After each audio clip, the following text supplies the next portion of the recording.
How to Catch a Devilish Duke.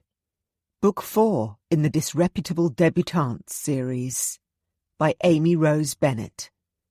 Narrated by Catherine Bilson. Chapter 1.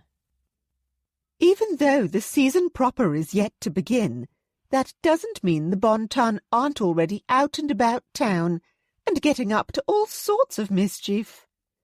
The Beaumont Mirror, the Society page. The Rouge et Noir Club, St. James's, London, March 27th, 1819. Just after midnight. Lady Charlotte Hastings' heartbeat hammered wildly in her ears as the hired hackney lurched to a halt in a narrow side street in St. James.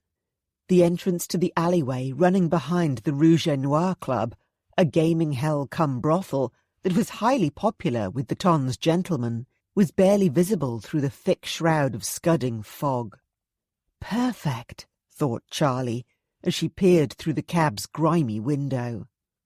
Although a hooded mantle of thick wool shielded her unusual and altogether salacious costume, it really amounted to little more than her unmentionables.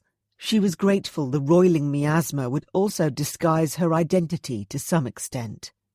Well, at least until she entered the club and had to discard her cloak. And then she had but a cosmetic mask of face powder, rouged lips and cheeks, kohl-lined eyes, and an artfully placed beauty spot at the corner of her mouth to preserve her anonymity. Heavens above! She prayed with all her heart that she could infiltrate this notorious gentleman's lair and emerge unscathed. Although, given the morally dubious nature of her mission, she doubted the good Lord would be listening. Ignoring the censorious look that Molly, her lady's maid, sent her way, Charlie raised a pewter flask to her lips with trembling fingers, then downed a large swig of French brandy. If she was to undertake this entirely foolish but absolutely necessary venture, she needed every ounce of courage, even if it was only Dutch courage, that she could marshal. She had to go through with this.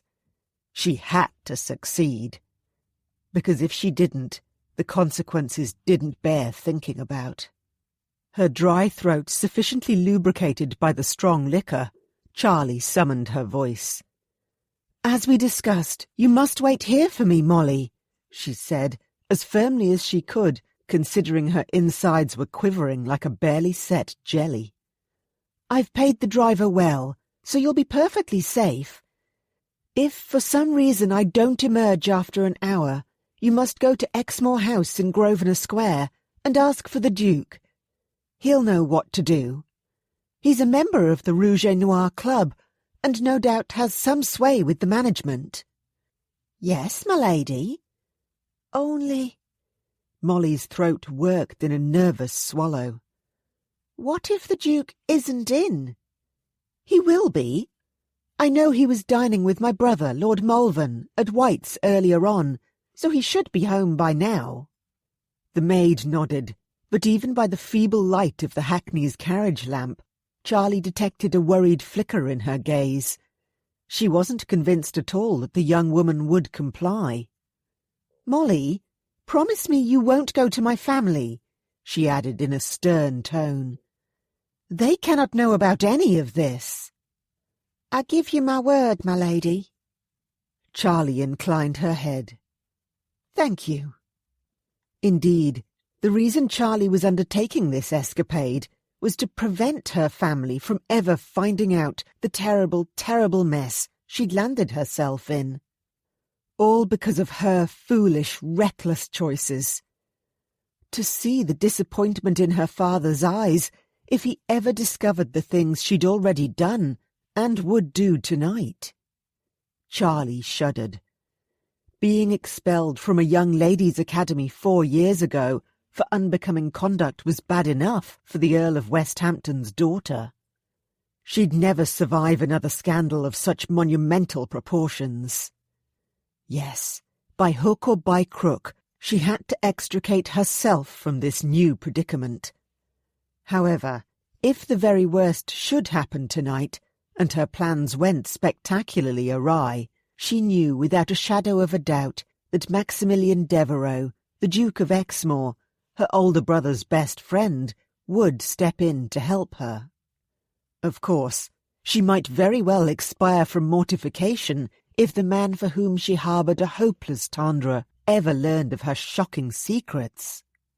Charlie shivered again and took another long draught of the brandy. One thing was certain. If she wished to keep her secrets just that, secret, she had to find Baron Rochefort and retrieve the notebook he'd stolen from her. A notebook that contained her most private thoughts and dreams. An unexpected loud rap on the carriage window made her jump, and Molly shriek. "It's Frank!" said Molly in a melodramatic whisper. Cracking open the carriage door, she hissed at her brother. "Lord love us, Frank! You mustn't sneak up on a body like that. You've scared her ladyship and me half to death." Frank Turner, a tall, thin young man with an earnest manner, gave an apologetic wince. "I'm sorry, sis." He sketched a quick bow in Charlie's direction. "Lady Charlotte." Charlie recapped her brandy flask and slid it into her reticule.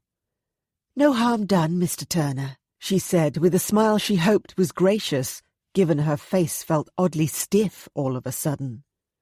"And please, let's dispense with formalities. A simple miss will do. I can't afford to share my real name with anyone in the club. Also, before going any further, it would be particularly useful to know if Lord Rochefort is actually here this evening. There's no point in proceeding with this visit if the Baron is engaged elsewhere."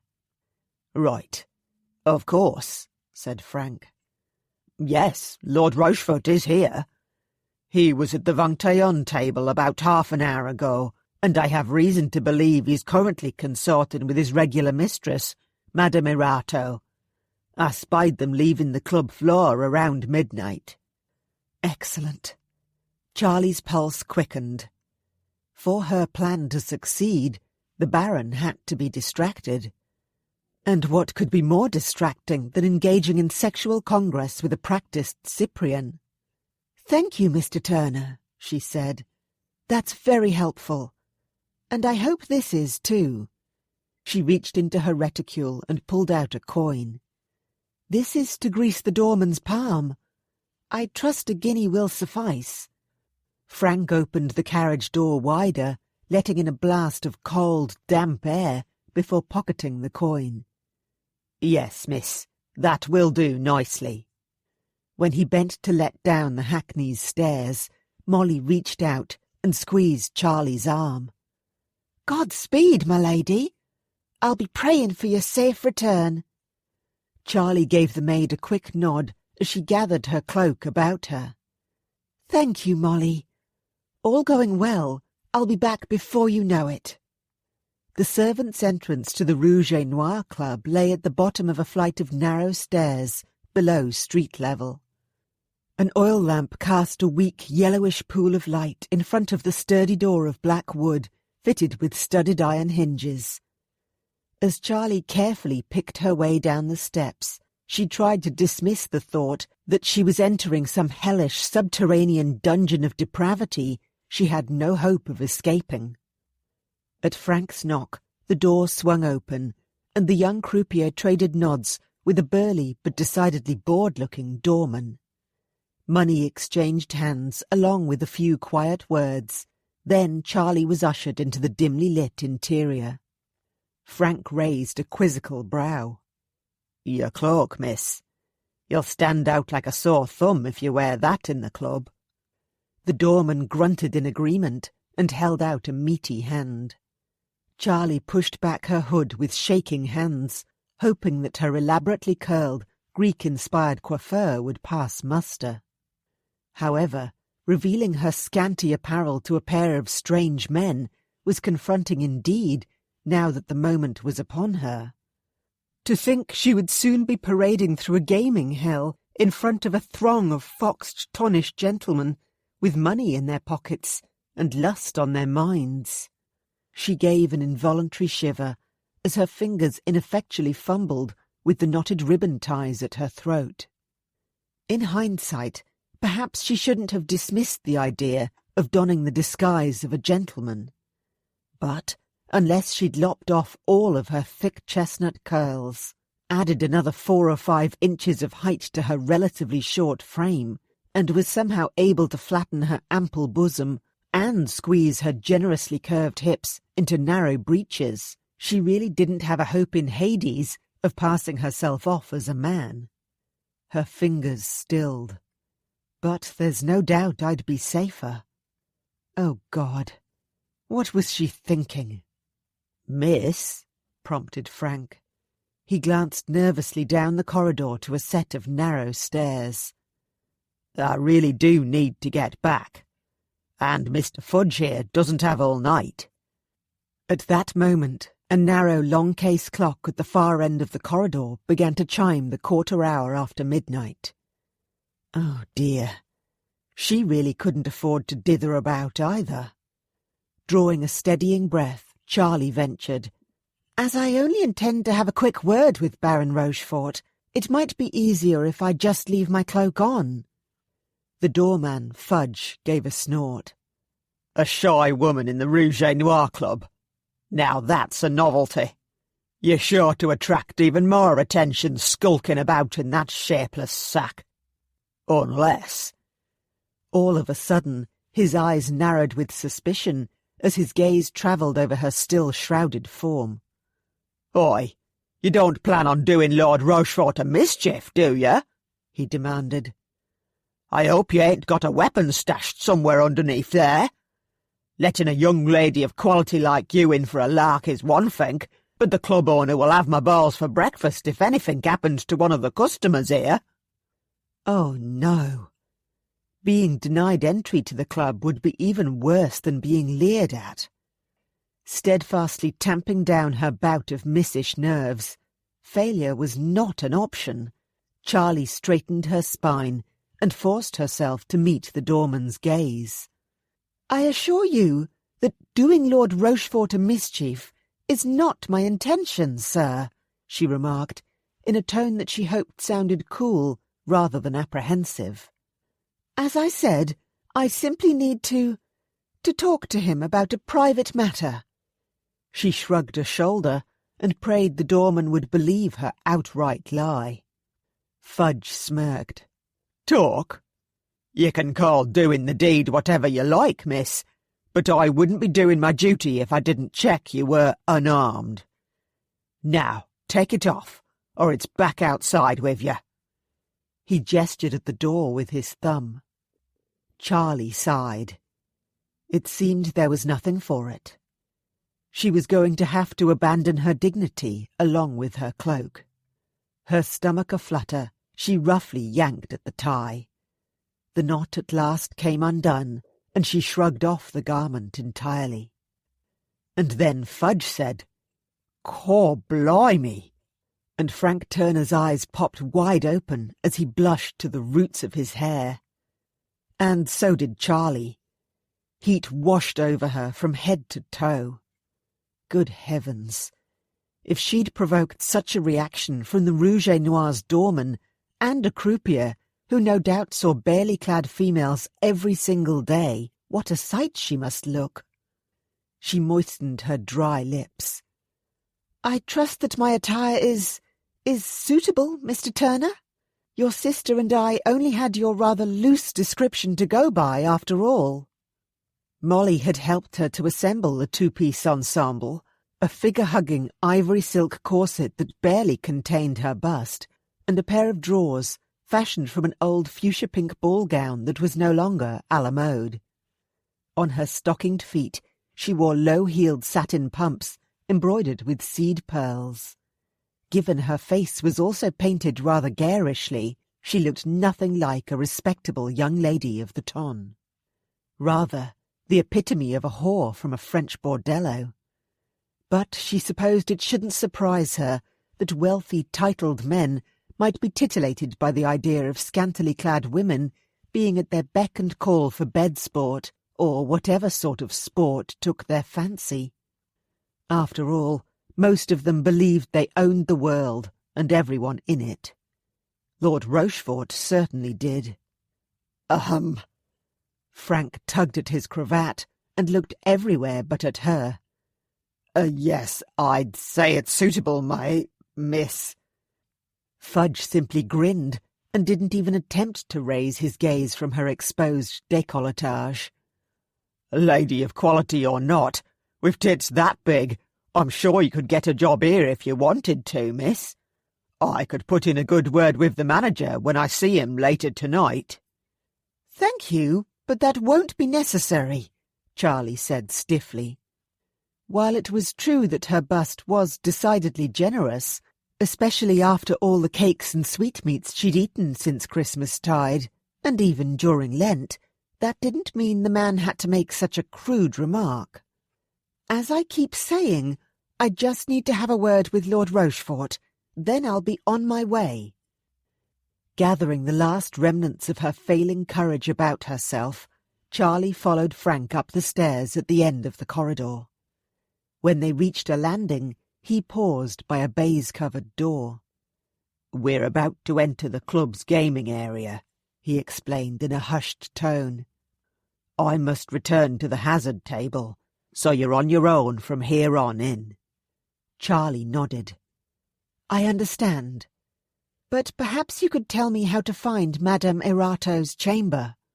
I'd rather not waste time looking for it."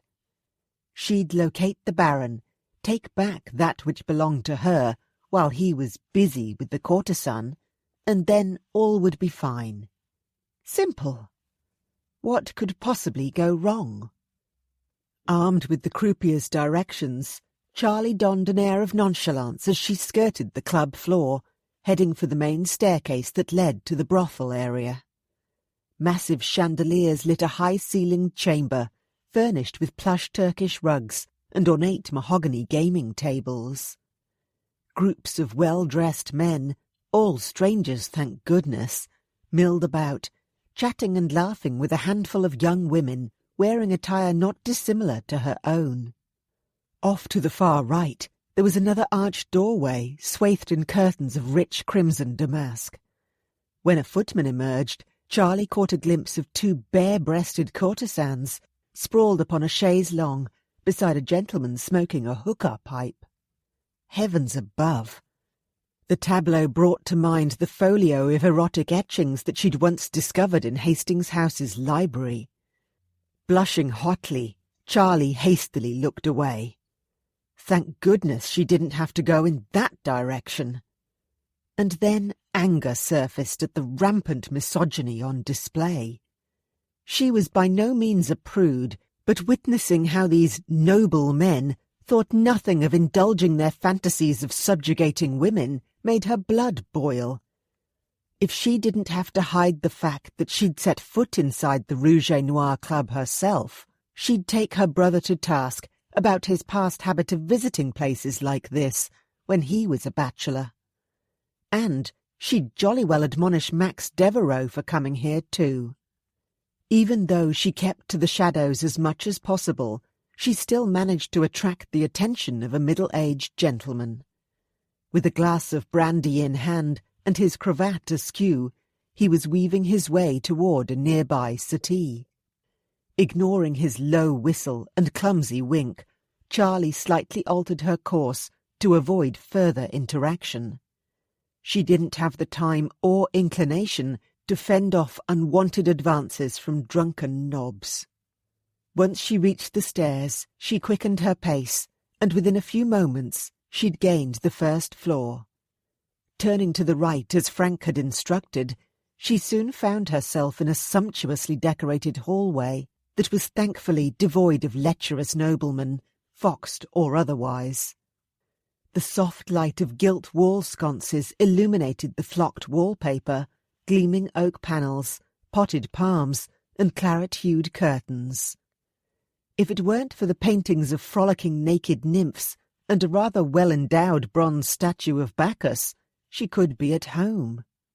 But then again, perhaps not. As the hubbub of voices from the main club faded away, other sounds that would never be heard in Hastings House became evident. An erotic chorus of rhythmic grunts and moans and cries, punctuated with the occasional burst of tittering laughter, filtered into the corridor. Although Charlie tried to tell herself the heat burning her cheeks was simply a result of rushing and nerves, she knew that beneath her discomfiture she might even be a little aroused. A mortifying and undoubtedly shocking circumstance indeed, that simply listening to the sounds of sexual congress could provoke such wanton and unladylike feelings inside her. But then, she'd always been a little more wicked than most young ladies. Her mouth twitched with a wry smile. It was her propensity for wickedness that had landed her in this mess in the first place. Swiftly padding her way down the Turkish runner, Charlie focused on counting off the doors until she reached Madame Erato's boudoir. According to Frank, it was the 9th room along. As she pressed her ear to the cool oak panels of the door to listen, she wouldn't even attempt to slink inside until she was absolutely certain Lord Rochefort was thoroughly engrossed with the courtesan. She suddenly sensed a presence behind her. A large male presence, standing much too close. A hand, warm yet firm, closed about her bare upper arm, and an all-too-familiar baritone grazed the edge of her ear, raising gooseflesh. "Charlotte Hastings, what the devil are you doing here?" Chapter 2. Gentlemen of the ton, what do they like to talk about? Before you enter the husband-hunting market this coming season, be sure to arm yourself with a range of topics that will fully engage and charm even the most hardened, hard-to-catch bachelor.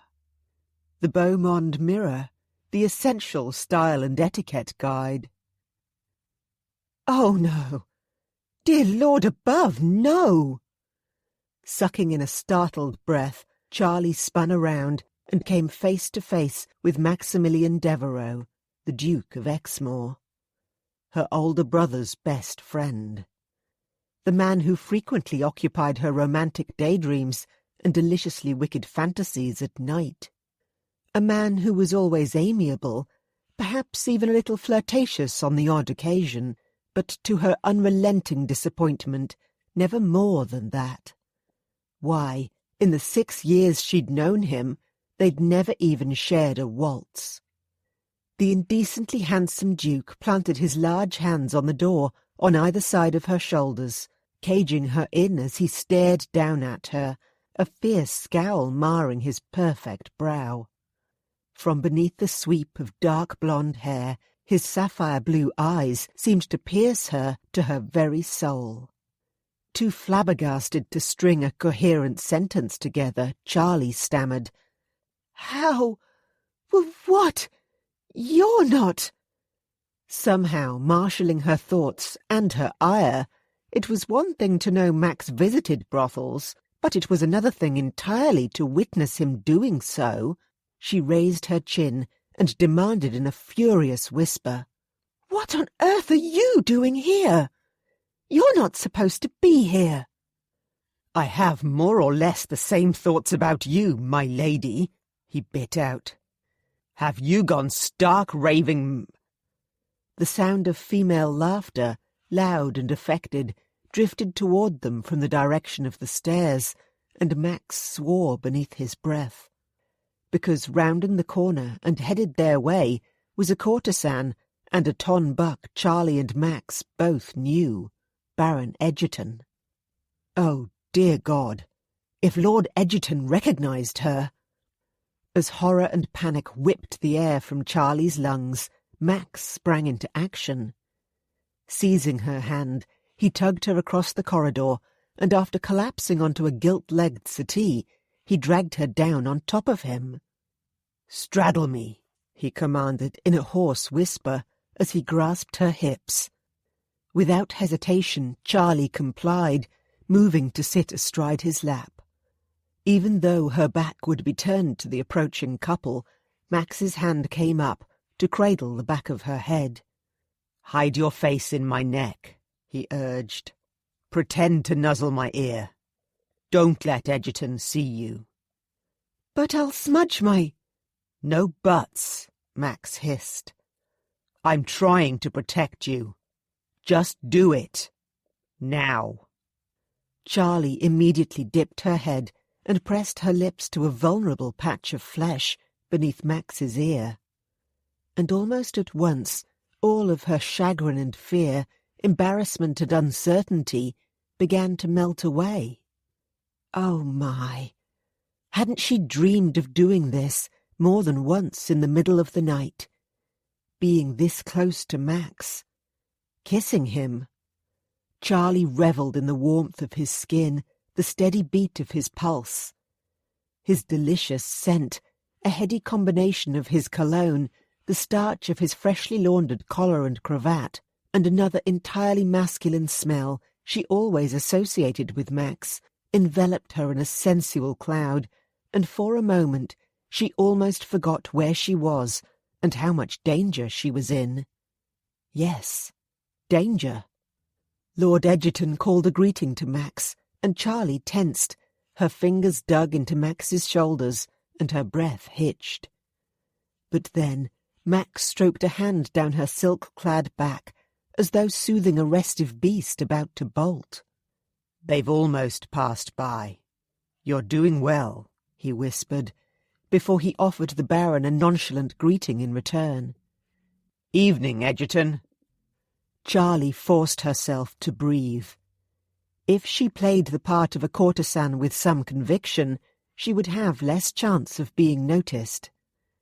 Even though she scarcely knew what she was doing, she threw herself into the role. Ignoring the fact she must be smearing away half of her face paint, she burrowed into Max's neck a little more, then dragged her lips along the edge of his sharply chiselled jaw. His taste, the feel of him filled her senses again, making her dizzy. Salt, musk, spice, hardness, the slight rasp of bristles, heat, Max.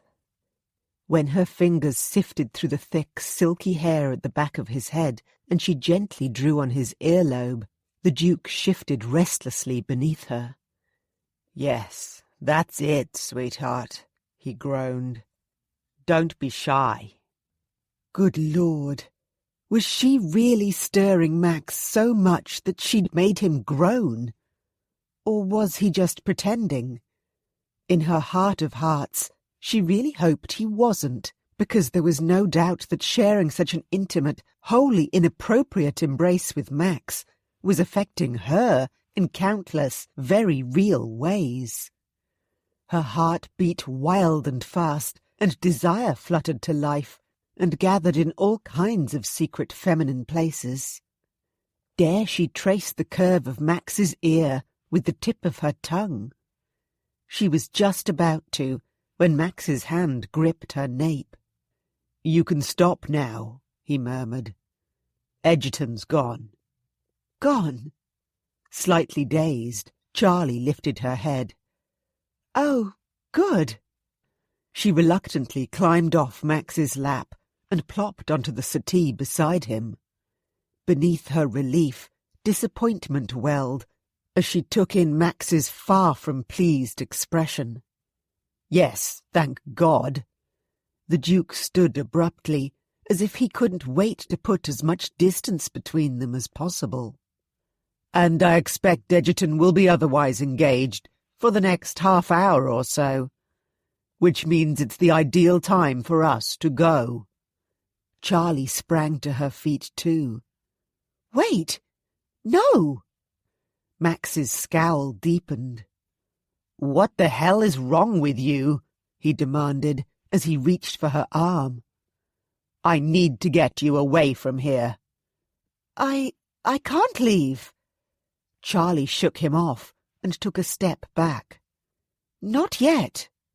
Max reached for her again, and this time his grip was uncompromising, as he drew her in close. "Well, one thing is certain," he growled down at her. "You've definitely taken leave of your senses. Come." He began marching her down the corridor, steering her away from the main staircase and toward the very end of the hall.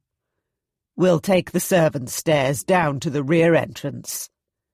"No, stop!" Charlie halted her steps, digging her heels in. "Nothing is wrong with me. I haven't lost my mind. I'm just in a spot of trouble." Max spun back to face her. "Oh, and skulking around a brothel dressed up as a prostitute will get you out of it?" "Please, let me explain," she entreated, placing her hand on his arm. "It's complicated." His eyes searched hers for one long moment, and Charlie swore she could see his mind making calculations, weighing up the risks if she stayed versus the benefit of immediately carting her off to safety. But then he huffed out an exasperated sigh. "Very well, I'll listen. But make it quick." He drew her into a nearby window embrasure that was flanked by an enormous pair of potted ferns upon marble pillars. The shadows and feathery fronds partially shielded them from view, so they should be safe enough for the moment. Crossing his arms over his chest, Max stared at her expectantly. Charlie drew a deep breath. How much should she disclose to Max, and how much should she leave out? "The matter involves Lord Rochefort," she began in a low voice. "I take it you know him." Max's jaw tightened, and a muscle pulsed in his lean cheek. "Yes, I know him. He's depraved through and through. One of the Ton's worst blackguards." Charlie wished she'd known that when she first became entangled with the Baron nearly 6 weeks ago. She'd heard rumours, of course, but had foolishly dismissed them in the face of his practised charm and sardonically handsome smile. "Well, in case you didn't know, he's here tonight. In fact, I have it on good authority that the Baron is with Madame Irato at this very minute. And I was about to sneak into her boudoir when—" "Sneak in?" Max's eyebrows shot up. "Good God! I'm an open-minded sort of fellow, but you weren't planning on joining them, were you?" "No, of course not. I know I don't have the best reputation, but do you seriously think that someone like me, a veritable wallflower who's never even had one proper suitor, would engage in a sexual threesome with a despicable rogue like him?" Oh no! Had she really just said that? Heat scorched Charlie's entire face. Young Tonish misses were never supposed to talk about sexual congress, let alone admit they knew about the most licentious types of bed sport. And it seemed Max might be blushing too. The crests of his cheekbones were stained with a wash of high colour as he muttered, "Setting aside the fact you even possess such singular knowledge, at this point in time, I honestly don't know what to think." God in heaven! Max caught her chin with gentle fingers. Concern clouded his deep blue gaze as he studied her face. "Rochefort hasn't hurt you, has he? Forced himself upon you? Or coerced you to participate in some debauched game for his own perverse pleasure?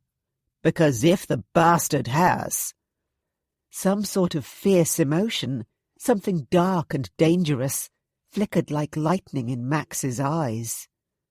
No, he hasn't done anything like that. But— Charlie swallowed. Her mouth had suddenly gone dry. "He is trying to hurt me in another way." Max's brow plunged into a deep frown. "What way?" "Some weeks ago, when we were both attending the same route, he stole something from me. A notebook containing very personal information that I foolishly kept in my reticule. A diary of sorts. And I need to get it back. Otherwise— Charlie, what has he threatened to do? Max's tone was low and taut, laced with barely restrained anger. A frisson of fear skittered down Charlie's spine. If I tell you, Max, promise me you won't do anything rash. Make a to-do. If I'm implicated in another public scandal— Despite her best efforts not to succumb to the urge to cry, tears pricked at the corners of her eyes. I can't do that to my family, she whispered. Not again. Not after I was expelled from Mrs. Rathbone's academy. My father will disown me, I'm certain of it. And Nate and my darling sister-in-law Sophie have just welcomed a son into the world. I cannot disgrace the family name all over again. I just can't. Max's expression softened. You've known me for years, Charlie, and I promise I'll be the soul of discretion. You can trust me not to make this worse. Charlie nodded. All right. She inhaled a shaky breath, while inwardly praying that she was doing the right thing. Lord Rochefort is blackmailing me, and if I don't keep paying him the sum he's periodically demanding, he'll sell my notebook and all of my secrets to the Beaumont Mirror. What? A white-hot flare of incandescent fury shot through Max, before coalescing into ice-cold certainty. Rollo Kingsley, Baron Rochefort, would pay dearly for his vile, contemptible, and totally reprehensible treatment of Lady Charlotte Hastings. He wanted Rochefort's head on a pike and his bullocks lopped off. Not necessarily in that order. He mustn't have schooled his features sufficiently, as Charlie laid a hand on his taut-as-an-iron-bar forearm. Max, you just assured me you wouldn't make things worse. But I can see by your expression how angry you are. Max forced himself to relax and give her a reassuring smile. I won't renege on my promise. You have my word. Now. He drew a steadying breath to direct his thoughts away from committing justifiable homicide at the Rouge et Noir Club. Tell me why you wanted to risk stealing into Madame Erato's room. Are you certain that Rochefort has this notebook of yours with him tonight? Charlie sighed heavily. Of course, I can't be absolutely certain, but even if he doesn't, I was hoping a quick rummage through his clothing might yield something else useful, like a house key. You see, several weeks ago, I attempted to bribe my way into Lord Rochefort's townhouse to conduct a search. Max thrust his fingers into his hair. You did what? Charlie's generous mouth dipped into a pout. You needn't look so horrified. It really was the most logical course of action to take.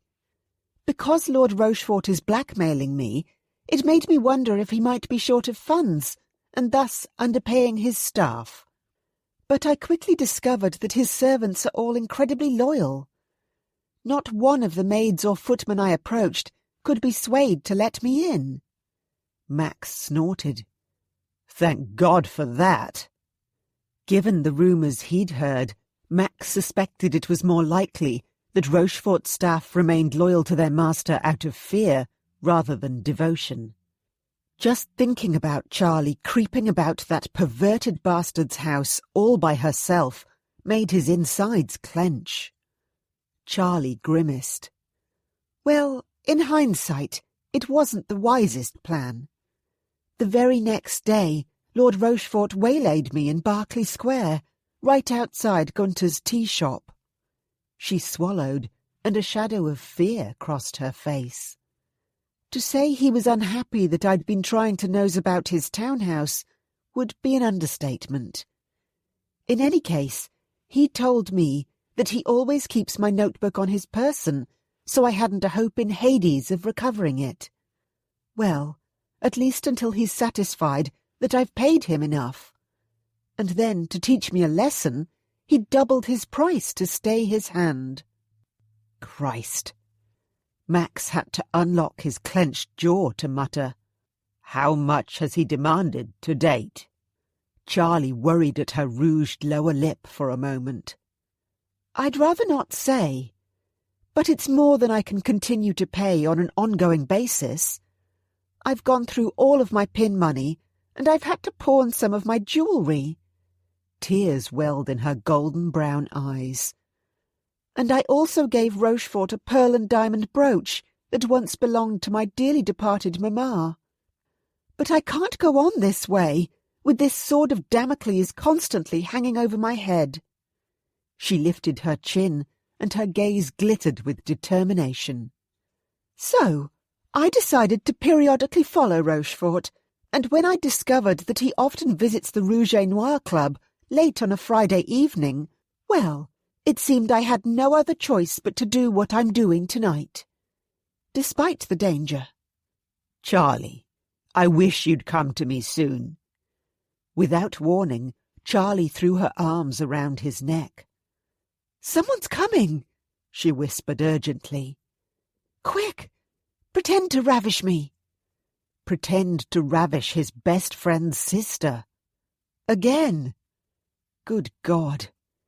He already felt guilty as hell for dragging Charlie onto his lap and putting his hands all over her the first time. Of course, he'd been trying to protect her, but he couldn't do such an outrageous thing twice. Why, he'd known Charlie since she was a 16-year-old girl. A chit straight out of the schoolroom. Although she was hardly a girl now.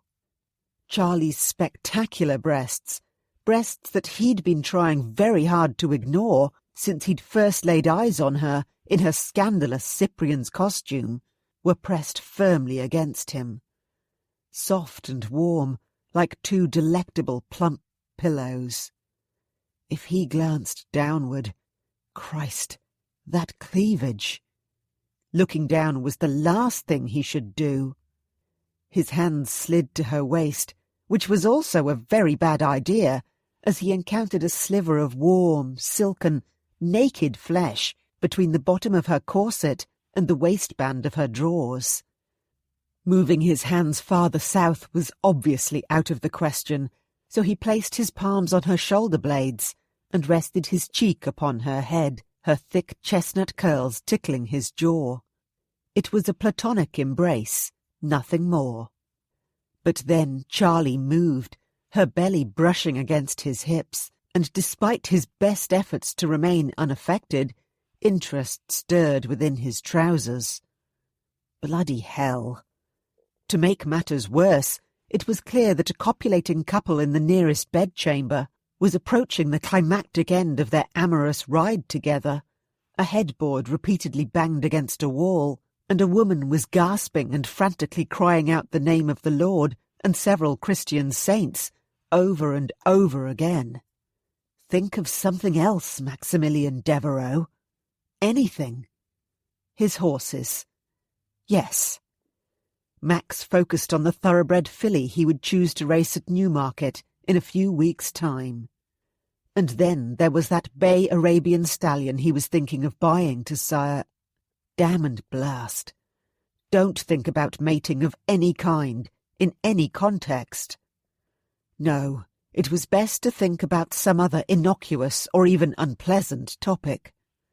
Like his mother, Cressida, and her infernal griping about his need to enter the marriage mart and choose a duchess. Someone from her carefully composed list of this season's most eligible debutantes. The thought of wooing some well-bred, well-connected, perfectly groomed and accomplished chit should be enough to dampen his ardour. Only he currently had a sweet-smelling, generously curved, too brazen for her own good chit in his arms. The very same chit who'd nearly blown his head off when she'd readily sat upon his lap and placed her lips against his neck a few minutes ago. And now She was practically curling herself around him like an affectionate cat. Oh, devil take him! Max groaned inwardly.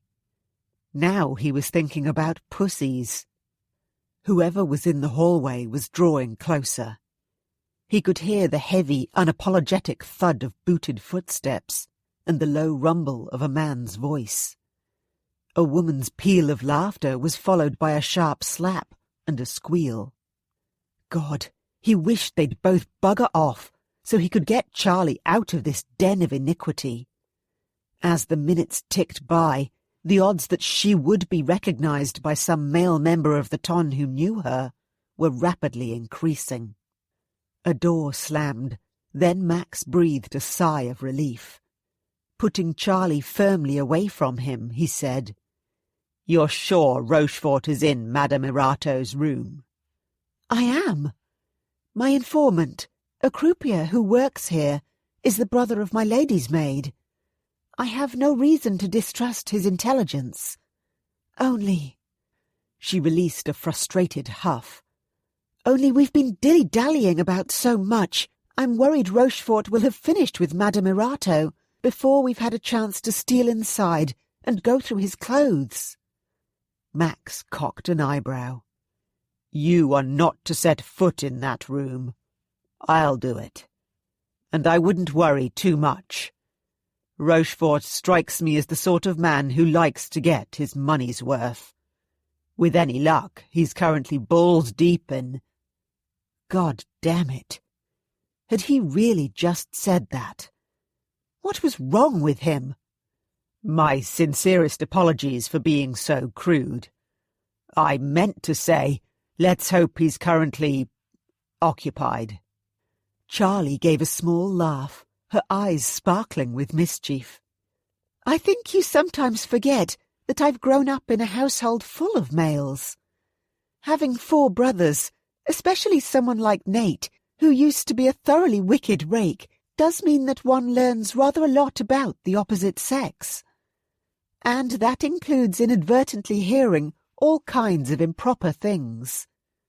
How else do you think I acquired such singular knowledge about taboo topics not meant for a young lady's ears?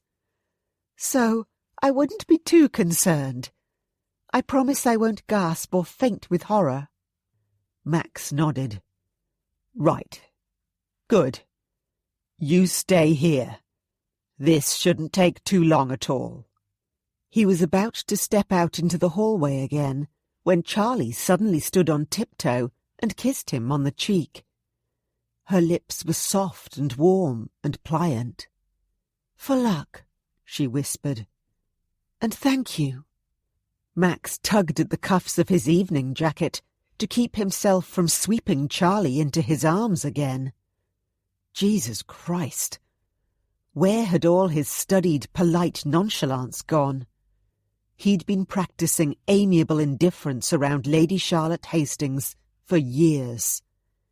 Which was the fitting and right thing to continue to do, despite the rather bizarre circumstances they currently found themselves in.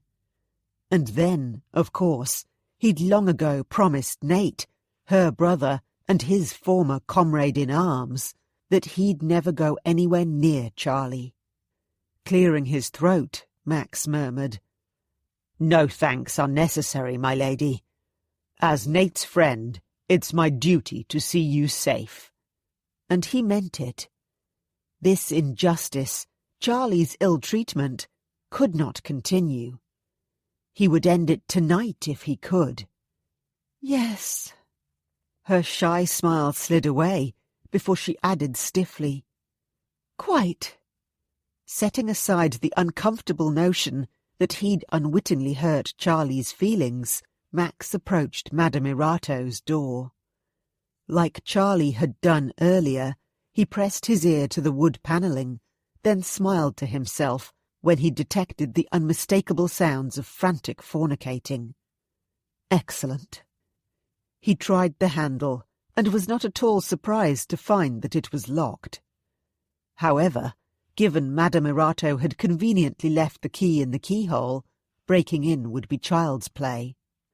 After sliding his linen kerchief beneath the bottom of the door to catch the key on the other side, it was but the work of a moment to poke it out of the lock with his narrow-bladed penknife. Max winced when there was a faint metallic clatter on the other side of the door, but hopefully Rochefort hadn't noticed. A swift but gentle pull on the kerchief, and the key was Max's. Steadfastly battering down the urge to pummel Rochefort into dust as soon as he entered the chamber, Max drew a deep breath and stepped inside. Even though the room was filled with shadows, a pair of candles and a dying fire were the only sources of light, he quickly located the Baron in the curtained tester bed, going at it hammer and tongs. And thankfully, the dog's back was to the door. When Madame Irato suddenly flung her head back and screamed, "Oh, my lord, yes! Harder! Harder! Harder!"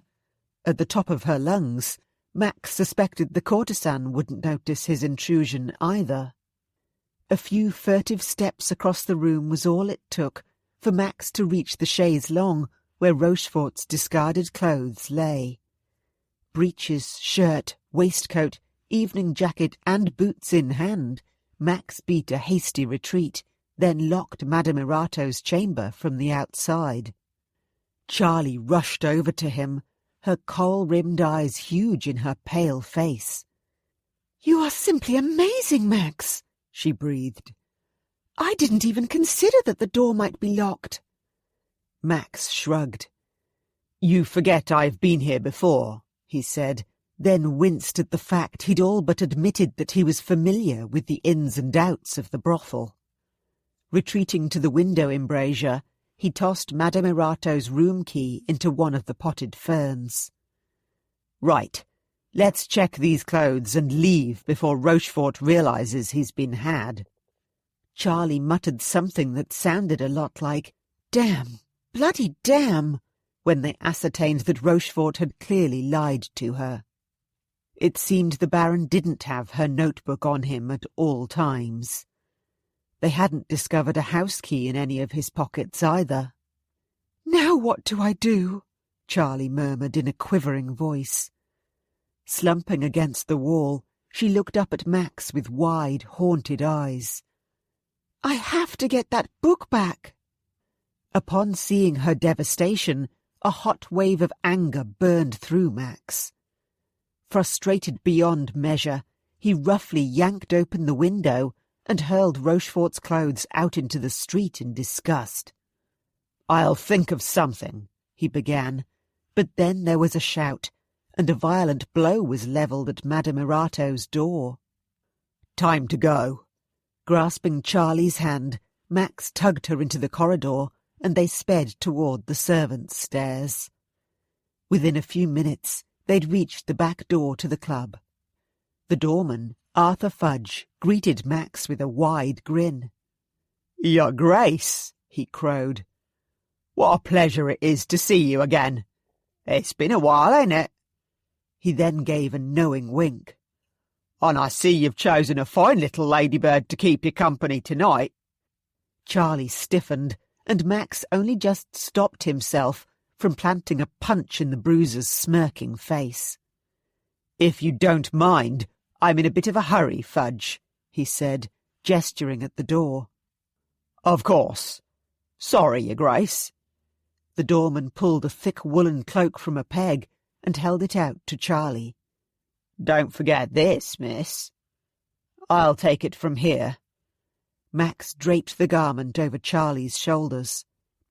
As the door opened and lamplight spilled over her face, he caught the shadow of a grateful smile. No doubt Arthur Fudge had said something entirely lecherous to her earlier on. The slimy bastard. They hurried down the alleyway and into the street, where a hackney waited. A young woman threw open the door and called out tearfully, "My lady! Thank God!" "This is the carriage you took here?" Max demanded, as he eyeballed the coarse-looking hackney driver and the fairly dilapidated cab. Charlie released a frustrated sigh and rolled her eyes. Really, Max? After all the things that I've done tonight, you now choose to take me to task about my choice of conveyance? It's not as though I could have used my father's town coach. I suppose not, Max grudgingly conceded as he handed Charlie in. After instructing the driver to take them to Berkeley Square, he leapt in after her. What? You're coming too? Her expression was aghast as he took the unoccupied seat opposite her and her maid. Max cocked an eyebrow.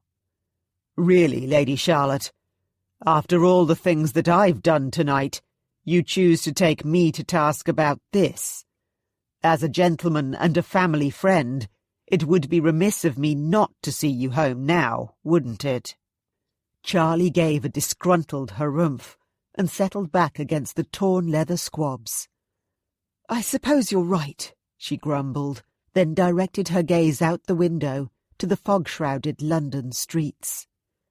After a brief pause, she added, I should be thanking you, and I am grateful for your assistance, more than you could know, but I'm also cross with you. Cross with me? Yes, and my brother and the rest of your friends, too. Indeed, all the so-called gentlemen of the ton. How ironic that I once wanted to enter one of your male dominions to see what all the fuss was about. But now that I have, I rather wish I hadn't. Why on earth you choose to frequent places like the Rouge et Noir Club? She shook her head and emitted a derisive huff. I mean, gambling is one thing, but cavorting with those poor women who work there. She shuddered. I assure you, all of the women wish to be there and are paid well. No one is taken advantage of. Oh, and you'd know, would you? Her voice was stiff with indignation as she added, Enduring Fudge's lewd remarks was enough for me. I'm sorry he was disrespectful, Charlie, but you shouldn't have been there in the first place. And why were you there? Actually, she directed her gaze toward the streetscape again, I don't want to know. I was in the mood for a game of faro or 21. That's all. Of course you were. The thought that Charlie might think less of him sat uncomfortably in Max's gut. Even so, he attempted to justify his behaviour and that of other men of his ilk. Men have needs, Charlie, and at the risk of sounding defensive, perhaps even mean-spirited, I feel compelled to add that even if I had gone to the Rouge et Noir Club to cavort with one of the club's courtesans, it's really none of your business. Clearly. Long, silent minutes passed, in which Max studied Charlie. Despite her current prickly mood and earlier display of bravado at the club, he could see that she was deeply troubled. Her fingers were knotted tightly together in her lap. Her posture was rigid and her face drawn. The peculiar, completely foreign urge to comfort her by drawing her into his arms was back again, but Max ruthlessly pushed it aside. It was not his place to do that. He reminded himself that deep down he was hard-hearted, unsentimental. He'd been bred that way, and he couldn't be anything else. Yes, he must keep his distance, just like he'd always done. But that didn't mean he wouldn't do everything in his power to extricate Charlie from the mess she was in. She was his best friend's sister, and it was the right thing to do. When the hackney drew to a halt outside Hastings' house in Berkeley Square, Max leaned forward and touched Charlie's arm. Don't fret, my lady. I promise you that I will fix this problem with Rochefort. By this time tomorrow night, I will have retrieved your notebook from his townhouse, and then you can put all of this behind you. Forget it ever happened. Thank you, Max, she murmured, then met his gaze directly. And I'm sorry for my waspish outburst. You're right. How you choose to spend your evenings is none of my business.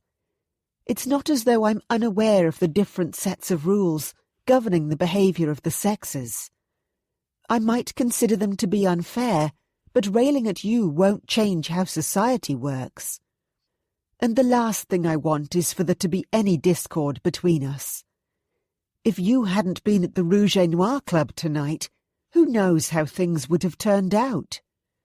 Her golden brown eyes glistened suspiciously, but then she offered him a bright smile. I don't know how I can ever repay you. A smile like that is all I need from you, he replied. And your assurance that if you ever find yourself in trouble again, you will come to me for help straight away.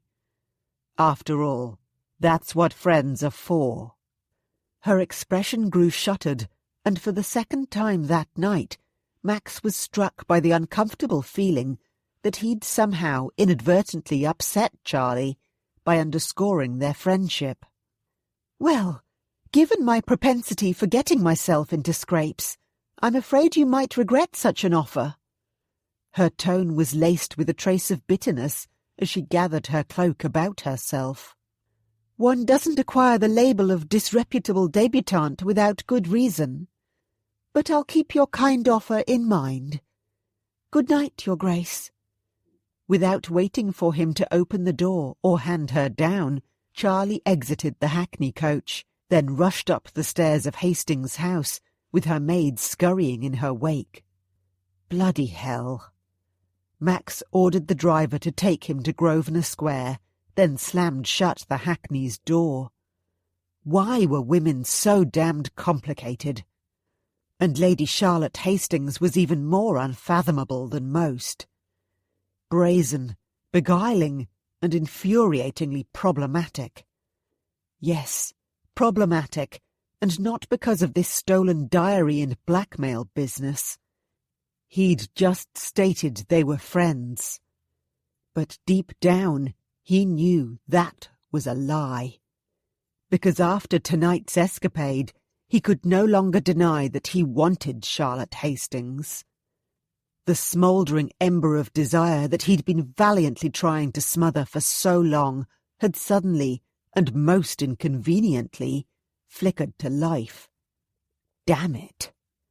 Somehow he was going to have to snuff out this lustful spark for Charlie, and quickly. If Nate ever found out that he, Maximilian Devereux, the Duke of Exmoor, was harbouring impure thoughts about his sister, he would be a dead man. Chapter 3.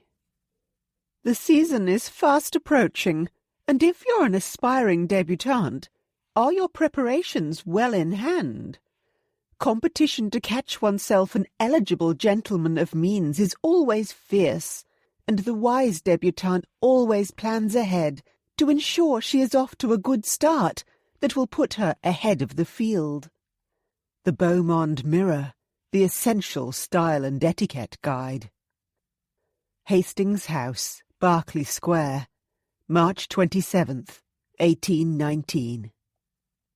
Now, there's no need to look quite so reproachful, Peridot, remarked Charlie, as her tortoiseshell cat watched her remove the lid from a box of Gunther's marzipan-coated sweetmeats. I know it's Lent, so I'm only going to have one. She chose a tiny cake topped with a glacé cherry and popped it into her mouth. As the rich flavours of butter, almonds and cherry brandy flowed across her tongue, she almost moaned with delight. Of course, such treats were but a temporary antidote to the ever-present anxiety buzzing through her veins, especially tonight, given her thoughts kept straying to Max and what he might be doing right now, and whether he would be successful in his quest to retrieve her damning notebook. Hating that she felt so powerless, Charlie focused on the box of sweetmeats again. All right, Peridot, I'll have 2 at the most.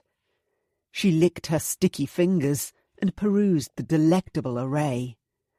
Definitely not more than 3. She was just about to choose her fourth treat when a knock at her sitting-room door made her start with guilt. After replacing the lid, she hastily pushed the box beneath the silk cushion on the settee between her and Peridot. Ignoring her cat's disgruntled frown, Charlie called, "Come in." It was her father. "Well, aren't you complete to a shade this evening, Lord Westhampton?" observed Charlie, as she took in his rather dapper evening attire, which included a paisley satin waistcoat in rich shades of crimson and cobalt blue. "If I didn't know you better, Papa, I'd wonder if you were trying to impress someone." Her father made a pretence of polishing his monocle on the sleeve of his smartly tailored Savile Row jacket, perhaps to hide the dark flush stealing across his cheeks. "Do you think it will invite too much comment?" he asked. "Wearing such a bright waistcoat rather than something a little more sedate. It is Lent." Ah, so he was avoiding the topic of whether he did indeed wish to impress someone. Interesting. Rising to her feet, Charlie gave a small snort. "I'm sure you can get away with it. I would be surprised if your sartorial choices became the subject of the latest on-d. Although who the very eligible Earl of Westhampton was accompanying to the theatre tonight might become fodder for newspapers like the Beau Monde Mirror and the Ton's insatiable gossip-mongers. Her father emitted a short chuckle. "I suppose you're right." After tucking his pristinely polished monocle away, he focused his attention on her. His brow creased with a frown as he noted her rather dishevelled appearance, her undressed hair, her crushed wrapper, and the plain muslin morning gown that she had in fact been wearing since she'd breakfasted with him. "Are you sure you won't change your mind and come to Drury Lane with me, Charlotte?" he asked. "This evening's concert is a celebration of Handel's hymns. Viscount Wyatt, his wife, and their daughter, Lady Tilbury, are sharing my box." Ah, so the lovely young widow, Eleanor, Lady Tilbury, was the woman who'd snared her father's interest at long last. Charlie was nothing but pleased for her father. He'd been a widower for almost 16 years now, and it was about time he began to court again. He deserved to find happiness. "I'm quite sure, Papa," she said, making an effort to smile. "Besides, I'll take far too long to get ready, and only make you late." Even though she would very much like to make the acquaintance of Lady Tilbury, who by all accounts was intelligent, agreeable, and the epitome of refinement, her mind would be elsewhere. Her father's frown deepened. "Don't think I haven't noticed how you've been cosseting yourself away since your Aunt Tabitha left town. I think a change of scenery will do you good." Charlie batted away his observation with a flick of her wrist. "I'm perfectly fine, Papa," she lied, feigning a nonchalance she certainly didn't feel. "And not lonely at all, if that's what you are concerned about. Indeed, tomorrow I plan on spending a good deal of the afternoon with Nate and Sophie and darling baby Thomas. Besides, you know Handel's oratorios are really not my cup of tea. I'd be sure to fall asleep and snore during the performance." She affected a little laugh. "Now that would invite comment and make the papers. Aside from that, I'm certain Lord and Lady Wyatt and their daughter would be far from impressed." Her father gave a heavy sigh of resignation. "Very well, my dear girl. If you're set on staying home, so be it." He gave a wink, then nodded at the settee. "Although I would appreciate it if you saved me a sweetmeat or two. I think I'd rather fancy one with a glass of port when I return." Oh, darn and drat, and double damn. Peridot had shifted, and the cushion concealing the box from Gunter's had fallen down. Her face flaming with mortification, all Charlie could do was acquiesce. "Of course, Papa," she murmured. "I'll leave the box on your library desk." After her sitting-room door swung shut behind her father, Charlie flopped back onto the settee and groaned. Her appetite had well and truly fled now. She must be the worst daughter in London, if not all of Christendom. Not only was she devouring decadent treats during Lent, she was also telling her father bald-faced lies. Because, truth to tell, she was lonely. Aunt Tabitha had departed over a month ago to help care for her dear friend, Lady Kilbride. They were currently taking the waters in Bath, and Charlie wasn't sure when her aunt would return. Two of her closest friends, whom she'd bonded with during her time at Mrs. Rathbone's Academy for Young Ladies of Good Character, Arabella and Olivia, were also absent from town. Arabella was presently busy in Edinburgh, establishing an orphanage with the help of her besotted husband, Lord Langdale, and his mother, Caroline. And Olivia, who was now happily married to the deliciously gruff Marquess, Lord Slate, was currently far away on the Isle of Skye. Of course, her own dear sister-in-law, Sophie, was nearby. She and Nate had taken up residence in a grand townhouse in Park Lane just before Christmastide. But while Charlie adored playing the doting aunt, Thomas had made his entrance into the world only a few short weeks ago. She didn't wish to encroach too much. After all, her brother and Sophie were still very much newlyweds. And, if she were honest with herself, seeing them together and so much in love was a bittersweet experience. It made her even more aware of the fact that for the most part she was viewed as an unsuitable match by most of the Tons' ranks. Over the last 4 years, the number of times she'd been whispered about, sniggered at, snubbed, and worse besides. Charlie shuddered. She'd truly lost count.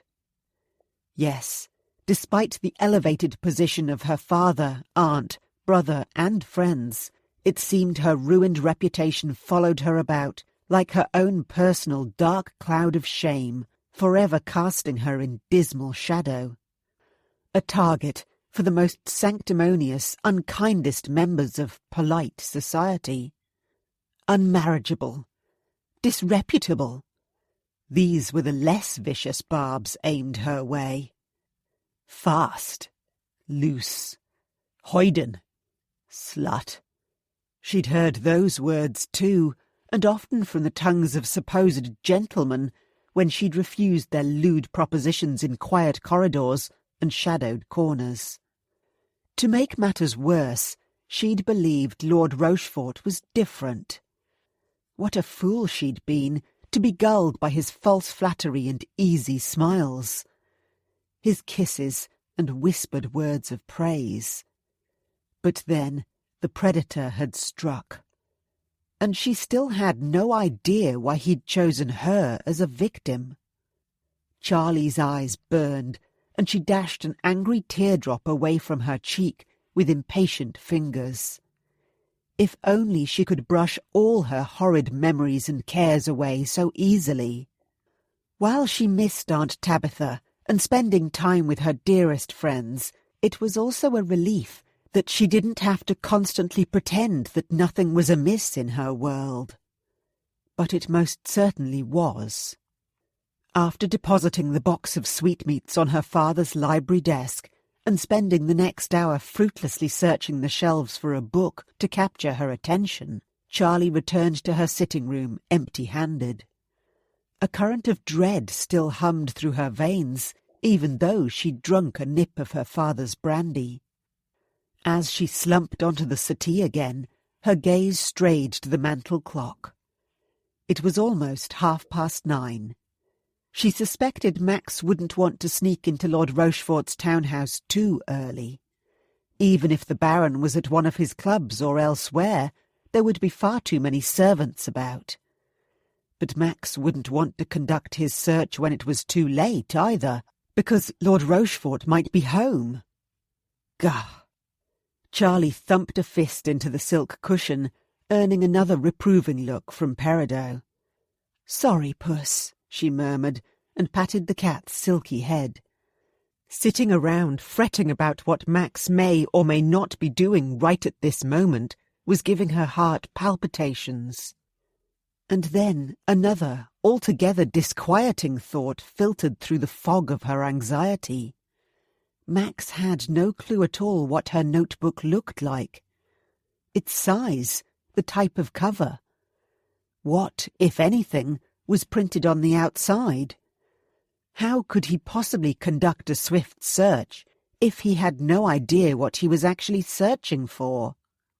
And if he did happen to find it, well, he would undoubtedly open it up to check that it was indeed her notebook.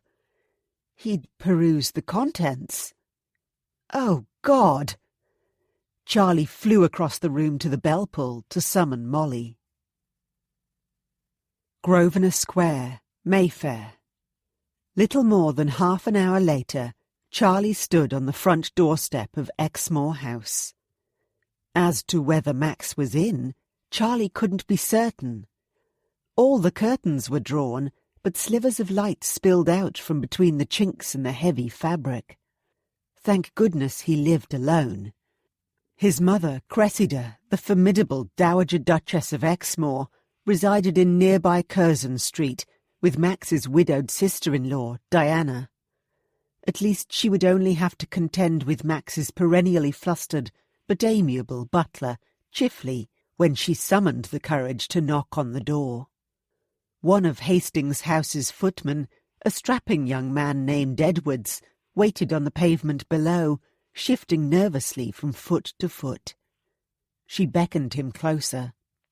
"Once I'm inside, you may go back to Berkeley Square," she instructed. Edwards frowned. "Of course, my lady. Only I'd be happy to wait until you are ready to return to Hastings House. I know it's only a 10-minute walk, but it's dark and rather late." He trailed off uncertainly, his gaze skipping away into the shadows. Ordinarily, Charlie would have been irked by a servant questioning her orders, but she realized Edwards was simply motivated by concern for her safety. "No, that won't be necessary."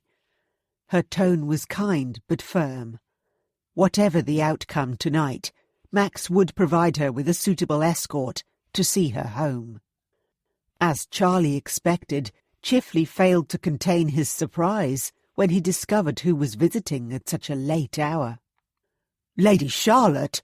he exclaimed, his bristle-brush eyebrows darting up toward his receding hairline. "At the risk of overstepping, and if you don't mind me asking, is everything all right?" His gaze darted behind her to where Edwards waited before returning to her face. "His Grace had not informed me that he was expecting any calls this evening." Irregular calls late at night from single young women was what he really meant. "Yes, I do apologize for making an unscheduled visit," said Charlie. "And to answer your first question, nothing's wrong." Of course, that was a lie, but she wasn't about to explain herself to Max's butler. No doubt the man was wondering why she hadn't a suitable chaperone. On the few occasions she'd been a dinner guest at Exmoor House, her Aunt Tabitha, Nate, and her father had accompanied her. Stepping into the elegant entry hall that was a study in marble, polished wood, and gleaming brass, she slid back the hood of her cloak. "However, I do need to speak with His Grace, if he's at home, of course. And if he isn't home—" She lifted her chin, hoping a show of confidence would get her what she wanted. "I'll wait." "Oh." Chifley's spiky brows plunged downward. "I see." He glanced in Edwards's direction again, but the young man had disappeared into the night. "Harvey here." He nodded at a nearby footman. We'll take your cloak, my lady. And then if you would care to wait in the front parlour," he gestured to an oak door to the right of the entry hall, "I can send one of the maids along with a pot of tea if you like." Charlie forced herself to tamp down her impatience. Tea and the chaperonage of a chambermaid would not do at all. Not when her whole future hung in the balance. "So I take it the Duke is at home?" she asked, as she shrugged off her cloak and handed it to the waiting footman. Chifley's Adam's apple bobbed above his perfectly tied neckcloth. "Ah, I would have to check, my lady." The butler was clearly lying. If Max wasn't at home, the servant would have told her straight away. She narrowed her eyes. "He's in the library, isn't he?" With determined strides, she started across the black and white parquetry floor toward the hall leading to the back of the house. "Or his private study?" Charlie swore she heard Chifley groan before he muttered, "In the library, my lady. I shall send your tea there." "Thank you," Charlie called over her shoulder as she hastened down the hall. Although she doubted she'd drink it. She was sure Max would at least have sherry at hand, even if he was reluctant to serve her brandy. As Max leaned back in his favourite leather wing chair, he yawned and scrubbed a hand over the bristles on his jaw. Good Lord, he was tired. After last night's escapade at the Rouge et Noir Club, a ride through Hyde Park this morning, several bouts of bare-knuckle boxing at Gentleman Jackson's, followed by a prolonged session at his club to try and discreetly gather intelligence on Rochefort, he was spent. But he'd promised Charlie he'd recover her notebook, and he wouldn't let her down. Because if he did, God only knew what further trouble she'd get herself into. And then, of course, he so very badly wanted to trounce Rochefort. He sipped his cognac and stretched his booted toes toward the fire's leaping flames, idly studying the play of light across the polished black leather. According to the oak long-case clock in the corner, it was just after 10 o'clock, which meant he'd best set out for Rochefort's townhouse in Bedford Square within the hour. All going well, he'd have Charlie's dashed notebook back to her by midnight. Not for the first time, he wondered what on earth she'd written that was so damned incriminating. Not that it was any of his business, of course. But there must be something scandalous within its pages, otherwise Rochefort wouldn't have anything to hold over Charlie's head. Charlie's observation the night before floated into his mind. Yes, she did indeed have a singular propensity for getting herself into scrapes. She was definitely trouble, and in more ways than one. A knock at the door had him straightening in his seat and frowning. He'd instructed Chifley that he wasn't to be disturbed tonight, unless the matter was urgent. "Yes," he called. "What is it?" When the door opened to reveal Lady Charlotte Hastings, he nearly dropped his cognac. "Charlie!" Discarding his drink, he sprang to his feet. "Is everything all right?" A brittle laugh escaped her. "Aside from the deep pickle I'm currently in, yes," she said as she closed the door, then joined him at the hearthside. "Although I was rather hoping that you had already managed to retrieve my notebook, and I'd been unpickled, so to speak. Now, wouldn't that be wonderful?" Max winced as guilt pinched. "I wish I did have good news for you. But no, not yet." "Considering you hadn't sent word, I suspected as much." She removed her gloves with a few impatient tugs, then deposited herself in the wing chair opposite his. "To be perfectly frank with you, sitting around Hastings' house, not knowing what is going on, waiting to hear from you, it's pure torture. In any case, I do hope you can forgive me for invading your bachelor's sanctum at such a late hour." Max reclaimed his seat. Of course. I can appreciate how difficult this situation is for you. Although, his voice held a gruff edge as he added, I hope to God you didn't make your way here on your own. She gave a small snort. I'm not a complete widgeon. A footman escorted me. And my father is at the theatre, so you don't need to worry that I'll be missed at home. Indeed, no one of consequence knows I'm here at all. She eyed his brandy on the occasional table beside his chair. Chifley is sending a maid with a tea tray. I suspect he's concerned for my reputation, and will ask her to stay and act as chaperone. But might I have one of those instead? Max arched an eyebrow. It's cognac. Are you sure? She rolled her eyes. Yes, I'm sure. I'm not a child, Max. I know what I like. Her shoulders dropped with a sigh. I'm sorry. I shouldn't be so shrewish. I'm so tired of being on tenterhooks. Over time, it tends to wear one down. Perfectly understandable, Max said gently. And no offence taken. He crossed to the sideboard where he kept a tray of spirits and poured a measure of cognac into a cut crystal tumbler. Actually, I'm surprised Chifley let you in at all, he observed over his shoulder. He's become quite protective of me lately. A veritable guard dog. Charlie gave a huff of laughter. Protective? Of you, the powerful Duke of Exmoor? The man with 5 sprawling estates, including a castle in Devonshire, and heaven knows how many properties in London? A distinguished former officer in Wellington's army, who's rumoured to be richer than Croesus? As strange as it may sound, yes. Max returned to the fireside with her drink. As he passed her the tumbler, and his bare fingers inadvertently brushed hers, he tried to ignore the disconcerting reaction of his body, the tingle of his flesh, and the surge of heat in his veins. He might be a battle-hardened duke with untold property, wealth, and influence, but right now he felt quite inexplicably randy, like a callow schoolboy. Giving himself a silent rebuke, he resumed his seat. Actually, I think you'll find the whole situation rather amusing. Oh, do tell.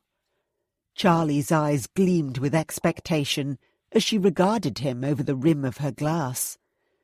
It will take my mind off my own trials and tribulations. Max retrieved his own cognac. I don't know if you've heard any of the latest on D about town, but word has recently got out that my mother is putting pressure on me to take a bride by the end of this year's season. And is she? Max grimaced. She's recently compiled a list of eligible debutantes. Not that I'm interested in becoming leg-shackled. Not for another 5 years at the very least. In any event, the result of all this gossip doing the rounds is that young women are beginning to seek me out, shall we say, vie for my attention, and it's all rather disconcerting. Charlie laughed. So, marriage-minded young women are throwing themselves at you, are they? Oh, you poor, poor thing. It's dashed dangerous, that's what it is, said Max. And yes, they are quite literally throwing themselves at me on occasion. Why, only this morning when I was riding through Hyde Park, a woman quite recklessly ran onto Rotten Row, waving her arms at me, urging me to help her find her lost hound. But then her leashed dog charged out from a nearby copse, dragging her footman along behind him. At first I thought the footman had simply located the runaway animal, only he began to apologize to his mistress that the dog wouldn't stay and was impossible to hold. The young woman blushed bright red and thrust her card at me, but as I rode away, she let loose a tirade of abuse at the footman accusing him of ruining everything. "Goodness," said Charlie, mirth still dancing in her eyes. "That does seem a tad dangerous. And desperate. I won't ask who it was." "But it gets worse."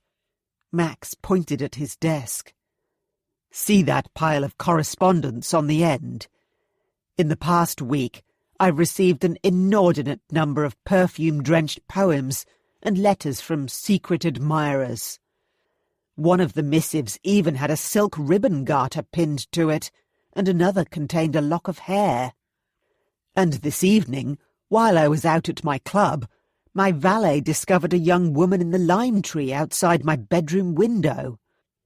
Whether she hoped to gain entrance to my room or just wished to spy on me, I have no idea. In all honesty, I feel like I have a huge target painted on my back at the moment. I swear the battlefield of Waterloo was less fraught with danger." A sad smile curved Charlie's mouth. "Oh, Max, I do sympathise. I do. I recall last year's season, when Nate was desperately trying to avoid the Duke of Stafford's daughter, Lady Penelope, because my father had suggested that they might make a suitable match." Max sighed. "I believe she's at the top of my mother's list." Charlie shuddered. "Perish the thought! She's really not as perfect as everyone claims. Well, at least that's been my experience. But that's a story for another day." She took another sip of her cognac, and Max noted that she barely grimaced as she swallowed the fiery liquor. When she saw that he was watching her, her fulsome lips twitched, with a wry smile. "Just add my taste for strong spirits to the list of unladylike habits of the far-from-perfect Lady Charlotte Hastings." Concern for Charlie softened Max's tone. "I cannot even begin to imagine how difficult the last few weeks have been for you. And I would be a hypocrite for passing judgment on you, given my own fondness for brandy." He raised his own glass to make a point, then promptly drained it. "So," Charlie ventured after a quiet pause, "to return to the reason for my impromptu visit, when do you plan on breaking into Lord Rochefort's house? I take it you've been waiting for a suitably late hour." "Yes," Max replied. "I intend to set out shortly. Word about White's is that Rochefort intends to attend the cockfights at a public house at St. Andrew's Hill before moving on to Birchmoor House, a notorious brothel in Soho Square. That should keep him busy until the wee small hours. After his household servants retire for the night, and I imagine that will be quite soon, I'll be able to break in and search safely, without any interruption." "I'm grateful I caught you, then." Charlie's gaze met his. "You see, it occurred to me that you have no idea at all what you are looking for. I'm sure Lord Rochefort has simply piles and piles of ledgers and journals and notebooks scattered about his house. You could be rummaging through his things for hours." Max gave a huff. She was right, of course. And he was annoyed that he hadn't thought of that himself. He prided himself on formulating thorough, precise plans, and he couldn't fathom why he'd suddenly turned into such a dunderhead. Unless his concern for Charlie had addled his thinking. Now that was something he really didn't want to think about. Not wishing to openly acknowledge his unforgivable oversight, he said, "You could have sent me a note with a description." "True," she acknowledged, with an incline of her head. "But I wasn't sure if you'd still be home, and as I said earlier, sitting about and waiting for news is far too agonizing for words. Aside from that," she sat up straighter, and there was a determined glint in her eye as she continued, "I want to come with you, to help." Horror blasted through Max. "No, absolutely not." He slammed his open hand down on the table. "It's far too dangerous. I won't have it." Undeterred, she edged farther forward on her seat until her knees almost bumped against his. "Many hands make light work. 2 heads are better than 1. The more the merrier." She arched a brow. "I could go on, but I think you gather my meaning." Max ground his back teeth together. Damn it. She did have a point. Nevertheless, ingrained chivalry and the fear Nate would have his guts for garters if he ever found out about all of this made him say, "You can argue your case all night, Charlie. I won't be swayed." "Oh." A sigh shivered out of her, and her gaze dropped to her glass of cognac. "Very well," she murmured. "I suppose you're right." Her bottom lip trembled, and a tear slipped from beneath the thick sweep of her lowered lashes. Oh, bloody, blazing hell! He'd made Charlie cry, and the sight tore into his chest like the sharp thrust of a bayonet. In fact, he'd never seen her so defeated and miserable before. In all the years he'd known her, Lady Charlotte Hastings, despite all the slings and arrows hurled her way, was never anything but vibrant and bold and cheerful. He couldn't bear to see her like this. He spent a moment evaluating the risks versus the benefits of each plan, calculating the odds of success versus failure. If Rochefort came home, if his servants discovered both of them, God, what an utter disaster it would be. But Charlie's arguments were also sound. The sooner they were in and out of the Baron's townhouse, the better. Max released a deep sigh. At least she was suitably dressed for the occasion, in a dark green gown with some kind of black military-style frogging across the bodice. Sensible footwear of black half-boots. Black kid gloves.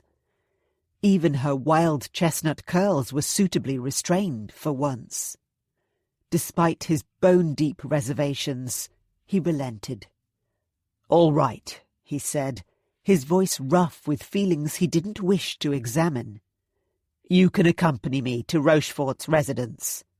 But," he adopted his most ducal expression, "you must do everything I say, no questions asked. At once. Do I make myself clear?" Charlie nodded, her eyes now alight with eagerness rather than tears. "Of course, Max. Absolutely. We'll be in and out in a jiffy, and then this will all be over." Chapter 4. "Was there a commotion in Bedford Square last night?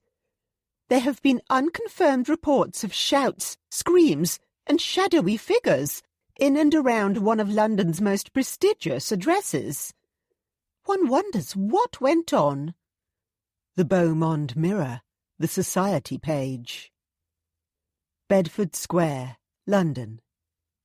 "My goodness, Max, I had no idea you were so adept at breaking into houses," whispered Charlie, as she huddled against the wall by the servants' entrance of Lord Rochefort's residence.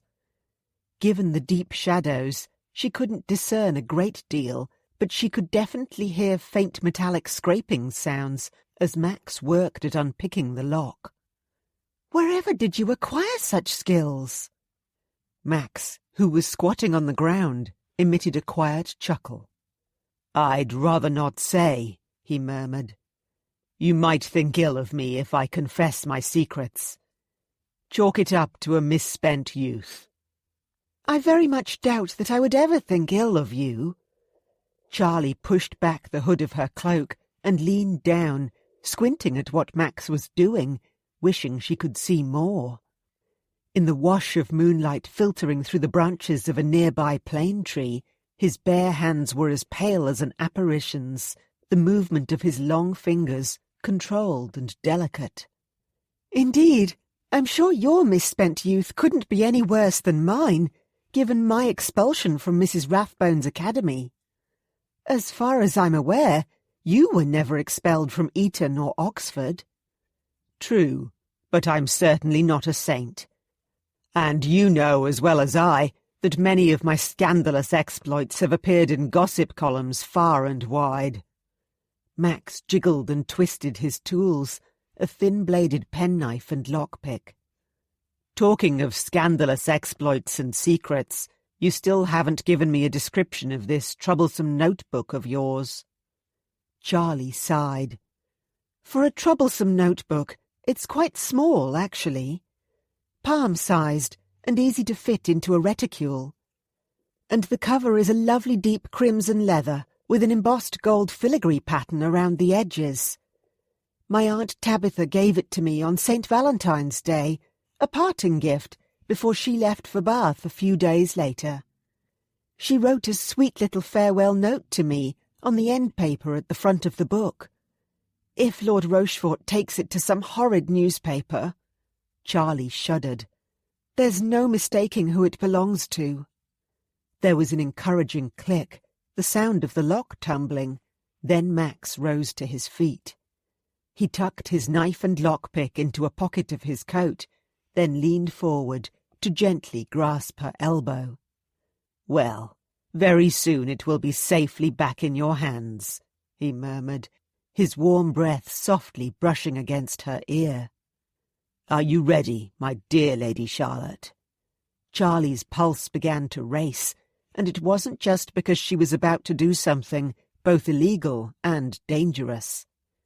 Even though Max's nearness was playing havoc with her senses, she shouldn't misinterpret his attempt to reassure her as a display of affection or any indication that he wanted her at all. "Yes," she whispered back. "I am." Good. Max turned the handle, and the door swung open on silent hinges. "Stay close to me," he said. "We'll try Rochefort's library first. Fingers crossed it's easy to locate." They stepped into a barely lit corridor. All was silent, save for the sound of Charlie's quickened breathing and the furious pounding of her heart.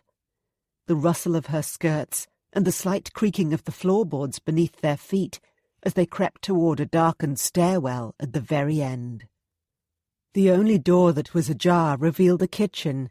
A dull glow emanated from the banked fire, but nothing and no one stirred, except a tabby cat, who blinked at them sleepily from the hearthrug.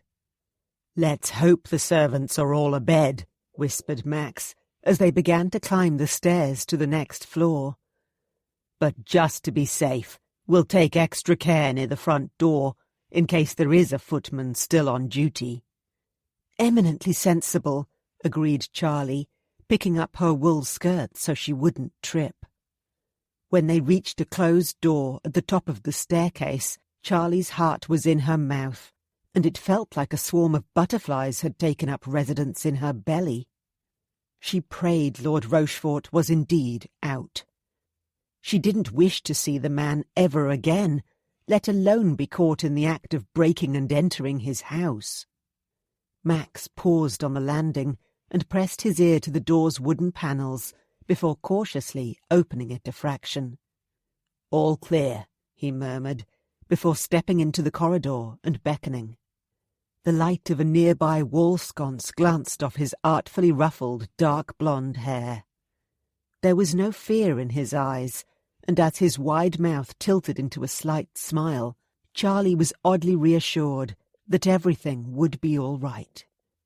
Shadowing Max, they padded swiftly down the Turkish runner in the centre of the hall, checking doors as they went. Several were locked.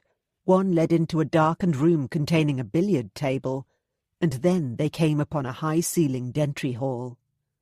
With a brisk hand gesture and a jerk of his chin, Max silently urged Charlie to stay behind him before he peered around the veined marble column flanking the arched doorway.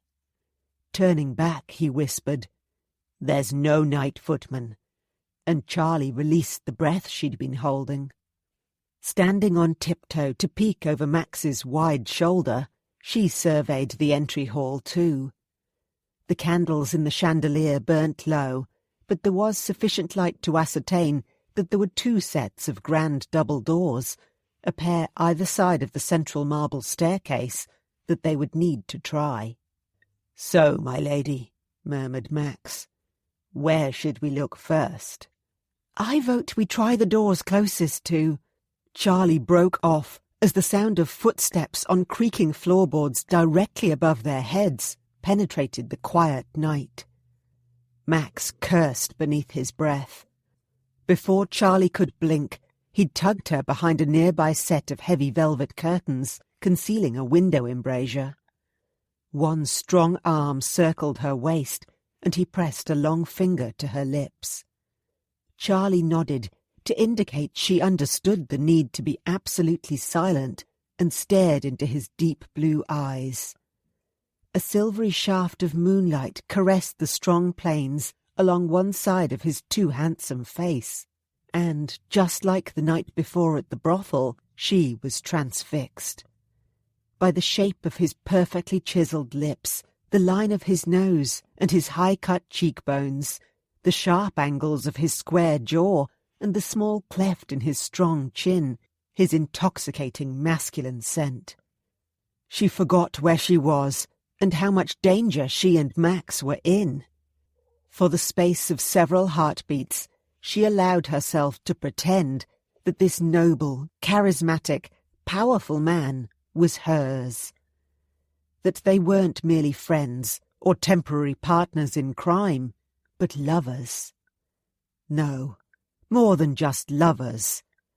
That they loved each other. Truly, passionately, deeply. That Max wanted her, despite her myriad faults and tainted reputation, for his wife. His Duchess, forevermore. Max stared back, his gaze intent, heavy and somehow hot. And when his attention slid to her mouth, where his finger still rested, burning the tender flesh of her slightly parted lips, Charlie's breath caught in her chest. "Kiss me. Please kiss me." His thumb brushed a barely there caress over her bottom lip, and without conscious thought, her gloved fingers curled into the lapels of his coat. How long had she dreamed of a romantic encounter just like this? Max, holding her close in his arms, looking at her as though he wanted her the way she wanted him. That he ached for her, and her alone. That if he didn't kiss her right now, this minute, he might die. The sound of a door snicking open broke the spell. And then a woman spoke, her harsh whisper close by. "Hurry, Nancy," she urged. "We don't want Mrs. Phipps to notice what we're up to." All right, Ruth. The hot chocolate ain't going anywhere, and Phipps is snoring her head off. How else do you think I got the key to the pantry? Let's just hope the master don't come back early." Light rushing footfalls approached, then passed by their hidey-hole, and Charlie let out a shaky exhale. Relief they were safe, and disappointment she and Max's intimate moment had been interrupted, welled inside her in equal measure. "It sounds like Ruth and Nancy are headed to the kitchen." Max's expression was shuttered, his manner all business again, as he released her from his embrace. "We'd best find the library before they return." "Agreed." The closest set of double doors opened onto an elegantly appointed drawing room. The second set, on the opposite side of the entry hall, led to the library. Thank God. Charlie offered up a prayer to heaven as Max quietly shut the oak-panelled doors behind them. The banked fire offered little light, so Max swiftly lit a pair of candles, while Charlie crossed to the ornately carved desk on the opposite side of the room. "One thing that strikes me as odd is that for a man who is blackmailing me for money, Lord Rochefort doesn't seem short of funds," remarked Charlie, as she began to sort through a pile of books on one edge of the leather blotter. "I mean, his townhouse and all its furnishings." She gestured at the enormous mahogany desk, with its bronze lion's paw feet and the preponderance of gilt Egyptian-style ornamentation and artefacts scattered about the room. "Well, they're very fine indeed. We could be in Hastings' house." "Yes." Max approached with the candles and placed them on opposite corners of the desk. "It is odd. I haven't heard any rumours that Rochefort is in debt." "My notebook's not here." Charlie tried but failed to stop a note of panic creeping into her voice as she pushed the pile of books away. The only other items on the desk were an elaborate brass inkwell set, a jewelled snuff box that resembled a scarab, a letter opener with a vicious-looking dog's head, presumably Anubis, at the end of the handle, and a neat stack of papers. Her gaze travelled over the cabinets and towering bookcases lining the walls, and Lord Rochefort's impressive collection of leather-bound tomes. If he'd hidden her notebook somewhere on the shelves, Charlie swallowed hard. She and Max would never find it.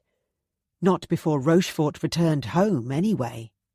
Max moved behind the desk, flicked out his coat-tails, and claimed the Baron's chair as if he owned it.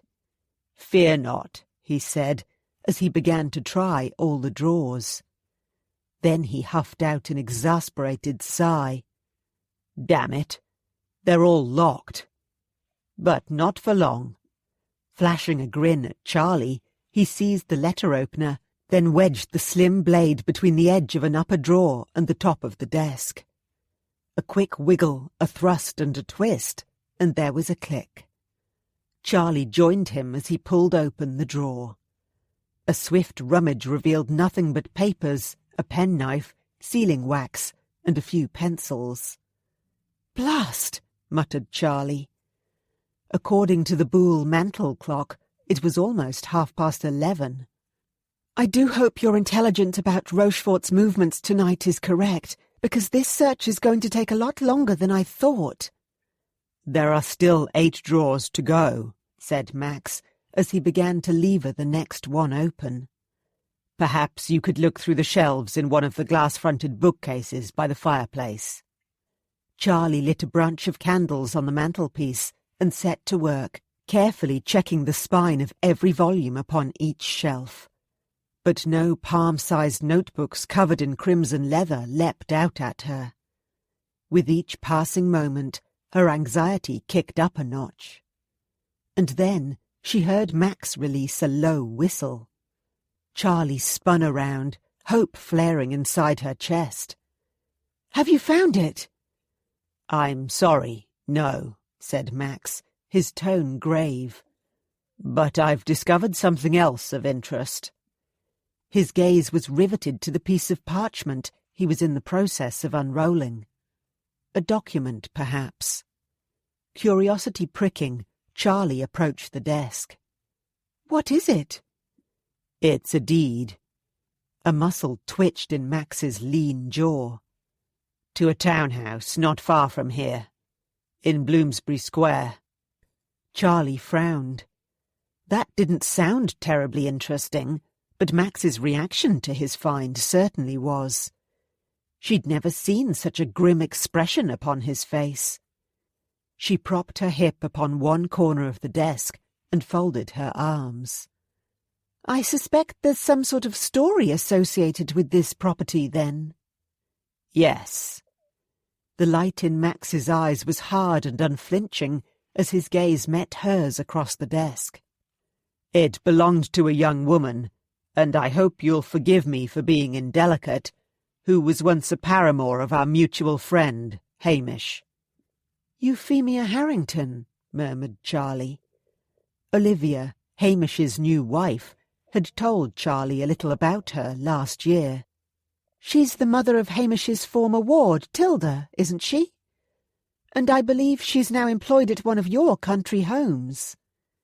"Yes, as a housekeeper at Linton Grange in North Devon. But what you might not know is that the reason Mia Harrington felt compelled to give up Tilda was that a man had threatened to harm her young daughter if she didn't sign her townhouse over to him, and indeed everything else she owned.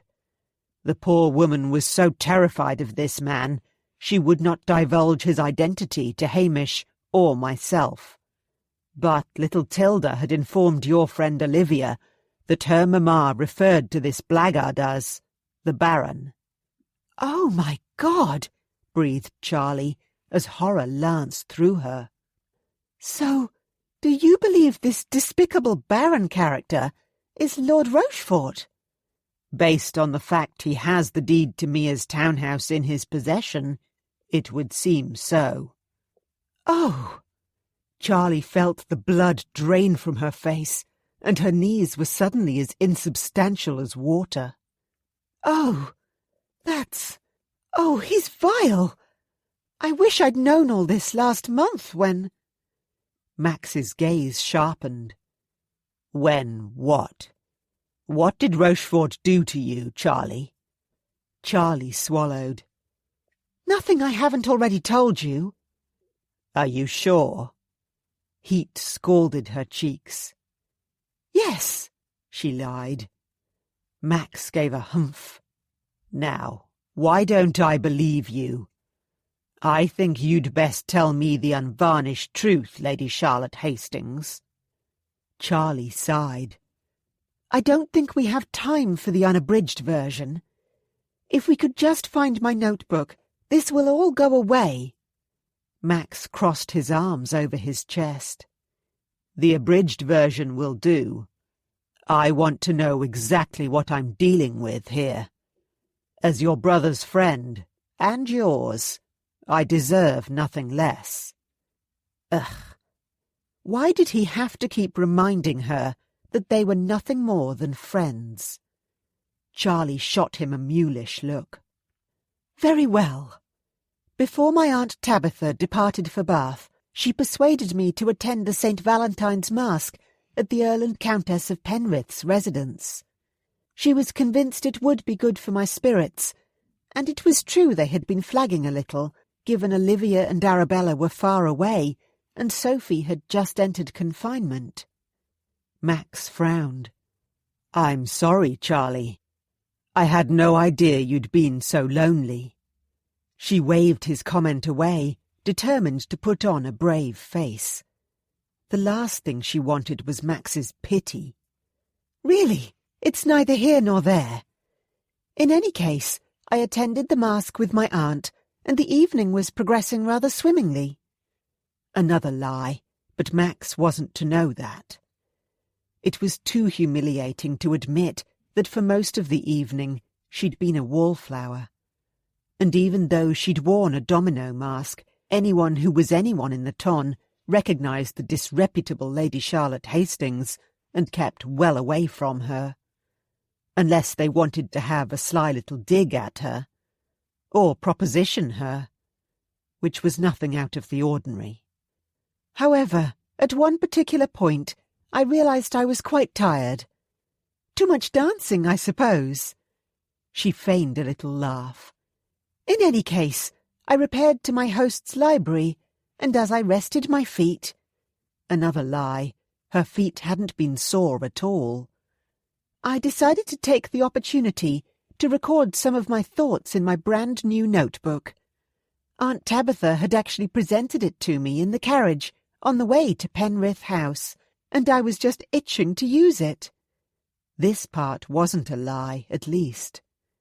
But then I discovered I wasn't alone. "Go on," said Max. His tone was gentle, even if the light in his eyes was hard. Lord Rochfort had been sitting in a shadowy corner of the library, drinking Lord Penrith's cognac. I only became aware he was there when he went to refill his glass. Of course, I was startled at first, but then we struck up a conversation. She omitted the part where she'd boldly asked for a glass of cognac too. And then, willing herself not to blush, she met Max's gaze. Rochfort was exceedingly charming. I knew who he was, and of course I'd heard he was quite the rakehell, perhaps even a little dangerous. And I suppose, That's why I stayed in the library with him. Because—" she lifted her chin, "you may condemn me for being a reckless fool, and worse, but it was St. Valentine's Day, and I wanted an adventure. I'm 22 years old, all my friends are married, and I too wanted to feel what it's like to be admired, perhaps even desired. And even though it was imprudent, I let him kiss me. I wanted to be kissed. Only—" she let out a derisive huff. "It seemed Lord Rochefort had another agenda." "Clearly?" Max's expression was unreadable. "It wasn't until he'd quit the library that I realised my notebook was missing. At first I thought it had slipped behind one of the cushions on the settee we'd shared, or that it had fallen on the floor. I searched high and low for my notebook, but of course to no avail, because he'd taken it. It wasn't until the following day, when he sent a note to Hastings' house, that I discovered what he was really about. And you know the rest." "Yes." To Charlie's surprise, Max reached out across the desk and took one of her hands in his. "Charlie, I want you to know that I don't think any less of you, and I would never condemn you, as you put it. Unrepentant rake that I am, I would be a hypocrite to do so. But that doesn't mean I can't condemn Rochefort for all he has done. To you and others like Mia Harrington." There was something about Max's manner, his grim tone, that sparked alarm inside Charlie. "Max, I really hope that condemning Lord Rochefort doesn't involve you taking some sort of rash action to exact vengeance, like calling him out. Because that would invite all kinds of unwanted attention and speculation. As I keep saying, if we can just find my notebook, all this nonsense will end. Avoiding another scandal is of paramount importance." Max's expression grew colder than a frosty winter's day. His blue eyes glittered with a strange, hard light. "Are you suggesting that Rochefort shouldn't be held to account for all he has done to you?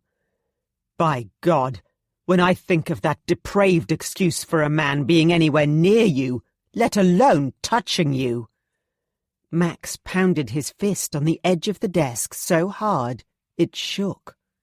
There was a soft metallic snicking sound, like the rasp of a latch coming undone, and Max's gaze dropped to the open drawer in front of him. "Well, well, well," he murmured, shifting the papers aside. "What do we have here? A secret compartment, perhaps?" Charlie rushed to his side. Excitement leapt about inside her like sparking fireworks. "Is there anything there?" she asked, as she watched Max lift a small slat of wood on the bottom of the desk and reach into the compartment below. "Yes," he said, with a triumphant grin. "A small red notebook with a gold filigree border." "Oh, my lord! Oh, sweet heaven!" As soon as Max brandished the book in the air, Charlie snatched it up and hugged it to her chest. Joy and undiluted gratitude, more potent than any French brandy, washed through her veins, making her dizzy. "I'm so relieved I could faint!" Max replaced the wood slat and pushed the drawer shut. "I'm rather hoping that you don't, because carrying you out of here might prove to be a bit tricky. Now that you have your notebook, we'd best be on our way." "Yes, you're quite right," agreed Charlie. Although the thought of Max sweeping her up into his arms made her feel like swooning all over again. As Max set the rest of the desk to rights, putting away the deed to Mia Harrington's old townhouse, along with papers, books, and other miscellaneous items, Charlie took the opportunity to quickly flip through the opening pages of her notebook. Everything appeared to be the same. All the pages were intact. Her single entry that she'd made with a pencil during the St. Valentine's Day masque hadn't been altered or erased. When she looked up, she discovered Max was studying her, a speculative light in his eye. No doubt he was wondering what she'd written that was so damning, but he was too much of a gentleman to ask. "I trust everything is all right," he said, then licked his fingertips and snuffed out the candles on the desk one by one. There was a faint sizzle, and wisps of smoke drifted in the air between her and Max. "Yes, perfectly fine," she said, offering Max a genuine smile for once. When she retired for the night, she would sleep soundly, like a wee, untroubled babe. It would be the first time in weeks. "Very good, then." Max closed the last desk drawer. "I suggest we leave by the front door if it's still unmanned. Hopefully a key has been left in the lock. I'd like to be well away from here before I return home, Your Grace." Charlie's gaze shot to the library doorway, and her heart all but stopped. Lord Rochefort lounged on the threshold, one wide shoulder propped against the doorframe. With his jet-black hair, hooded eyes, and saturnine good looks, he reminded Charlie of a savage beast feigning nonchalance right before it went on the attack. "Lady Charlotte." His deep, cultured voice, a voice that Charlie had once found appealing, but now she loathed, had a mocking edge as he straightened, then sketched a bow in her direction. "I'd ask you to what do I owe the pleasure of this visit, but that would be rather disingenuous of me now, wouldn't it? I trust you found what you were looking for." "Yes, and as you heard, we were just leaving." Max's voice was as hard as forged steel. "So, I'd suggest you move aside and let us be on our way." Rochefort affected a sigh. "I suppose I should concede defeat graciously. It seems the game is well and truly over, Lady Charlotte, and you've won." He shrugged a shoulder, and his obsidian eyes glittered, but he didn't step away from the doorway as Max had requested. Despite the unease prickling along her nape, because Lord Rochefort still barred their exit, fierce anger flared inside Charlie. The Baron thought this was all a game. How dare he? Stiffening her spine, she skewered him with her gaze. "Actually, before we go, I have a question for you, Lord Rochefort. Where is the diamond and pearl brooch I gave you? Or should I say, you extorted from me? Do you still have it? Because if you do, I'd like it back." The Baron's mouth twitched with amusement. "As a matter of fact, I do still have it in my possession, my lady." He took a step forward, but Max held up a hand. To Charlie's surprise, the Baron halted immediately, his eyes widening momentarily, before narrowing into a dark, fulminating glare. "Wait there, Rochefort," drawled Max, rounding the desk. "You'll forgive me if I don't trust you." That's when Charlie noticed that Max had a rather deadly-looking flintlock pistol trained on the Baron. Good Lord! Charlie had had no idea that Max had been armed this whole time. But right at this moment, she was rather glad that he'd had the foresight to bring a weapon. The currents of enmity rippling around Lord Rochefort and across the room were forbidding indeed. "Thine eyes shoot daggers." Had an expression ever been so apt? Charlie was only just beginning to fathom how dangerous Lord Rochefort really was, and that Max was far more ruthless and fearless than she'd ever imagined.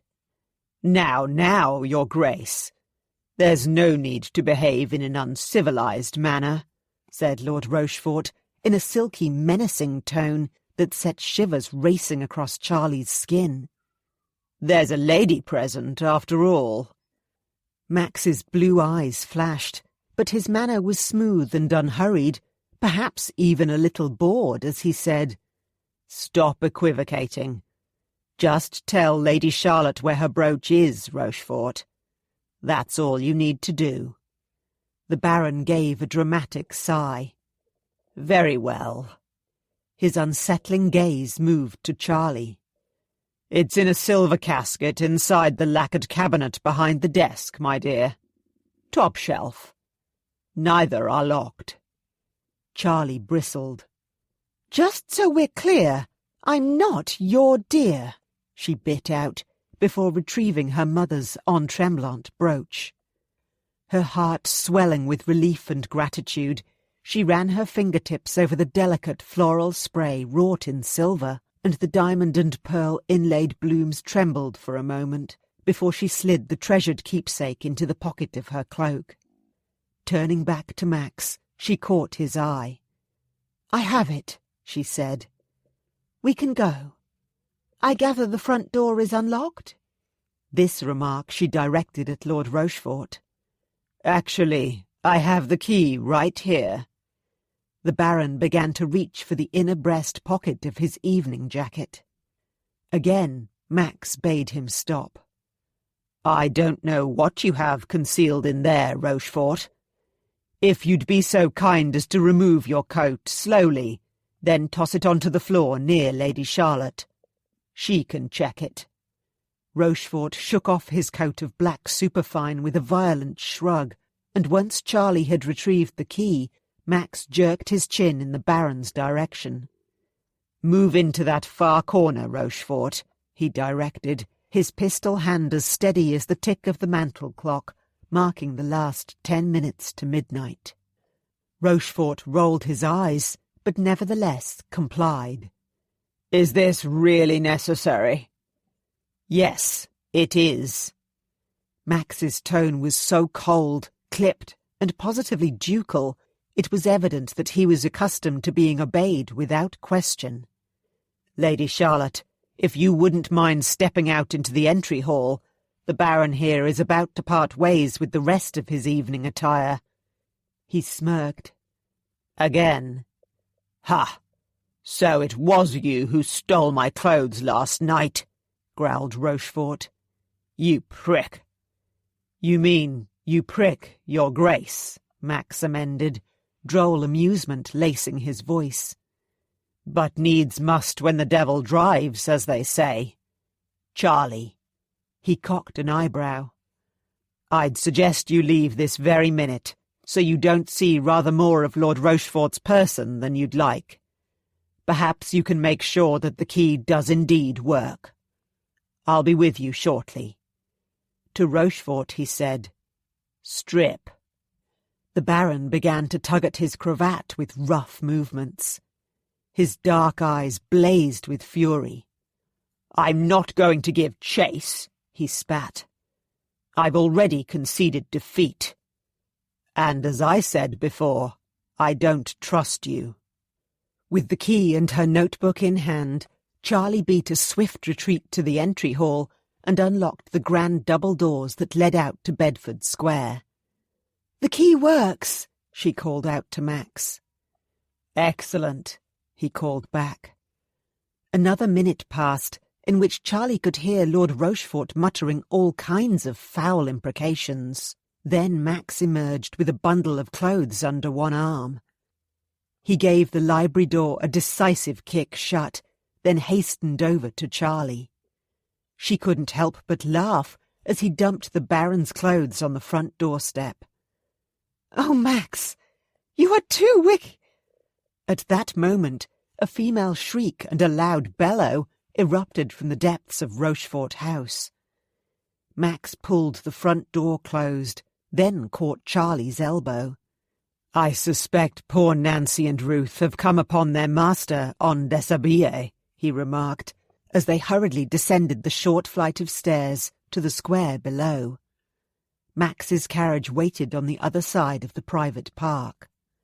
"Oh dear!" Charlie had to rush to keep up with Max's long strides. "At least they got to enjoy a cup of hot chocolate beforehand." "I, for one, am going to enjoy a celebratory tipple of brandy." Max pulled a pewter flask from his coat as soon as they were settled in the carriage and on their way. He raised an eyebrow, smiling an invitation. "Would you like a sip or two, my lady?" Charlie laughed again as she took the flask. "Heavens! What else have you got stashed away in that coat of yours? You think of everything." "I like to be prepared," he said with a grin. "I always have a contingency plan to increase my chances of success. A strategy for making a safe exit up my sleeve. One can never be too careful." "Well, I appreciate your attention to detail and dedication to the cause." Charlie uncorked the flask and raised it in the air. "To you, Maximilian Devereux," she said, with a heartfelt smile. "I'm truly grateful for everything you've done for me tonight. And last night. You've removed a terrible millstone from around my neck, and for that I shall be forever in your debt." She took a delicate sip, then handed the flask back to Max. She felt as weightless as a cloud, and for once she didn't wish to blunt her emotions with spirits. She no longer teetered on the dizzying edge of ruin.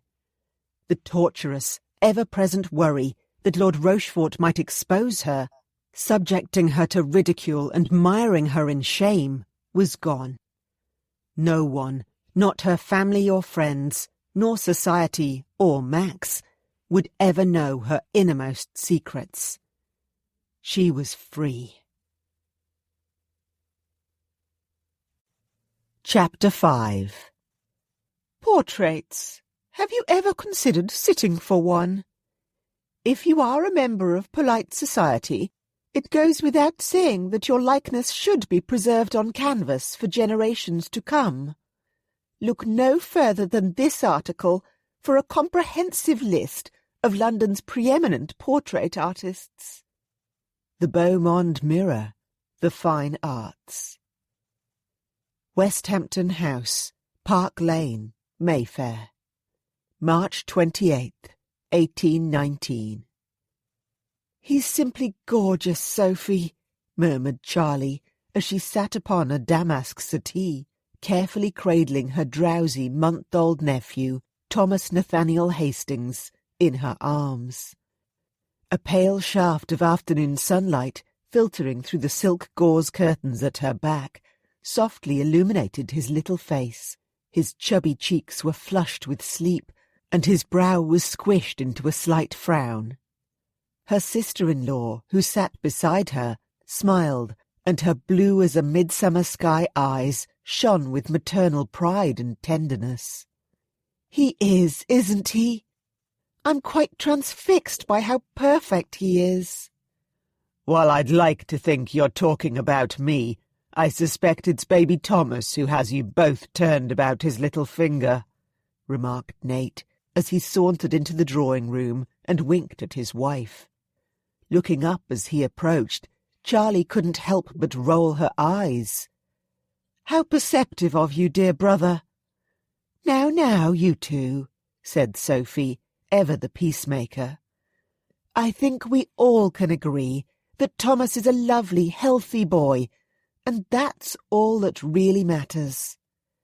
"As always, you are absolutely correct, my love," said Nate, his brown eyes glowing with warmth as he gently ran a hand over the light red fuzz atop Thomas's tiny head.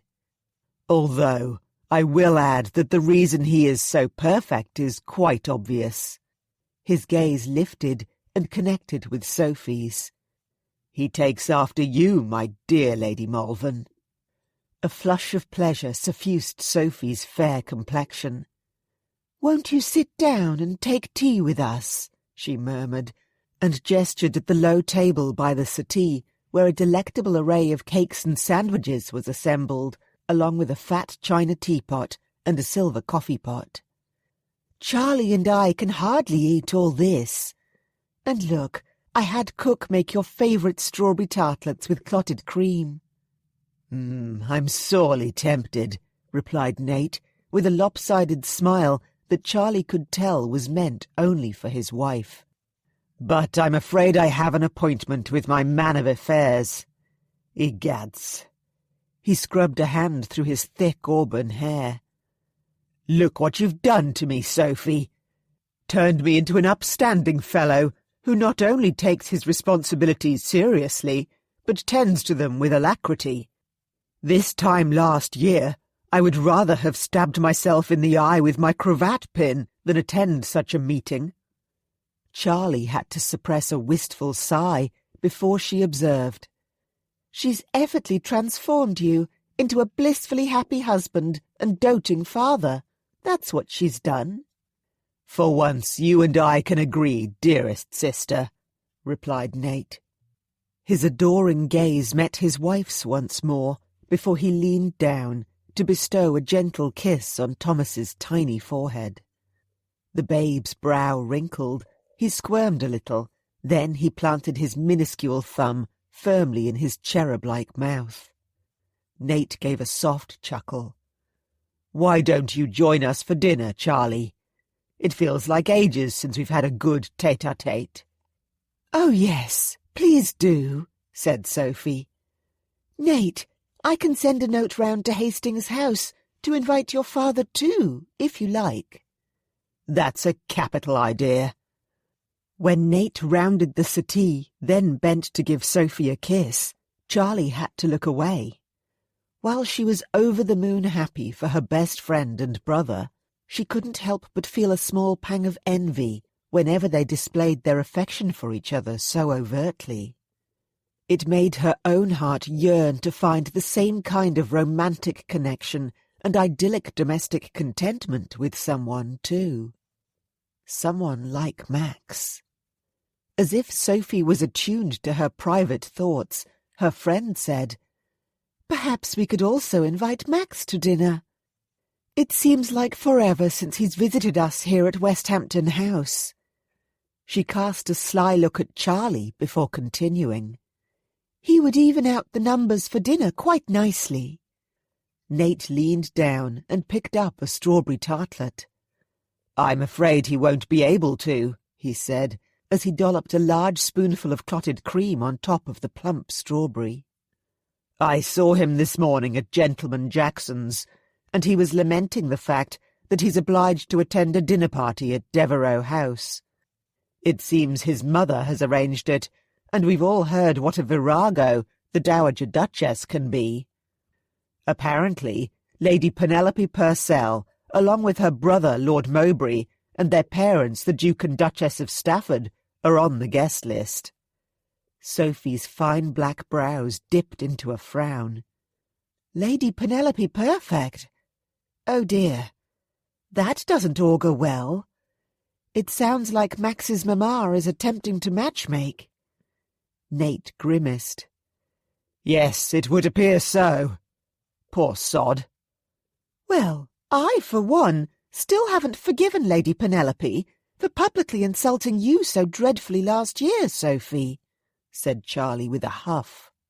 "And to think that the whole exchange ended up in the Beaumont Mirror. I can't believe that his mother would even consider such a match for Max." Jealousy flickered and fused with a smouldering ember of indignation. "Although Lady Penelope might have a remarkable pedigree and possess a host of accomplishments, she most certainly isn't perfect. Not by a long shot. Max could do much better." Agreed." Nate popped the strawberry tartlet in his mouth, chewed with gusto, then swallowed. "Delicious," he said, changing the subject, then swooped down to kiss his wife's cheek in farewell. "And thank you, sweetheart. You know how much I love the flavour of strawberries. Now I must be off. I promise you that I won't be late." As her brother quit the room, Charlie noticed that the tips of Sophie's ears had turned bright pink. Even though she wasn't sure why, she rather suspected it had something to do with Nate's remark about strawberries. Best not to think about that. Little Thomas began to stir and fuss, so Sophie rang for his nurse. As her friend began to dispense the tea into elegant Wedgwood cups, Charlie helped herself to one of the strawberry tartlets and silently concurred that they were indeed delicious. Her thoughts strayed to what Nate had just disclosed, and she added another tartlet and a cucumber sandwich to her plate. She wasn't at all surprised, given Max had complained last night about his mother's machinations. But still, the knowledge that Lady Penelope had been invited to dinner, and that she, Charlie, would never be good enough for Max, at least in the eyes of the Dowager Duchess and polite society in general, smarted. She released a sigh and nibbled at the sandwich. If only Max would stop looking upon her as just his friend's younger, bothersome, and clearly far too brazen sister. The hope that had sparked in her breast when they'd hidden in that moonlit window alcove at Rochefort House had all but fizzled out by the time he'd dropped her home at Berkeley Square. After she'd handed back his brandy flask in the carriage, he'd become withdrawn and had barely spoken a word to her other than good night.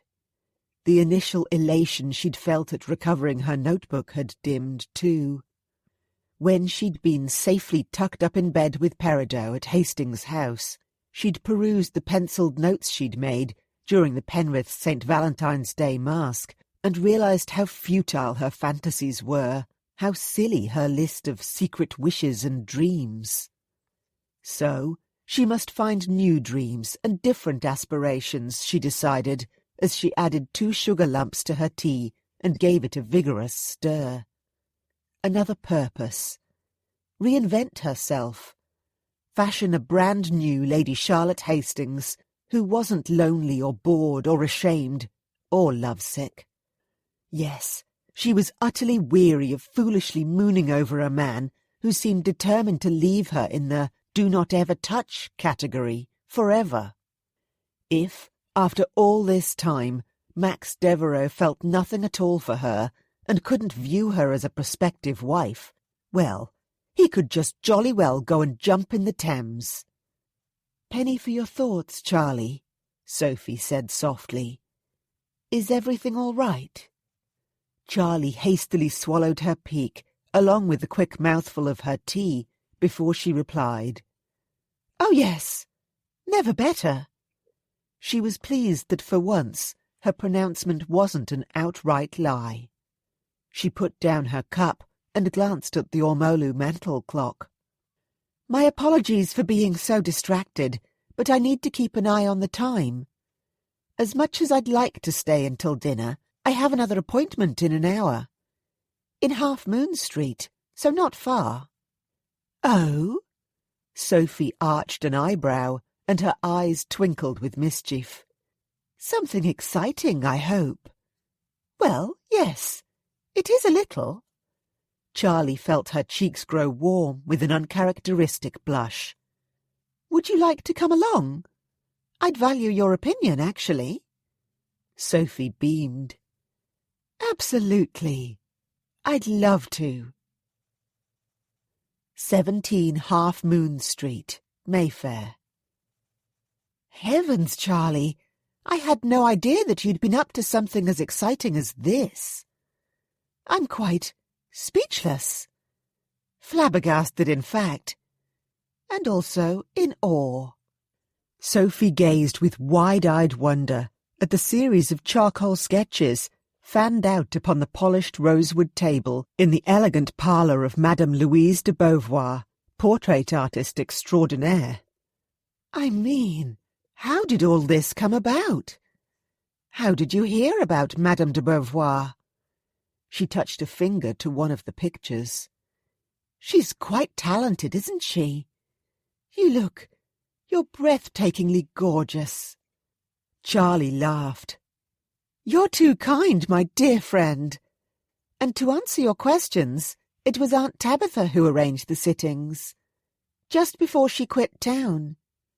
Sophie patted her now flat belly beneath her smart walking gown of blue velvet.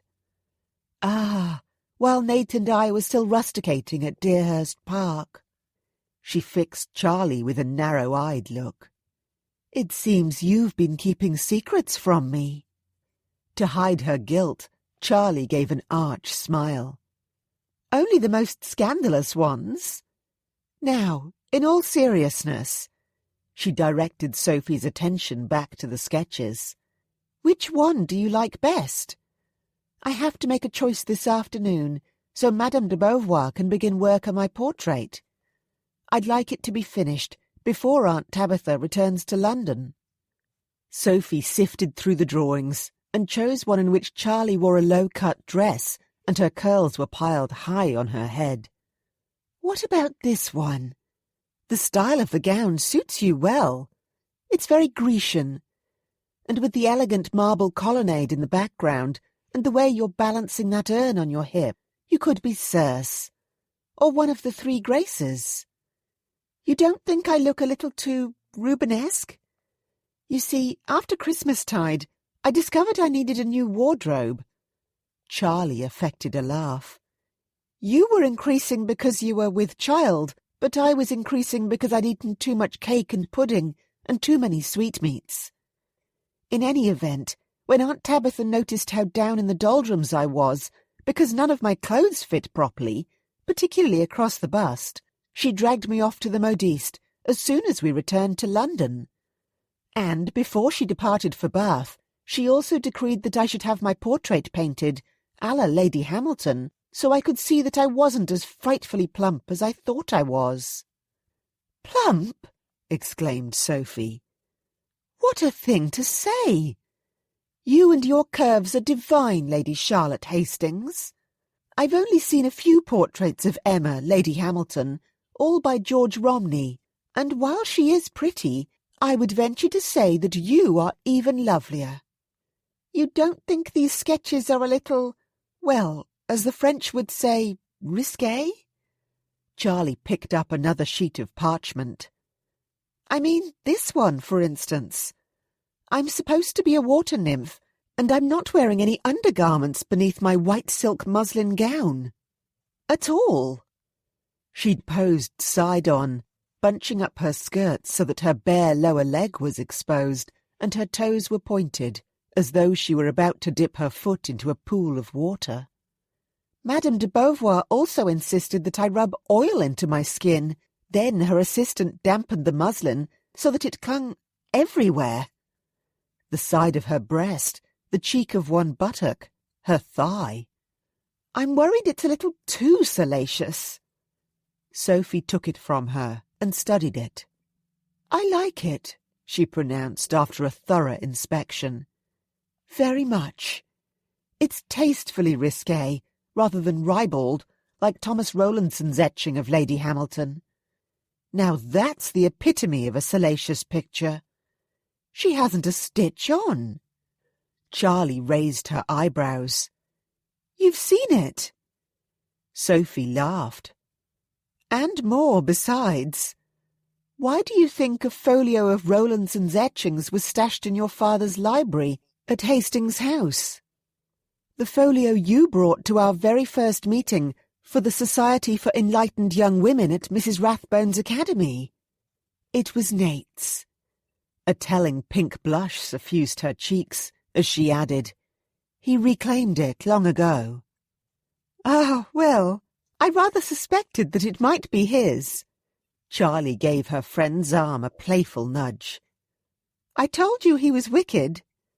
Sophie's blush deepened, but nevertheless she smiled. "Exceedingly. I think that's why I love him so much. Now."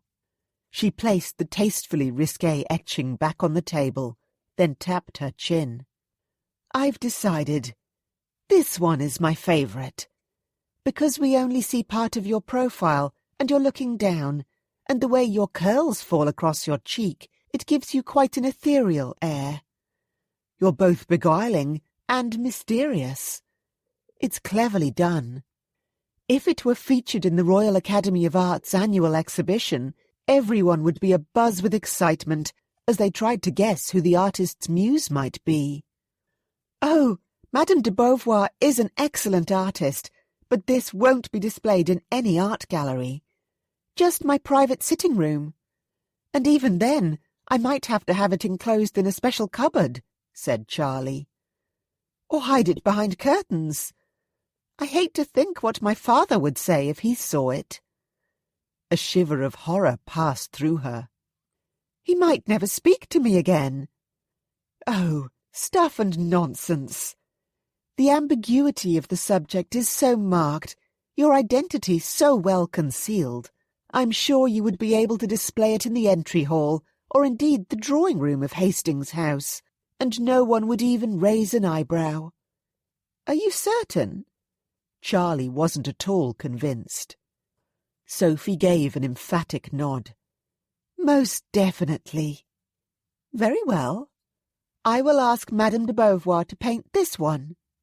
"Wonderful." Sophie sifted through the other sketches. "You know, I'm feeling a little left out. Considering Arabella is her husband's muse, and now your likeness has been captured so becomingly, I rather think I should have my portrait painted. For Nate." She glanced up. "How is it that your aunt became acquainted with Madame de Beauvoir?" "You didn't say." "Ah, that's an easy question to answer. Late last year, the Mayfair Bluestocking Society invited her to give art lessons to its members. Aunt Tabitha and I both attended, but I'm afraid to report that my efforts were quite woeful. But it was not through want of trying." Sophie laughed. "I'm sure my efforts would have been far worse. The art tutor at Mrs. Rathbone's academy would have happily set fire to all of the appalling abominations I created." "But, my dear sister, you are so accomplished in so many other ways," countered Charlie. "Aside from being a talented novelist, you're a devoted wife and mother. Olivia can sing like an angel, and Arabella is clever beyond words and a dedicated philanthropist. Whereas I—" Charlie picked up one of the discarded sketches and sighed. "Aside from getting into mischief, I suppose I'm quite adept at balancing a porcelain urn upon my hip, don't you think?" "Oh, Charlie!" Sophie enveloped her in a warm hug. "You're perfect, just the way you are. You bring untold joy and fun and laughter into the lives of everyone who knows you. To my way of thinking, there can be no finer accomplishment than that." Devereux House, Curzon Street, Mayfair. "Maximilian?" Max winced inwardly as he helped himself to a large brandy from the crystal decanter that graced the satinwood sideboard in the drawing-room of Devereux House. "Yes, mother," he said, without turning around. "I do hope that you're not going to chide me for my intemperate ways, because you know I'll just leave, given I don't particularly wish to be here anyway." "Good heavens! There's no need to be so rude or dramatic." Max turned around, propped one hip against the sideboard, and took a long, deliberately slow sip of his brandy. "I didn't think I was being either of those things, mother. Just honest and matter-of-fact. And I'm not in the mood for your sniping." "Really, Maximilian?" His mother stalked across the room to the fireplace, her ice-blue silk skirts fluttering and whispering about her ankles. The firelight glanced off the diamonds at her ears and throat, as if it wanted to be somewhere else too. "All I ask is for you to behave in a civilized manner tonight." Her cool, appraising gaze slid over him. "Even if you don't dress like a gentleman of your rank should. You should hire a new valet." Max scratched the evening stubble on his jaw. "Smedley does a sterling job. And bristles are all the rage, didn't you know? As are stylishly rumpled cravats and unkempt hair. I hear young women are particularly wild about ton bucks who look as though they've just stumbled out of someone's bed. Which is rather the point of this evening, isn't it? Don't you want Lady Penelope to be all moon-eyed whenever she casts a glance my way over the roast guinea fowl at the dinner table. His mother pinned him with a frosty glare. "There's no need to be vulgar. And I know why you're doing this. It's your rather puerile attempt to put off the Duke and Duchess of Stafford, to ruin your chances with Lady Penelope, even if she's partial to—" She waved her hand in his general direction. "Poorly dressed men." "You give me far too much credit," Max drawled. "The simple explanation is that I just couldn't be bothered to make an effort. I really don't give a tinker's damn about the Duke or Duchess of Stafford's opinion of me, or Lady Penelope's, or Lord Mowbray's for that matter. And unlike you, Mother, I don't spend every waking hour plotting and scheming. I'm all for expediency. I have far better things to do with my time." His mother bristled. "Yes, like drinking and whoring and gambling, and Lord knows what else. The number of times your name has appeared in newspapers, you'd think you'd have learned your lesson by—" Max held up a hand. "Spare me the lecture. Next you'll be telling me how I should try to be more like my dearly departed brother, or how disappointed father would have been." His father. Even now, after all these years, Max still felt his shade. It was as though he was here in the room, hovering at the edges of his vision, waiting, judging, sneering. His mother lifted her chin. "Well, you should be more like Anthony," she rejoined. "He took his ducal duties far more seriously than you. Why, by your age, he'd taken Diana to wife. Indeed, I would have at least one grandson by now if he hadn't." She broke off, and her hands curled into tight fists as she attempted to tamp down what she'd consider an unseemly display of emotion. "All I ask is that you seriously consider marrying someone suitable sooner rather than later.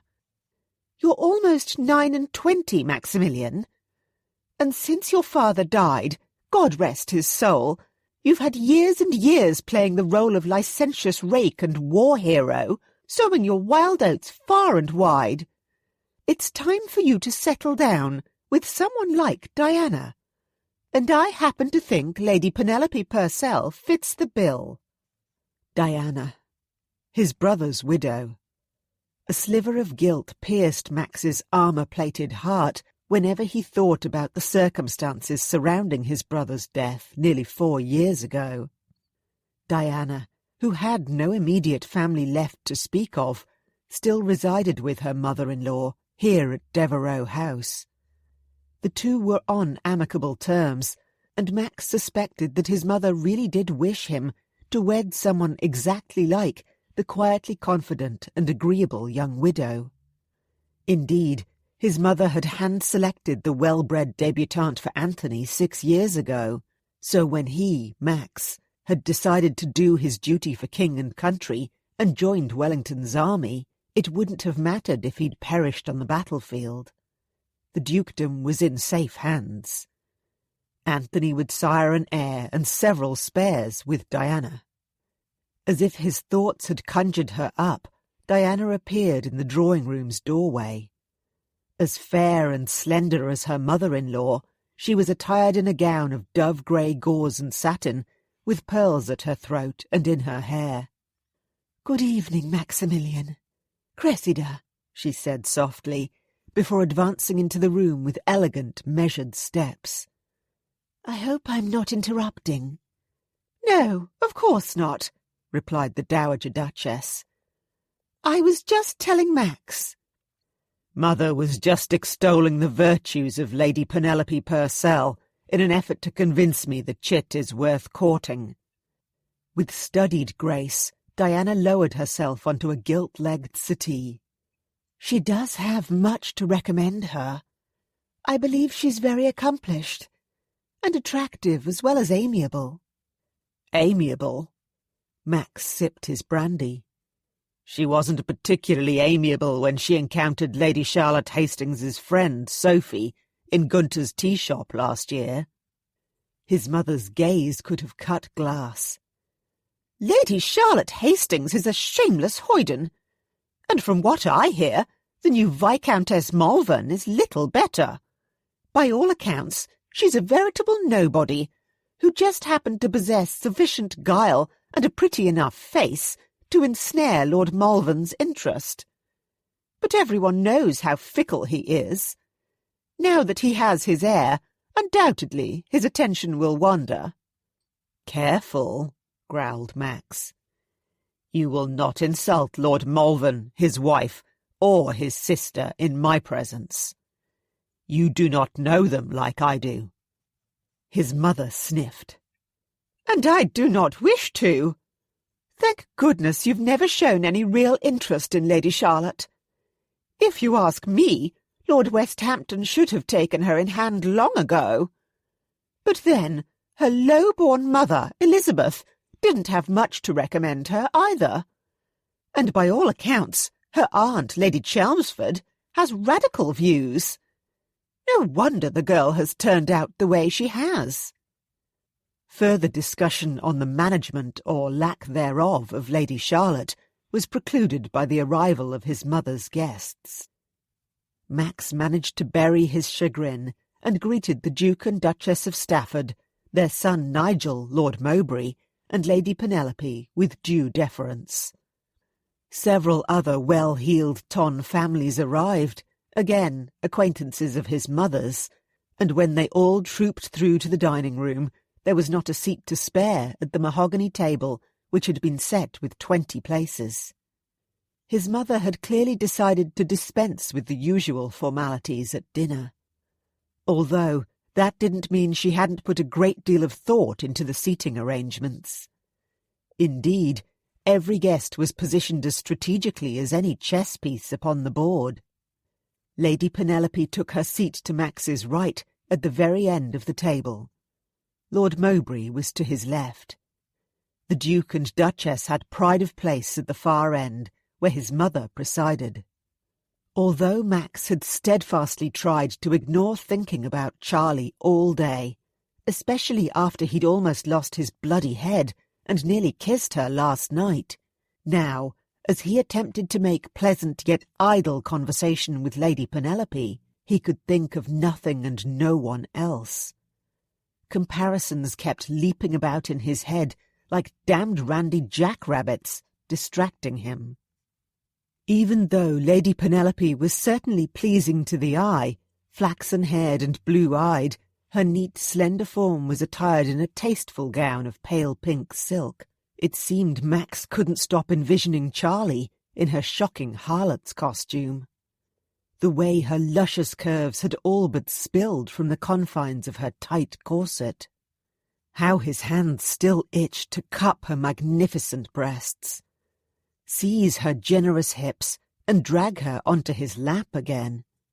He wanted her lips sliding along his jaw, to feel the humid fan of her breath against his bare finger when he'd pressed it to her ripe as a summer plum lips. If he'd done the unthinkable and had kissed her last night at Rochefort House, would she have tasted sweet or tart, or a mixture of both? He kept recalling what she'd told him in Rochefort's library, that she wanted to be admired, desired and kissed. And yes, he'd wanted to kiss her in that moonlit alcove. He shouldn't desire her, but he did. Since that night at the Rouge et Noir Club, he seemed to be caught in a fever dream that he couldn't wake up from. Lady Penelope was speaking, and Max reluctantly refocused his attention on the poised young woman who reminded him of one of the fine porcelain figurines sitting upon the marble mantelpiece in his mother's sitting-room. Effortlessly elegant, eye-catching, polished, and utterly devoid of warmth. She was talking about her excursion to the theatre last night and how much she'd enjoyed the oratorio. It was an entirely appropriate but entirely bland topic, rather like the white soup that had been served earlier, and the blancmange that sat untouched upon Max's gilt-edged plate now. Both were pleasant enough, but he had no appetite for either of them. Max nodded, only half listening to Penelope as she continued to chat about the composer Handel and his blasted hymns. His mother was right, curse her. He had no doubt that Lady Penelope had been carefully trained and would fulfil the role of Duchess admirably. She would do her duty. She'd know her place. She'd run her husband's household smoothly and efficiently. She'd be an impeccable hostess, her conversation always light and easy and superficially entertaining, just as it was now. He glanced across the wide expanse of snow-white linen, cut crystal and gleaming silverware, to where his mother sat, holding court. She was smiling and nodding regally at something Diana had just said. In many ways, Lady Penelope was simply a younger version of his own mother and his sister-in-law. Max couldn't suppress a shudder of horror. It seemed his mother was determined for him to marry a woman in her very own image, so that he might beget a stable of blonde-haired, blue-eyed children to continue the Exmoor line. Lady Penelope paused to take a breath, and Max took the opportunity to wave over a footman to replenish the port wine in his glass.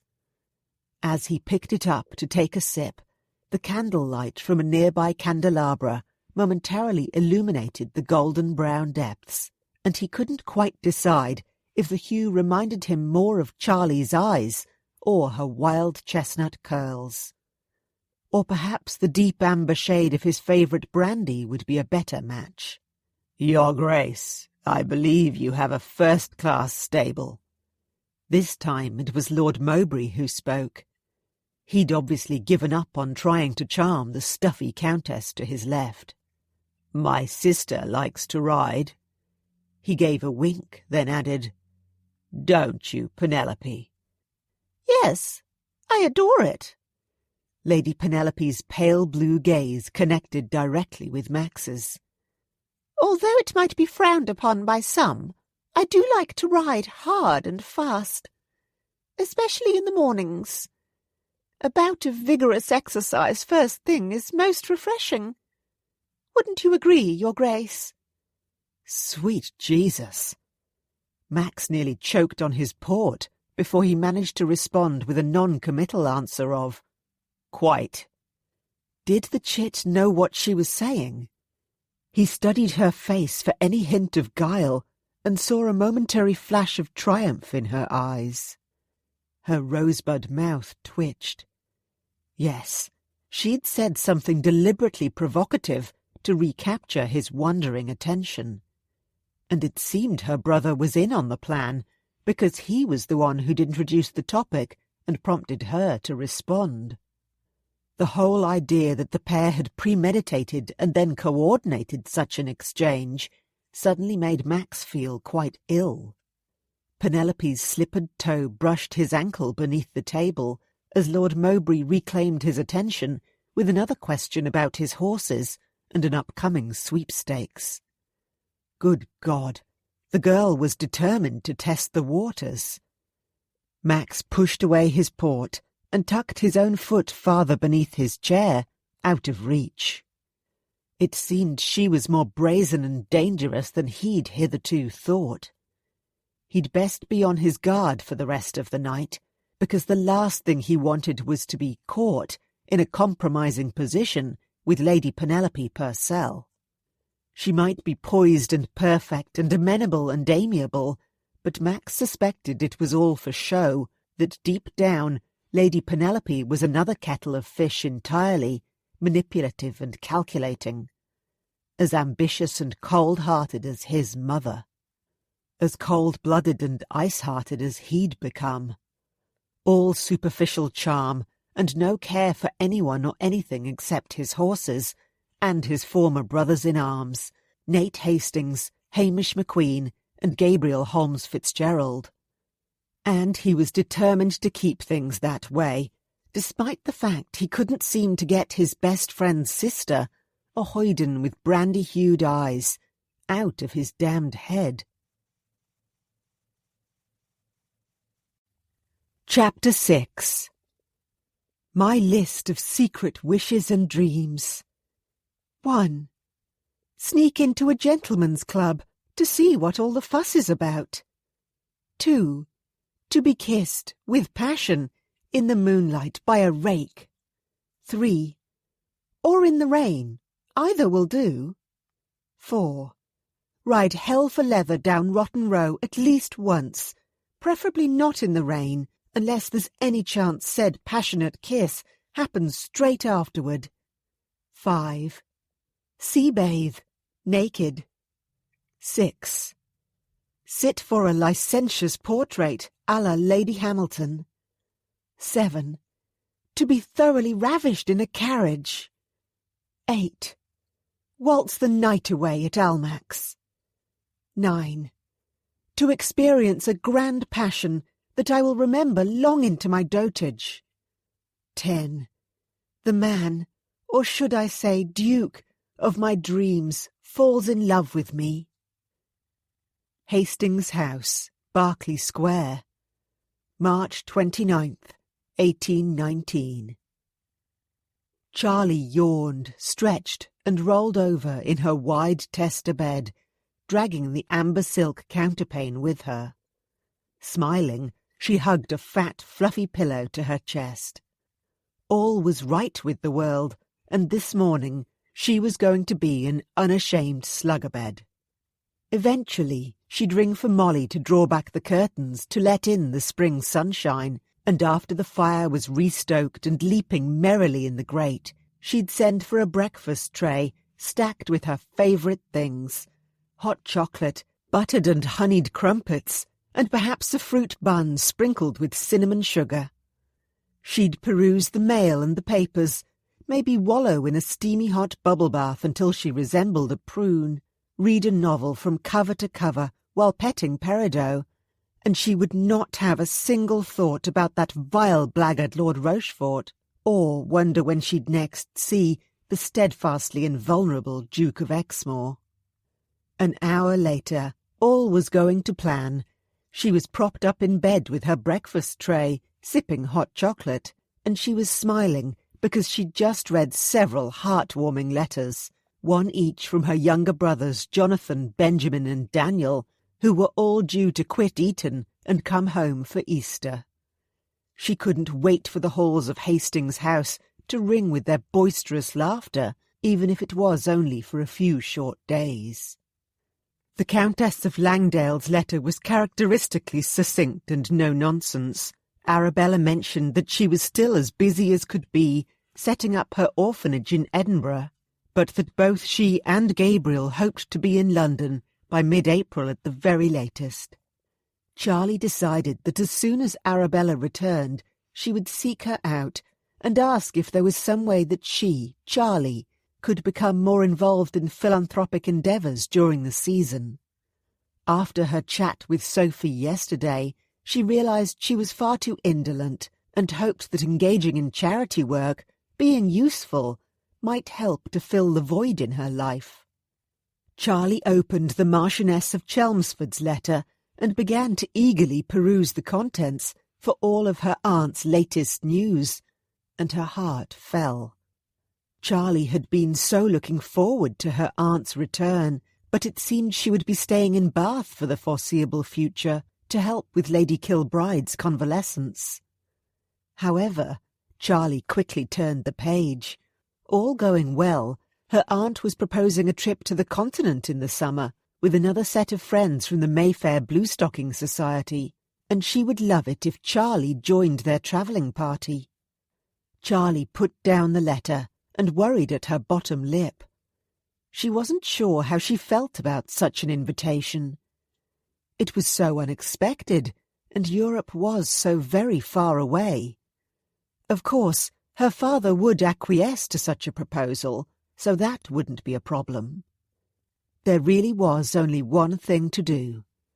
Charlie helped herself to another cup of hot chocolate, retrieved her crimson notebook and a pencil from her bedside table, skipped past her list of secret wishes and dreams and began to record a brand new list of all the pros and cons for embarking on such a trip on a fresh new page.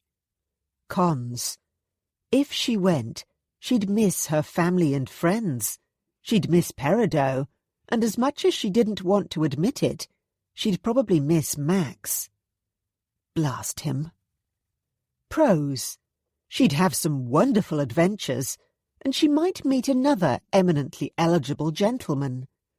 A man who didn't give a fat flying fig about her past, and would fall madly in love with her. Sweep her off her feet.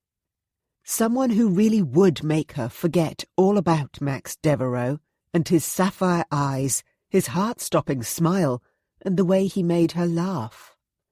It wasn't that far-fetched an idea that she could meet and fall head over heels in love with someone new. After all, darling Arabella, who'd been steadfastly against the idea of marrying, had met her wicked-as-sin Gabriel on a grand tour last year. And look how that had turned out. In the meantime, planning a trip to the continent would give Charlie something to look forward to. Yes, perhaps a jaunt abroad was exactly the tonic she needed to fully restore her joie de vivre. Mind made up, Charlie snapped her notebook shut and reached for the newspapers sitting in a neat stack on her bed. The Times didn't hold her interest for very long. Nor did the Morning Chronicle or the Morning Post. There was the latest issue of Ackerman's Repository of Arts, and at the very bottom of the pile, the Beaumont Mirror. She really shouldn't peruse the infamous scandal-mongering rag. In fact, she sometimes wondered why her father still bothered to subscribe to the paper, as he rarely looked at it, especially now that Nate had settled down, and his outrageous antics no longer appeared within its pages. It was likely an oversight, or perhaps he also suspected that Charlie liked to secretly catch up on all of society's gossip. In any event, the newspaper was there, waiting for her, tempting her like a plate of her favourite cream buns or a box of fondant bonbons. She reached for it, flicked it open. And then her throat closed over and her heart froze. Stopped. A strange buzzing sound filled her head. Oh, dear God. Oh, sweet heavens above. No. Oh, no, no, no. This couldn't be true. Couldn't be real. But it was. For there, plastered in big, bold letters upon the front page of the Beaumont Mirror, was her list. Her secret, scandalous list. The list contained within her stolen notebook that no one was ever meant to see. Her private thoughts. All her hopes and dreams. Exposed. For everyone to read and laugh at. It didn't matter that her name wasn't explicitly printed in the paper. Or Max's. Everyone knew who the former disreputable debutante, Lady C, was. And given the fact Nate and Max were such firm friends, the Ton could easily guess the true identity of the unnamed Duke of her dreams. And Max would know, too. How could he not? Humiliation and horror washed over Charlie in a huge, suffocating wave. She was drowning in it. Couldn't move. Couldn't breathe. How? Why? She choked in a much-needed breath, then another, as she tried to make sense of what had happened. She and Max had rescued her notebook. It was right there beside her, the crimson cover standing out starkly against the deep golden counterpane. Somehow, the voice of reason rose above the clamouring, riotous thoughts whirling about in her mind and made itself heard. Lord Rochefort deceived you, Charlie. When he threatened to go to the papers with your notebook, perhaps he already had. days, if not weeks ago. And he was simply waiting for the right moment to wield the hammer, to plunge the knife. You humiliated him, thwarted him, and just when you thought you'd bested him, he decided to teach you a lesson. And oh, what a lesson! She was ruined. Utterly. Entirely. Irrevocably. Lady Charlotte Hastings wasn't just a disreputable debutante anymore. Now she would be forever branded a brazen slut. And the Ton would never, ever let her forget it.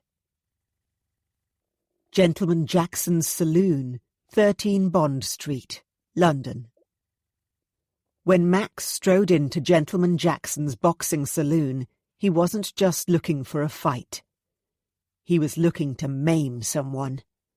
A specific someone by the name of Rollo Kingsley, Baron Rochefort, although filthy swine, gutter bastard, depraved snake, or even scum of the earth were monikers that would serve equally as well.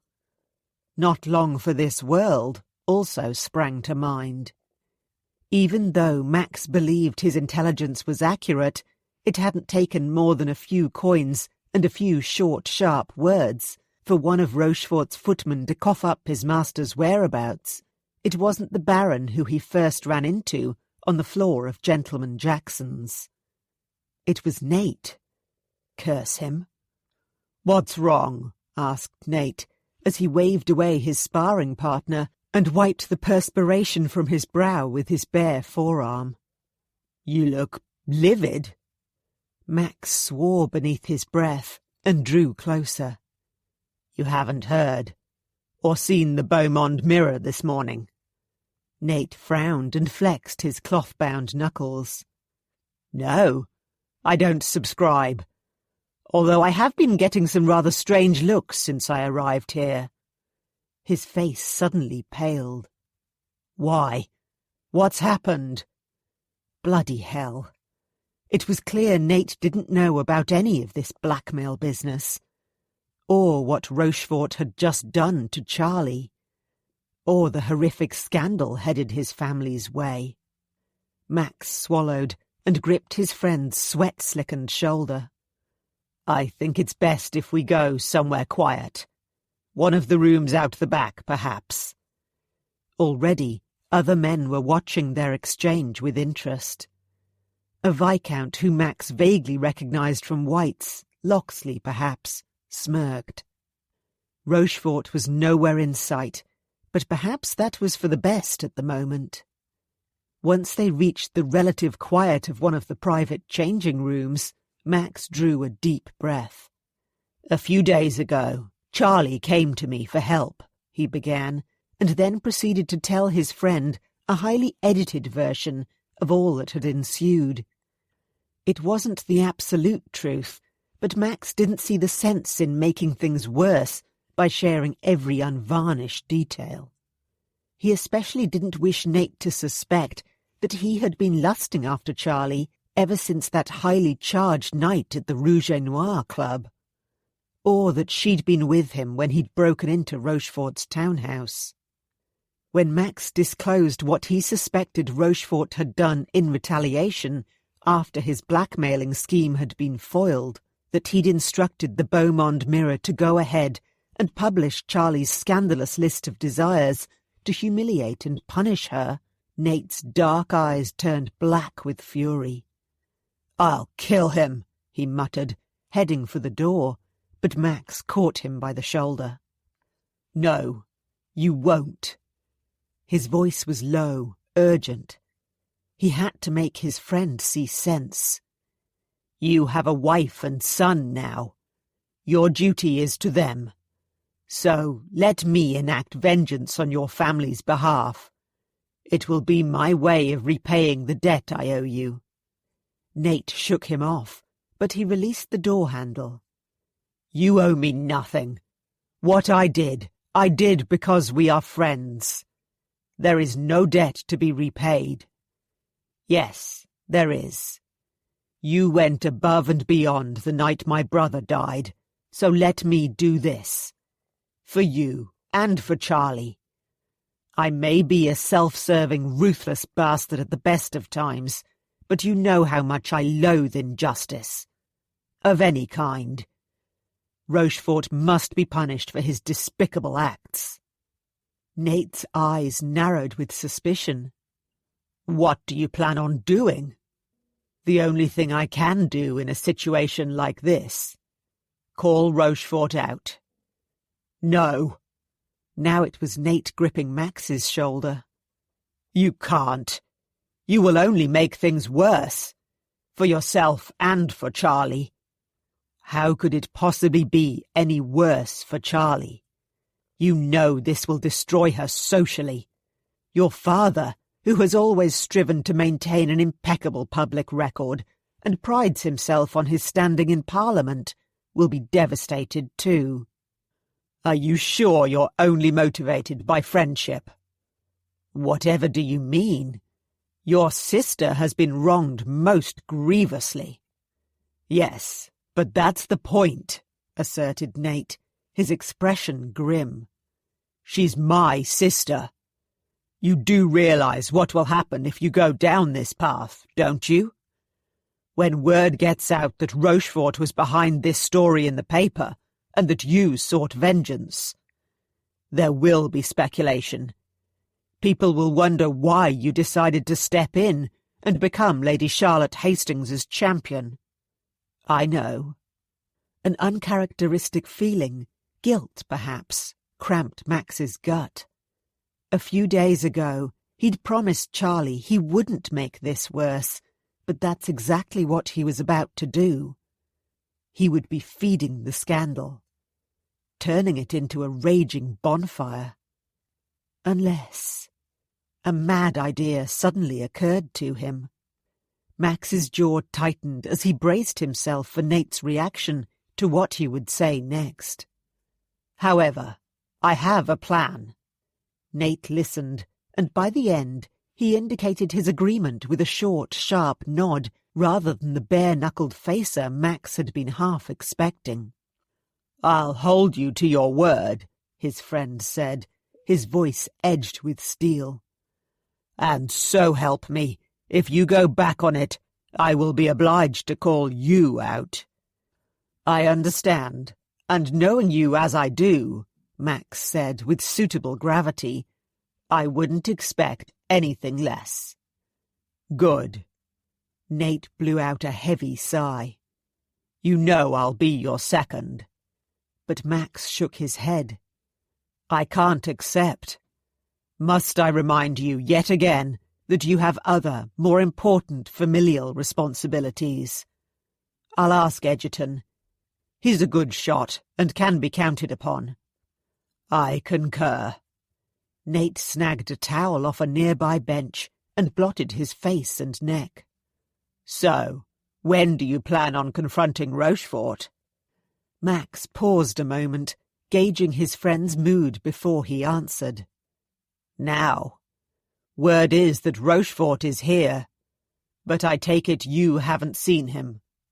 Nate's nostrils flared, and he cracked his knuckles. "No. Although if I do, I wouldn't mind darkening his daylights." Max understood perfectly. As they both quit the changing room and stepped into the hallway leading to the main saloon, the devil himself appeared in the doorway at the head of the corridor. And Max saw red. Blood red. In the next instant, he was storming down the hall with swift strides, throwing off his coat as he went. Rochefort smirked, put his head down, and charged. They crashed into the wall, grappling, pushing, grunting, then stumbled into the main saloon and fell to the ground. Max managed to gain the upper hand.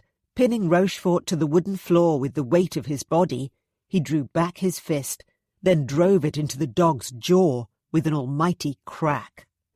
Rochefort's head snapped back. Then Max pushed his forearm against his windpipe. "You filthy, despicable cur!" His words were little more than a hiss as he forced them through clenched teeth. I demand satisfaction for what you've done to Lady Charlotte. And I'm setting the rules." Rochefort's eyes bulged, and he clawed at Max's arm, but Max only pressed harder. "Pistols at Hampstead Heath. You know the place.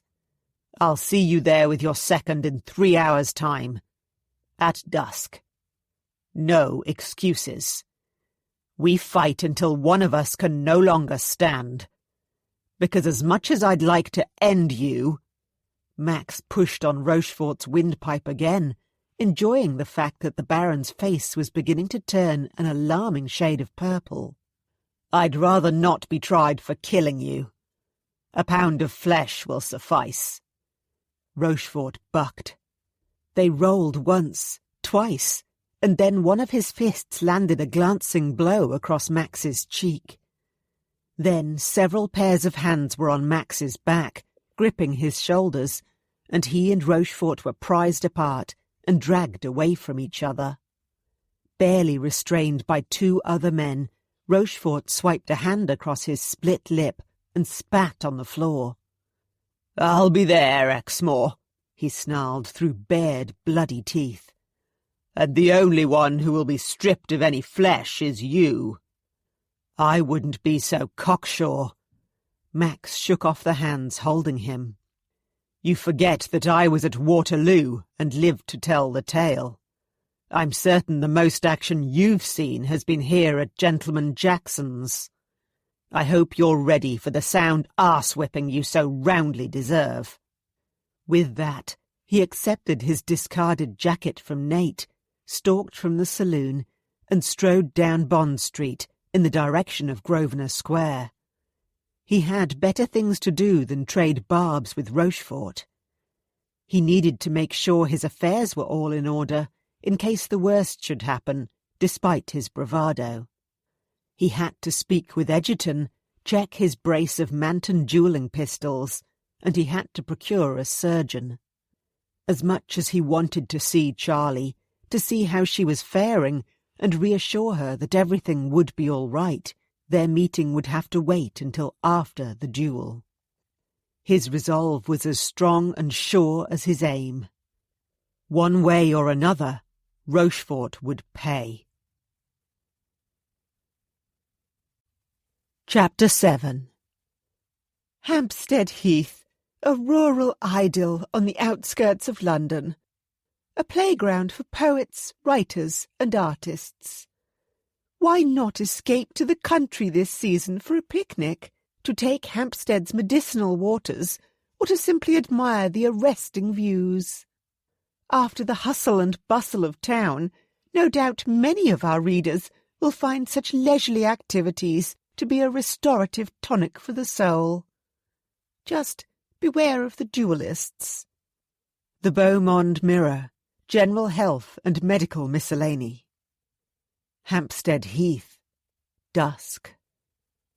The light was only just beginning to fade into a muted purple twilight when Rochefort's carriage drew to a halt in the lane adjacent to Max's duelling ground of choice, a secluded glade within the environs of nearby Kenwood House.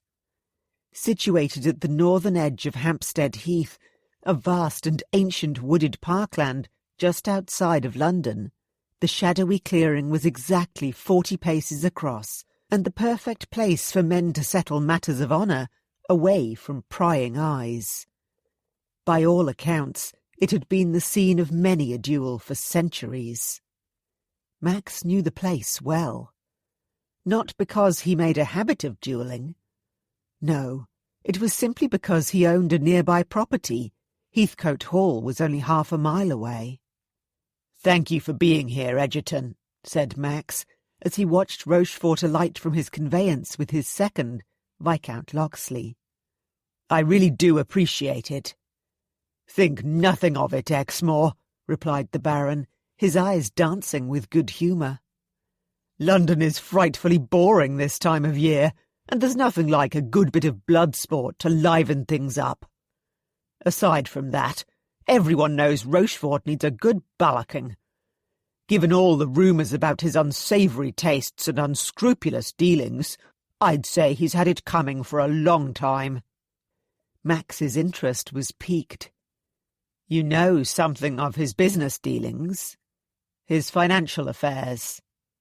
Lord Egerton shrugged, then brushed something off the cuff of his well-cut redingote. "One hears things.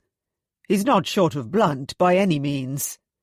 But he did inherit a less than profitable estate 6 years ago, so, of course, speculation is rife about how he managed to turn things around so quickly. Even though I haven't any proof, I suspect he owns shares in some sort of shady but profitable business. In any event, even if you kill the arrogant arse, I'm sure you'd get off scot-free." "Humph." Max removed his beaver hat and tossed it onto the ground at the foot of a nearby oak tree. "Hopefully it won't come to that. As much as I'd like to end him, I'd rather not get hauled before the courts.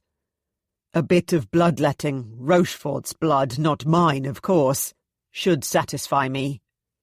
And me as well." Max turned and scowled into the gloom of the trees. "Nate, what the hell are you doing here?" "I didn't want to miss out on all the fun," he said, drawing closer. "Although I know you're an excellent shot, and I hear Egerton is too," he nodded at the Baron, "it doesn't hurt to have someone else you can trust at your back."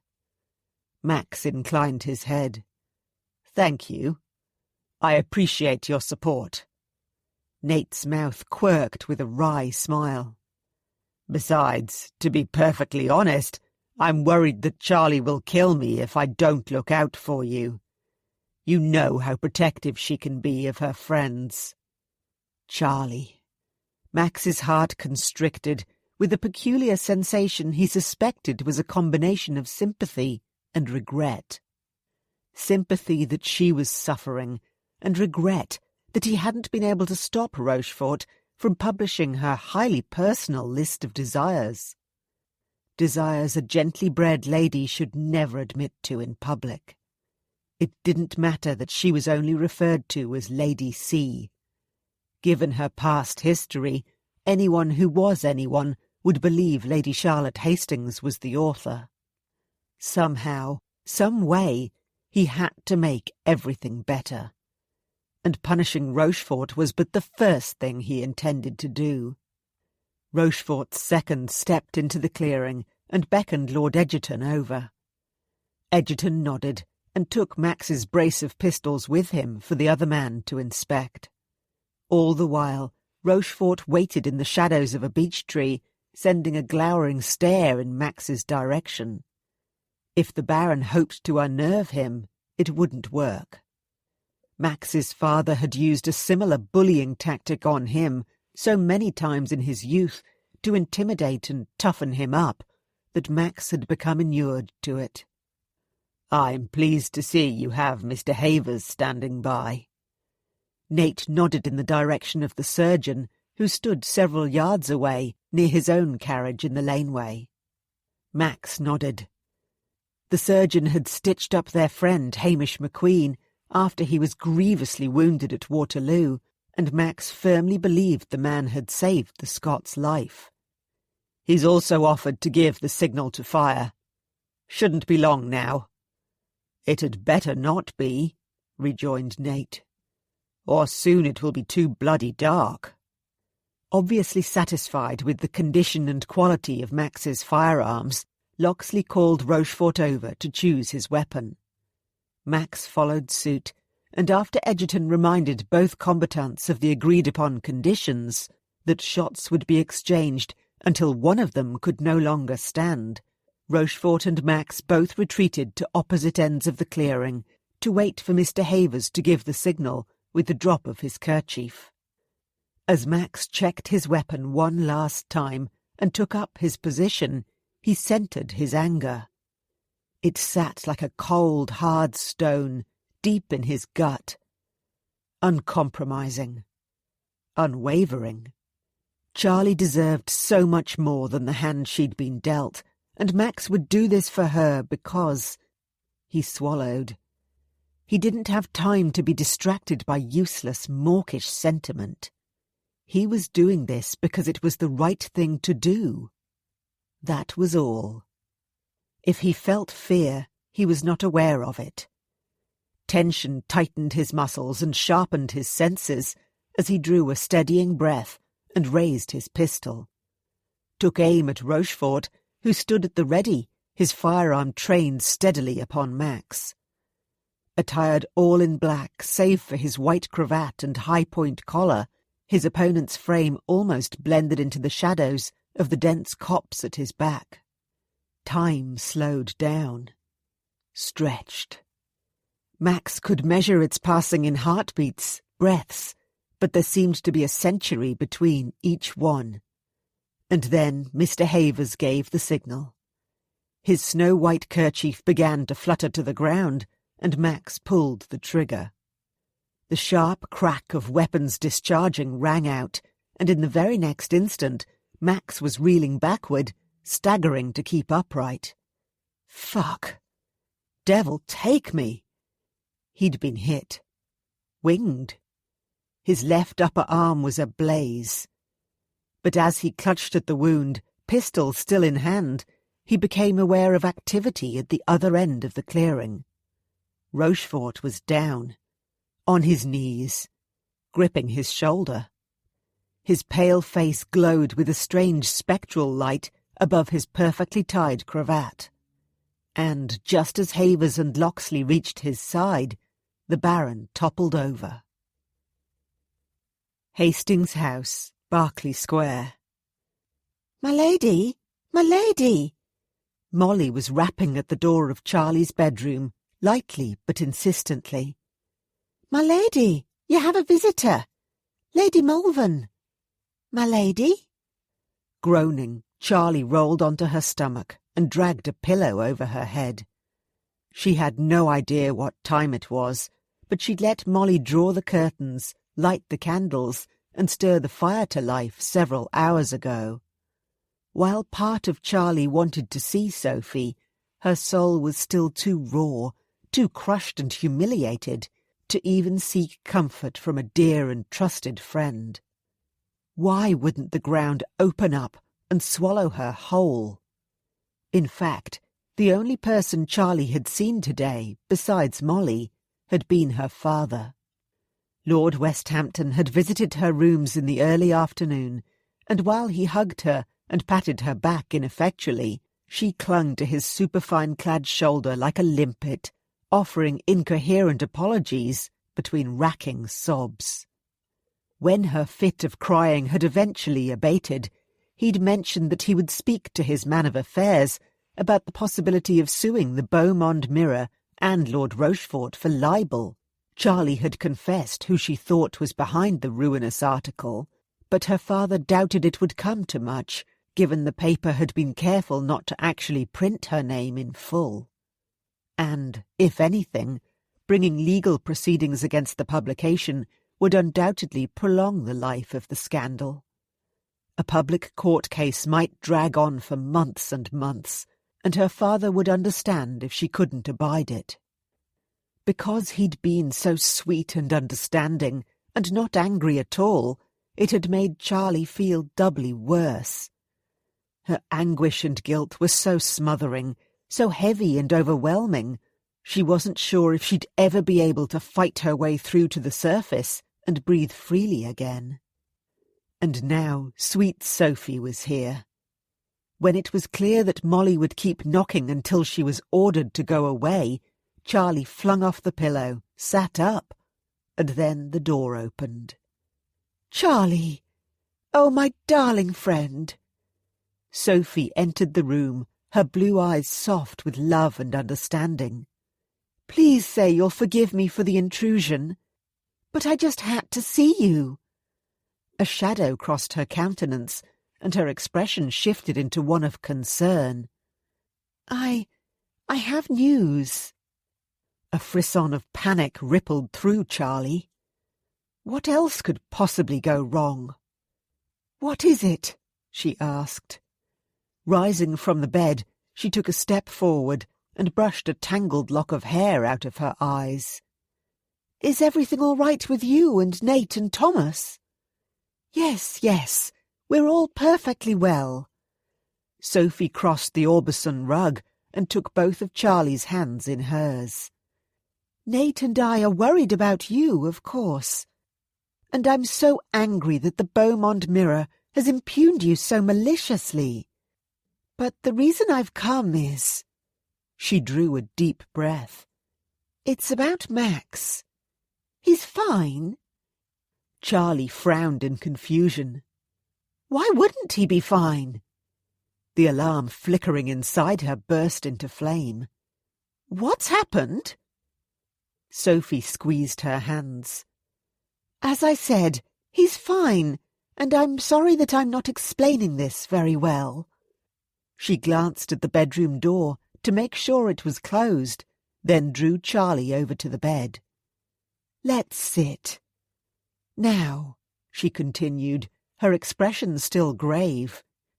Earlier today, when Nate was at Gentleman Jackson's, Max arrived, looking for Lord Rochefort. And yes, Nate and I now know what that wicked, contemptible man has done to you, Charlie. I can't even begin to understand the pain you've endured. Charlie's vision blurred with tears, but she dashed them away. She'd cried enough today. Thank you, she murmured. I won't lie. It hasn't been easy these past few weeks, pretending everything is quite all right when it hasn't been. The last thing I wanted was for Lord Rochefort to do the unthinkable and reveal my private, innermost thoughts to the papers for everyone to see. And I hate that he's not only shamed me, but you, Nate, Father, and the rest of our family.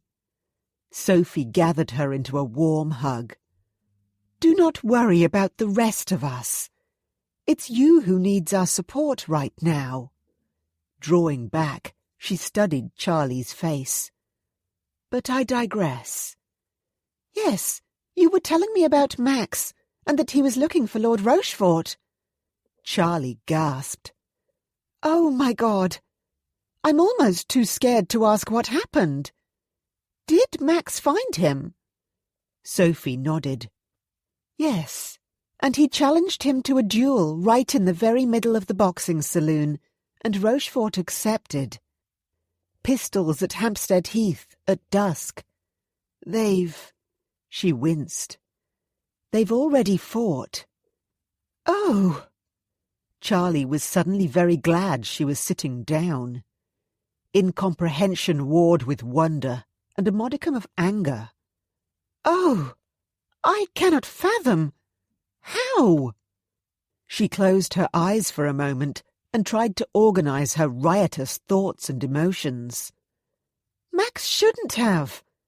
What a completely noble, yet entirely idiotic thing to do.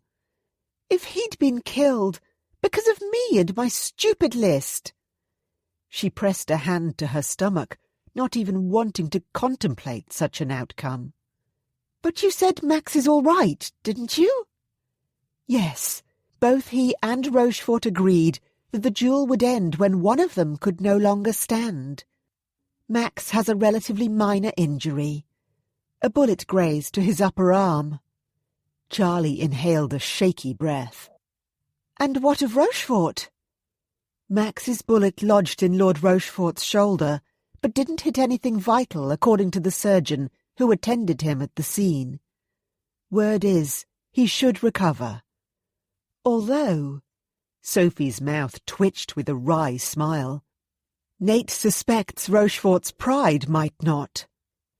Charlie shivered as she recalled the murderous look the Baron had shot her way and Max's when they'd invaded his library 2 nights ago. Max might have attempted to defend the slight to her honour in the manner preferred by many a gentleman, but Rochefort didn't seem like a man who let go of his personal grudges easily. I can't believe Max took it upon himself to do this, she whispered. Oh, no. Charlie's stomach pitched. Word will get out about this, too, won't it? If Max challenged Lord Rochefort in the middle of Gentleman Jackson's, the gossip will spread. Everyone will soon know that the Duke of Exmoor fought a duel to defend my honour. They'll think he's the mysterious Duke of my—" She couldn't say it. Sophie winced. "I'm afraid so." Charlie sprang to her feet. "I must go to him. See him this minute." Give him a piece of my mind for feeding the Ton scandalmongers even more humiliating fodder. Try to convince him he's not the Duke of my— Gah. Even in her mind, she couldn't bring herself to say it. She raced about the room, looking for a shawl or a wrapper. Molly had dressed her in a pale blue gown earlier this morning, but she'd been curled up in bed for most of the day. The silk muslin was hideously rumpled, but right at this moment she didn't care. She pulled a crimson cashmere shawl out of a drawer in her dressing-room, and as she quickly thrust her feet into slippers, she called out to Sophie, "Did you come here in a carriage?" "Yes, I did. And Nate is downstairs waiting for you. He thought you would want to visit Max when you heard all that had transpired." Charlie emerged, suddenly suspicious. "He did?" "Yes." Sophie held her gaze steadily. "He knows how much you esteem Max, and thought you would want to see for yourself that he is indeed all right." "Oh, that's very considerate of him." "Are you ready?" Charlie dragged her hands through her unbound curls, her fingers catching in the snarls. "Yes," she said. Her hair might be a bird's nest, but she didn't want to waste time calling for Molly to brush and arrange it. Not when the man she cared about had fought a duel for her, and in doing so had inadvertently deepened her predicament. "Let's go." Chapter 8. It is a truth universally acknowledged that a single man in possession of a good fortune must be in want of a wife. Jane Austen, Pride and Prejudice. But what if that man is an inveterate rakehell? This month, the Beaumont Mirror will be giving our readers who are budding debutantes, or even perennial wallflowers who are perhaps beginning to wilt, tips to capture the eye and perhaps the heart of that most prized but often elusive creature, a moneyed Ton bachelor. The Beaumont Mirror, the essential style and etiquette guide. Exmoor House, Grosvenor Square. The footman had barely let down the steps to Nate's carriage before Charlie was scrambling out of it and racing up to the front door of Exmoor House. Chifley, the butler, opened his mouth to protest when she barged inside, but Charlie cut him short. "Where is he?" she demanded. Even if he was in his bedroom, she would demand admittance. After all, her reputation couldn't get any worse. "He's, let me check." Chifley's gaze darted away, but when Charlie took a step closer and pinned him with her most imperious look, he emitted a sigh of resignation. "He's in the library, my lady." "Thank you." "My pleasure, my lady." Swift steps carried Charlie across the marble floor of the vestibule and down the hall leading to the library. Without bothering to knock, she pushed open the double doors and advanced into the room. "Max," she began without preamble, "we need to talk. I appreciate what you did today, I truly do, but you promised me that you wouldn't make the situation worse, and—" She broke off, stunned to silence, as she finally registered the scene before her.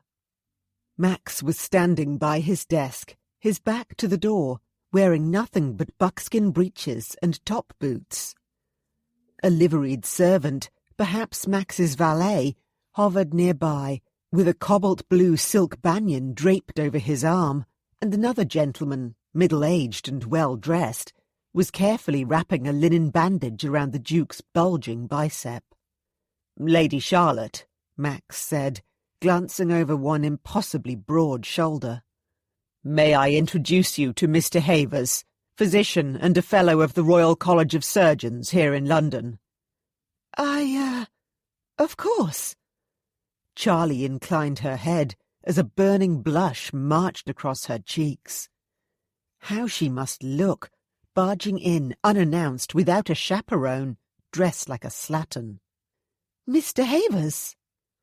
But despite her embarrassment, her gaze immediately drifted back to Max and his lean, muscled, naked back, to his narrow hips and firmly rounded buttocks encased in that figure-hugging leather. He was... She swallowed, her mouth suddenly dry. He was too magnificent for words. Perfect. A veritable work of art. Indeed, he reminded her of one of the Elgin marble statues she'd seen at the British Museum. An ancient Greek god come to life. The surgeon, Havers, put the finishing touches to the bandage, turned to face her, and bowed. "My lady." It was only then that Charlie noticed that the doctor's fingers were slightly stained, and that there was a pile of bloody linen, towels and washcloths perhaps, upon the desk by a bowl and ewer. She reached for the back of a nearby wing-back chair as the reality of what Max had done for her, what he'd risked for the sake of her already besmirched reputation, hit her full force. Her knees trembled, and her chest felt far too tight. All the air seemed to have been sucked out of the room. Max could have been killed.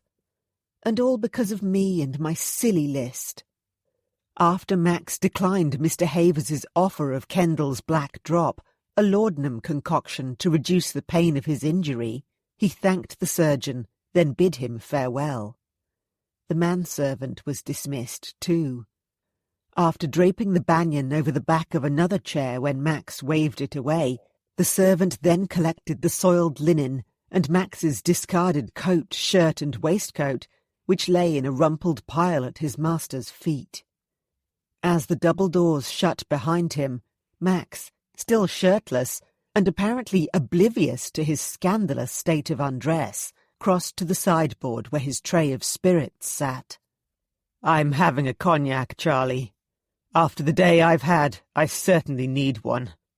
Would you care for one before we have our much-needed talk?" Yes, thank you," she murmured, as heat scorched her cheeks yet again. She really did need a slug of something strong to restore her equilibrium. Inwardly admonishing herself for behaving like an incoherent, blushing ninny-hammer, she joined Max. Which was a mistake.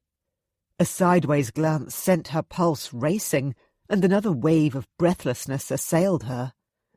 Max's naked front was even more entrancing than his back. Before she looked away, she had a fleeting impression of swelling chest muscles, a scattering of light brown hair, tightly bronzed nipples like halfknees, a ridged torso, and another tantalizing trail of hair descending into the waistband of his breeches. Good Lord! Somehow, Charlie dragged in a much-needed breath and gathered her wayward thoughts. "But before I partake in a tipple, and berate you for allowing your misplaced sense of chivalry to cloud your judgment, I must ask if I can take a look at your arm." Max frowned down at her. "Whatever for? The wound is quite superficial, all things considered.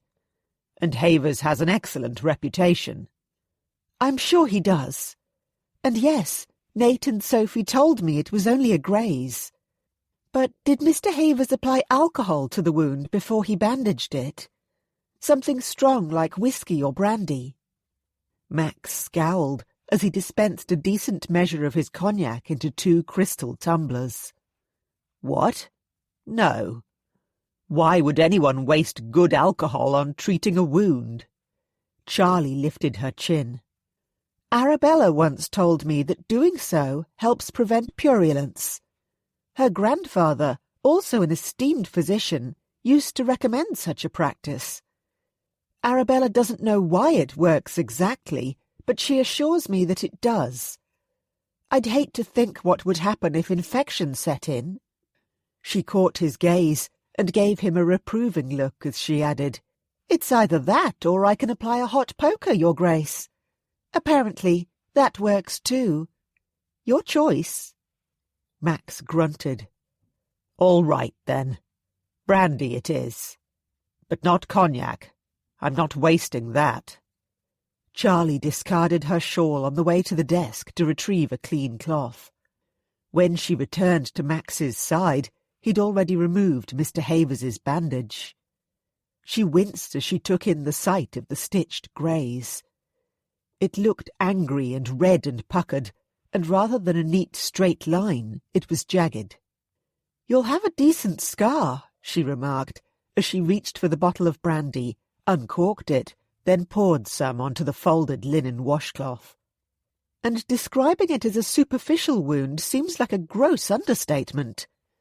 Rochefort's bullet seems to have taken quite a piece out of you." "Yes." Max glanced down and examined it. Screwing up his nose, he added, "All right, it's a sizable graze. But it will mend." He caught Charlie's gaze. "Shall we get this over with, Dr. Hastings?" She laughed at that. "Are you ready?" she asked, as she gripped his bare shoulder to steady both herself and him before lifting the soaked cloth. "I suspect this will sting a bit." Max nodded. "Go ahead." When Charlie applied the poultice to the stitched wound with a firm hand, he winced and let fly a string of such strong curses, Charlie was mightily impressed. "Don't be such a baby," she chided gently, when he'd run out of invectives and perhaps breath. "Anyone would think I'd just cut your arm off." "You're accusing me of being—" He broke off, shaking his head, clearly incredulous. "Lady Charlotte, you are a wicked she-devil sent straight from hell to torment me, aren't you?" She couldn't help but laugh as she ended his torture and removed the cloth. "Perhaps. You have the wicked part right, at any rate. At least, that's what most of society will believe after today." "Yes." Max offered her one of the tumblers of cognac. "About that." "The time for talking has arrived?" she asked, arching an eyebrow. Max's deep blue gaze was steady. "Yes." Charlie took a fortifying sip of her cognac. "First let me restore your bandage, then we'll retire to the fireside. Oh," she nodded in the direction of his banyan, "might I also suggest that you put on more clothes, Your Grace?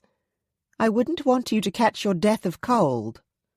"Well, if you invade my bachelor's sanctum without invitation, you must take me as you find me, my lady. And consider yourself lucky that I wasn't wearing less, because that's been known to happen on occasion."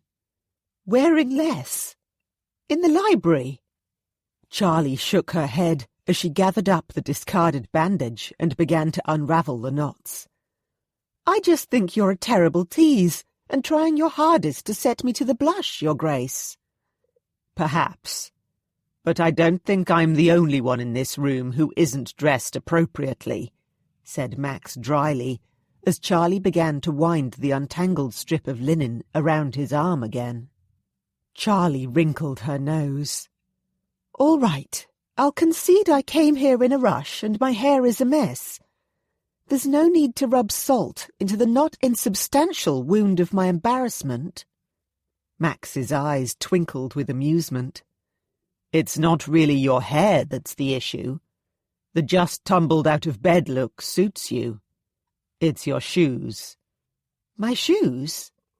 Charlie glanced down. Oh, no. In her hurry to get dressed, she'd put on mismatching slippers that didn't go with her blue gown at all. One pale lemon toe in satin and one in buff-brown leather peeked out from beneath her skirts. "Well," she said stiffly, as she tied off the ends of the bandage. "At least I'm wearing enough. And might I add, it's not particularly gentlemanly of you to point out my fashion faux pas, or to make mention of my bed hair, or your apparent habit of parading about your library sans clothes." "Lady Charlotte, when have I ever laid claim to being a gentleman all of the time? That would be far too much effort for a scoundrel like me." "Humph. I suppose you have a point," she said, picking up her cognac and retreating to the fireside. "Just as I cannot really lay claim to being a true lady all of the time, despite my honorific title." She chose a leather wingback chair and nursed her cognac between her hands. But as Max took the seat next to her, she frowned. "What?" he said, raising his eyebrows. "I put my banyan on?" He had indeed. The contours of his wide, well-muscled shoulders were highlighted to perfection by the fall of the rich blue silk. Even though he'd secured the robe loosely about his hips with a gold tie, it sagged open, revealing far too much of his chest and long, lean torso. But that's not why she was frowning. "The right side of your face is bruised. Terribly bruised," she said. The crest of his cheek was swollen and empurpled. She supposed she hadn't noticed it before, because he'd had his back to her when she'd first arrived. Then she'd been standing to his left at the sideboard. And, well, he'd been half naked. And she'd been tending to his wounded arm. Max touched his fingertips to his cheekbone and winced. "Yes, I'd almost forgotten about it. It's nothing, though." "It doesn't look like nothing to me. How did you come by it?" Max waved his cognac in the air. "I might have sparred a bit at Gentleman Jackson's earlier this afternoon." Charlie snorted. "Sparring? Is that a new euphemism for trading blows with Lord Rochefort?" Max sighed. "Let's just call it another instance of chivalry run amok. In any case, it hardly signifies now." "Well, I hope you landed a good punch or two on Rochefort's person." Max's mouth kicked into a grin. "I may have." "Excellent," Charlie said. "While I'm still miffed with you for endangering your life to defend my already dubious honour, I'm also grateful that you cared enough to do so. According to Nate, Rochefort took a bullet in the shoulder." Charlie's frown deepened. "Speaking of Nate, where is he?" "You were expecting him?" "Well, yes, considering Nate and Sophie brought me here. But it's only just occurred to me that they haven't joined us, which is decidedly odd. We both know Nate has always been quite touchy about you and I spending too much time together." "Yes, about that," said Max. The smouldering ember of suspicion inside Charlie flared anew. "I have this horrid nagging feeling that something is going on." She narrowed her gaze. "What are you up to?" "I think you must have an idea," said Max. "When you first burst in here, you accused me of making the situation worse for you. And you're quite right. I did, despite my promise that I wouldn't. Suffice it to say, my anger over Rochefort's betrayal, the injustice of the whole situation, got the better of me. In any event, because I took it upon myself to publicly challenge Rochefort to a duel to defend your honour, and then went through with it, there will be speculation as to why I did so. There will be talk that I am indeed the Duke of your—" Charlie held up a hand. "Stop. Don't say it. It's humiliating enough to know it's printed in a newspaper. And just so you're perfectly clear, you are not that man. When I penned that list of silly romantic fantasies, I had an imaginary duke in mind. I mean, I hate to sound like all those other husband-hungry debutantes, that you are trying so desperately to avoid, but doesn't every young Tonish miss imagine she'll wed a duke and become a duchess one day? Max swilled his cognac, his expression non-committal. So I've heard. My mother would certainly agree. In fact, she's counting on quite a few Tonish misses lining up like potential broodmares for me to inspect. You see? There you go, said Charlie, warming to her argument. I may have the occasional lapse in judgment, but I would never be so foolish as to set my cap at a marriage-averse rakehell like you, Maximilian Devereux. No offence intended, of course.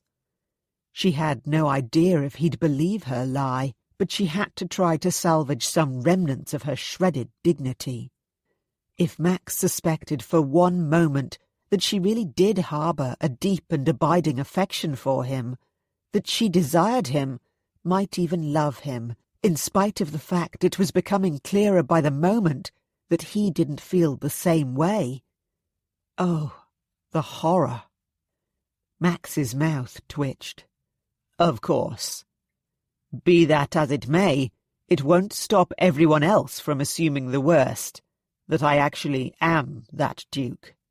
So, his gaze caught hers, held. Given all of that, the most logical course of action, and indeed the best and only way to restore your reputation in the eyes of the ton, in my opinion, is that we, you and I, hammer out the terms of a mutually beneficial fixed-term arrangement. What on earth do you mean by that? A mutually beneficial fixed-term arrangement sounds rather like a business transaction, or... Oh, no. Charlie shook her head. Surely you aren't suggesting that you and I, that we... Yes, I am, said Max, his expression as solemn as could be. We should enter into a faux engagement for the duration of the season. It would solve both your problem and mine. A faux engagement, Charlie repeated. How utterly lowering to receive such an unromantic proposal. Not that she expected Max to fall at her feet and profess his undying love. He might have fought a duel for her, but that really didn't mean anything. Men fought duels over all sorts of inconsequential matters. Things like cheating at cards and whose dog started a fight. She didn't doubt that Max cared about her well-being, but to expect anything more from him after all this time would be beyond foolish on her part. She'd already played the fool far too long. She retrieved her cognac and took a decent sip. Then another. As the fiancée of a duke, perhaps she would not be so openly snubbed by society, and of course, she was very keen to reduce the impact her fall from grace had upon her family. Her father had only just begun to court again, and the thought that he might retreat into his lonely shell because of his wayward daughter made her want to weep. And who knows what teasing her brothers might have to endure at Eton about their disgraced older sister. The question was, if she did take up Max's offer, would she be able to protect her heart? Because that was the real danger of his proposal, that she'd fall even more in love with him if she spent an inordinate amount of time in his company over the next few months. But it would also give her the opportunity to test the waters once and for all. Max had just suggested that they could hammer out the terms of this arrangement. She suspected small, careful steps were required, so she didn't scare Max away. Charlie, your silence is beginning to worry me. What are you thinking? Max's brow had furrowed into a frown. I know it's a lot to take in and mull over. And, of course, you are free to turn me down. You mentioned an engagement would solve a problem for you, too, said Charlie, pinning him with a narrow look. What did you mean by that? Well, Max cocked an eyebrow. One would hope that it would effectively stop this season's crop of débutantes and their matchmaking mamas from hunting me down. And it would certainly stop my mother from trying to engineer an engagement with someone from her god-awful list. If I'm no longer an eligible commodity on the market, I won't have to watch my back every time I step outside. Charlie couldn't deny that his reasoning was sound. And when the season ends, I suspect you have an exit strategy, so to speak? She trailed off and studied Max, trying to detect any flicker of feeling for her. But she found none. His noble countenance was a study in cool, ducal neutrality. "When the season ends, I will leave it up to you to decide what to do," he said matter-of-factly. "You could quite safely jilt me, and if you claim it's because I'm a scoundrel, everyone will believe you, given my rakish history. Or you and I can wed, and we could look upon it as a marriage of convenience. I might not be the man you dreamed of marrying one day, but I like to think a union with me would not be an altogether disagreeable prospect.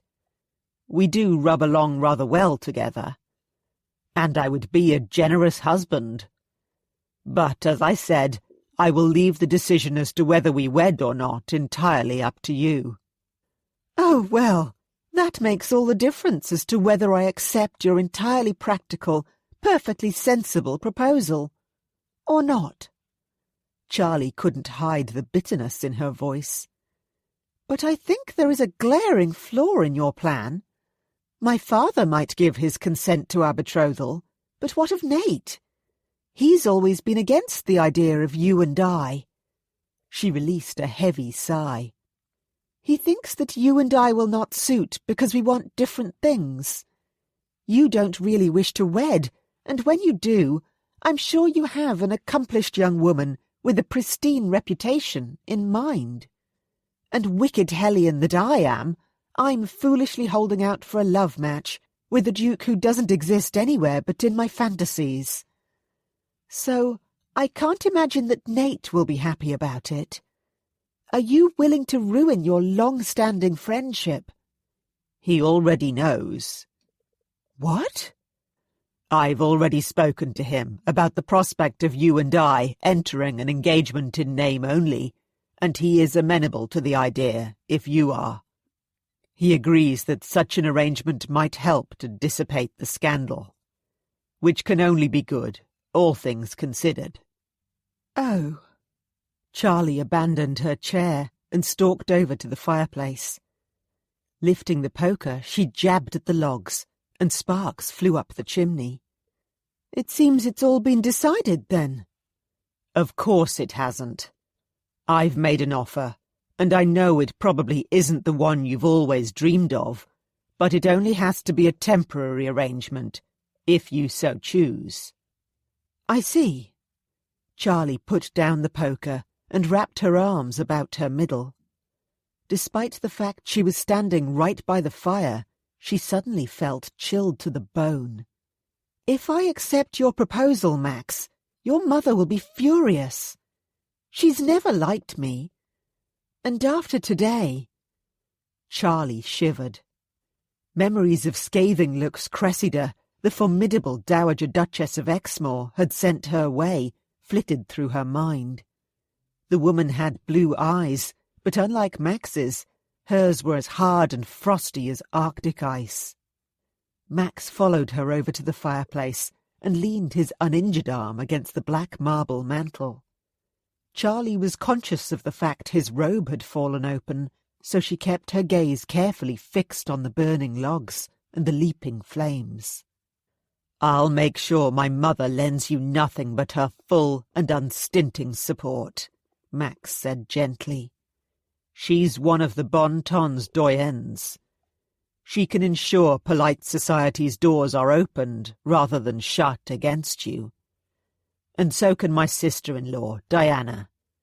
She is quite amiable, and I've been led to believe well-liked with wonderful connections.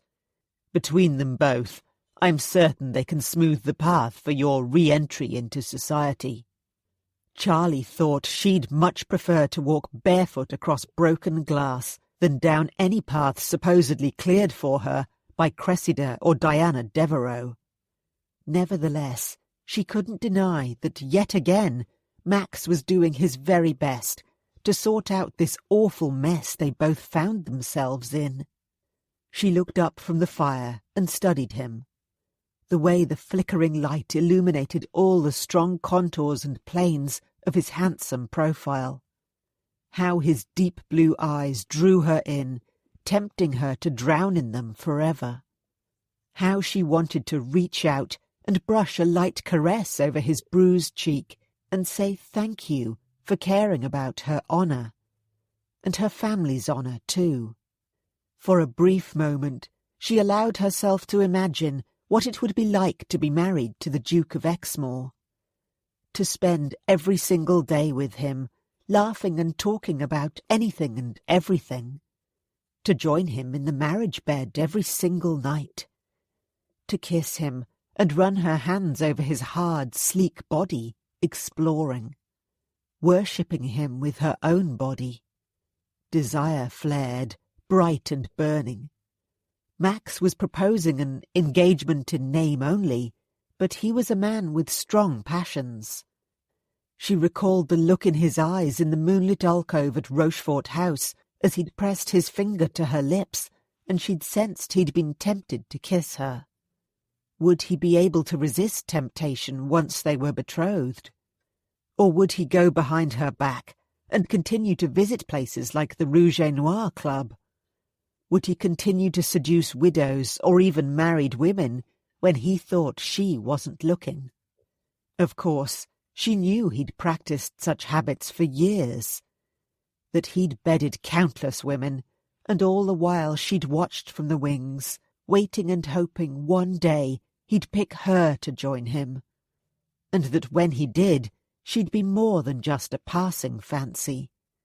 But if they were engaged, surely she could strike a bargain with him. After all, he'd said they could negotiate the terms of their arrangement. "Max, before I give you an answer, I need to ask you." The door opened, and a crisp, clear voice sliced through the air. "Maximilian, what in heaven's name is going on? The gossip is rife. The town is abuzz." Charlie jumped and whirled around. Chifley hovered just outside in the hallway, his face as red as a beet, as the Dowager Duchess of Exmoor swept past him and entered the room like Boudicca advancing into battle. Drawing to a halt a few feet away, her disdainful gaze skimmed Charlie from the top of her dishevelled head to her mismatched toes. "Oh, good Lord! Who let that impudent hussy inside?" Impudent hussy? Well, so much for Max's pronouncement that Cressida would lend her support. "Mother," drawled Max. When Charlie chanced to glance his way, she noted that he'd at last cinched his banyan tightly about his waist. "I'll thank you not to insult Lady Charlotte. In fact—" He suddenly reached for Charlie with his uninjured arm, and after threading his fingers through hers, drew her to his side. "I insist you apologize this minute, or I'll ask you to leave." The Dowager Duchess sniffed. A tall and elegant woman, she reminded Charlie of a perfectly carved marble statue, beautiful, but in an austere way. Hard and cold and unyielding. "And why should I deign to offer an apology to someone who is so far beneath my notice?" "Enough," barked Max, and his mother started. "Apologize to my fiancé, or get out." "Fiancé?" The Dowager Duchess paled. "So the rumours are true? That you fought a duel on behalf of this piece of bag—" She broke off and fixed her son with a look which might pass for imploring if it contained a speck of warmth. "Oh, Maximilian! How could you? She's simply not worth it. I know it. You know it. The whole of the ton knows it. Of course she's worth it, Mother. Max squeezed Charlie's hand, then added, She means far more to me than Lady Penelope or any of those other bird-witted chits on your list of prospective wives ever could. And as you still haven't done as I've asked and said sorry to Lady Charlotte, I'll once again ask you to go. Chifley, he called through the still open doorway, if you'd be so kind as to escort the Dowager Duchess out. I have some unfinished business to discuss with Lady Charlotte. Maximilian! Erupted his mother. Bright colour flagged her cheeks. I beg you to reconsider. Think of the family name. Think of me. What would your father have? Don't. Max's voice was colder and sharper than a midwinter gale. Do not ever speak to me of my father again. He's dead and gone, and unless you can change your ways and stop your infernal meddling, I will sever all ties with you. Are we clear? To Charlie's utter astonishment, Cressida bowed her head. Yes, my son, we are. Lifting her gaze, she turned to Charlie. And Lady Charlotte, I do hope that you'll accept my sincerest apology for my rude outburst and disparaging remarks. I have no excuse other than I was not thinking clearly. When I heard Maximilian, my only surviving child, had fought a duel in your name, I was quite overwhelmed and— She gave a tight smile. It won't happen again, and I do hope that in time you will see your way to forgive me. Charlie inclined her head. She couldn't bring herself to curtsy. Not for 1 minute did she think the Dowager Duchess's apology was sincere. Thank you, Your Grace, she returned stiffly for the sake of appearances. Yes, thank you, Mother, added Max. I bid you good night. As soon as the door shut, Max turned to Charlie. Guilt twisted his gut. Oh, God, I'm so sorry for what just transpired. And after all those things I'd said about my mother. He shook his head. Her behaviour is inexcusable. Unforgivable. You're not responsible for her opinions or what she says or does, Charlie said softly. But I'm also quite certain that she's not alone in her low opinion of me. Well, I don't see you that way. My opinion of you couldn't be higher. Thank you. A soft rosy blush tinted Charlie's cheeks, and her full lips curved into a small smile that didn't quite reach her eyes. Max still hadn't let go of her hand, and she hadn't made a move to remove it either. The unfamiliar urge to draw Charlie into his arms and offer comfort flickered through him. To cup her face in his hands and kiss away any lingering sadness. To slide his palms over her lush curves and plunge his fingers into her wild, tumbling curls. He swallowed. No, he couldn't do that. He'd promised Nate that he wouldn't seduce Charlie.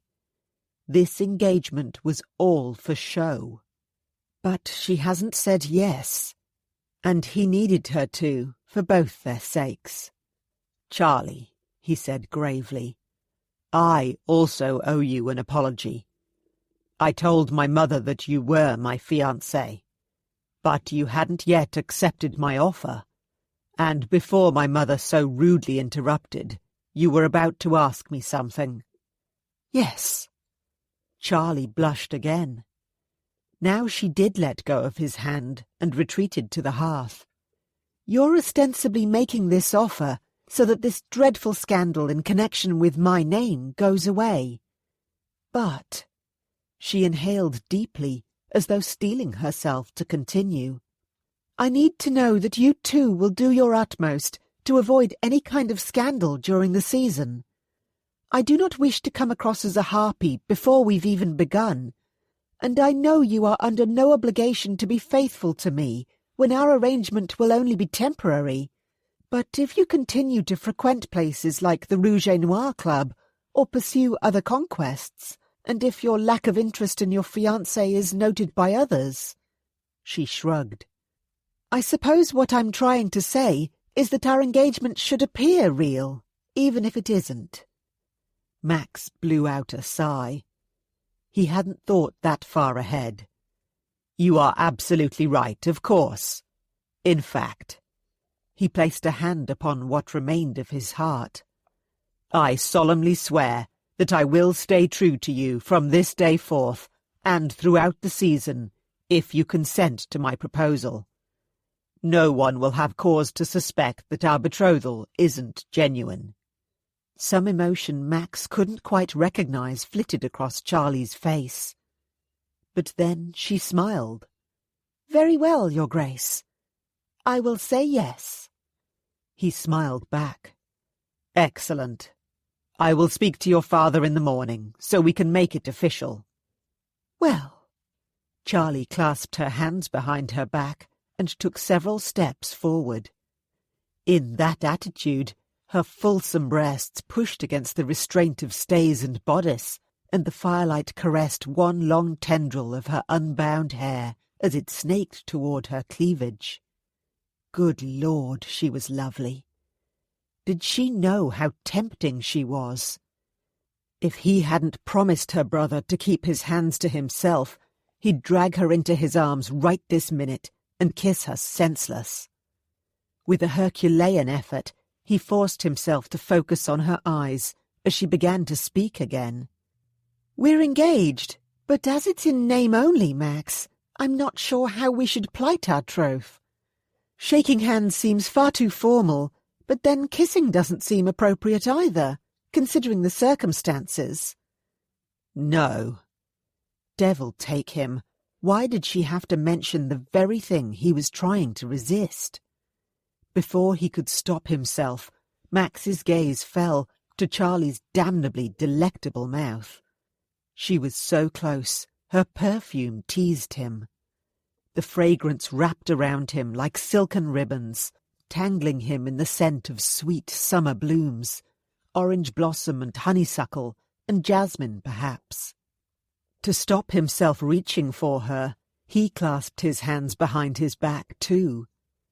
He winced as he pulled the stitches in his arm. The greys began to throb in earnest. Charlie's brow creased with concern. "I should go, so you can get some rest."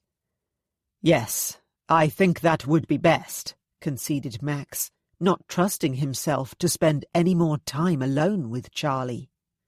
"Nate informed me earlier that he would leave his carriage here to take you home." Charlie gave a disgruntled snort.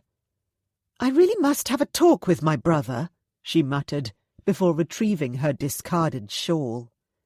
"Men are always complaining about managing females, but I seem to have London's most managing brother." Max followed her movements, watching as she flipped her hair over one shoulder and wrapped the shawl about herself. "He only wants what's best for you." She sighed at that. "Yes, you're right. Well." She returned to the fireside, and before Max knew what she was about, she slid a hand about his waist, then reached up to kiss his cheek. Her lips brushed so close to his, if he turned his head just a little.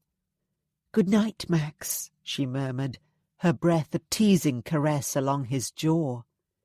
Her fingers lingered at his waist for a moment longer, her gentle touch searing him through the thin silk of his robe. Max forced himself to curl his own hands into fists so he wouldn't seize her and do what he really wanted to do. What he was beginning to suspect she wanted to do, too. It was only when the door closed behind her that Max could breathe freely again. He topped up his cognac, tossed it back, then poured another measure. Dear God above! What had he got himself into? The next few months would be sheer hell. Being so close to Charlie on a regular basis pretending they were as besotted as a pair of lovebirds, but then not being able to touch her. It made him want to gnash his teeth and howl in frustration. Since he'd assumed his ducal title, being denied something he really wanted was a novel experience for him. And he didn't like the feeling.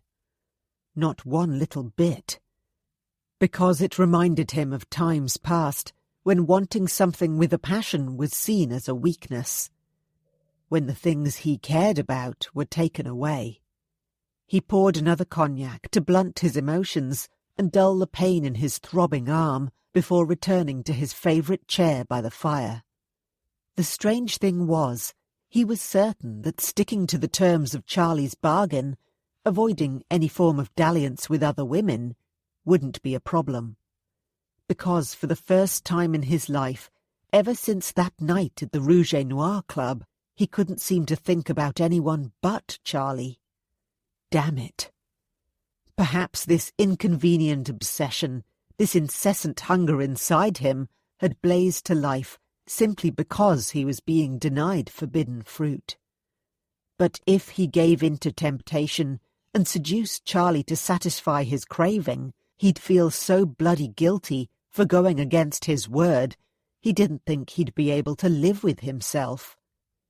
He might not care deeply about many things, but if he made a promise, he meant to keep it. Chapter 9. Betrothal rings. While not a necessity by any means, who wouldn't like to be presented with a token of affection to celebrate such a momentous event?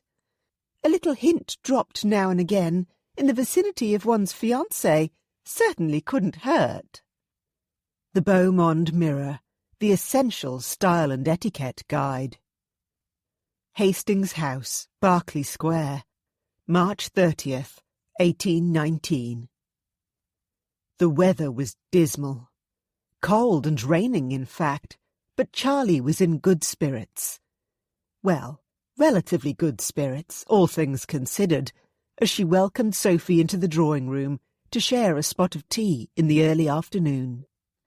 "Congratulations on your engagement, darling Charlie," Sophie cried, and gathered her into a warm hug as soon as she entered the room.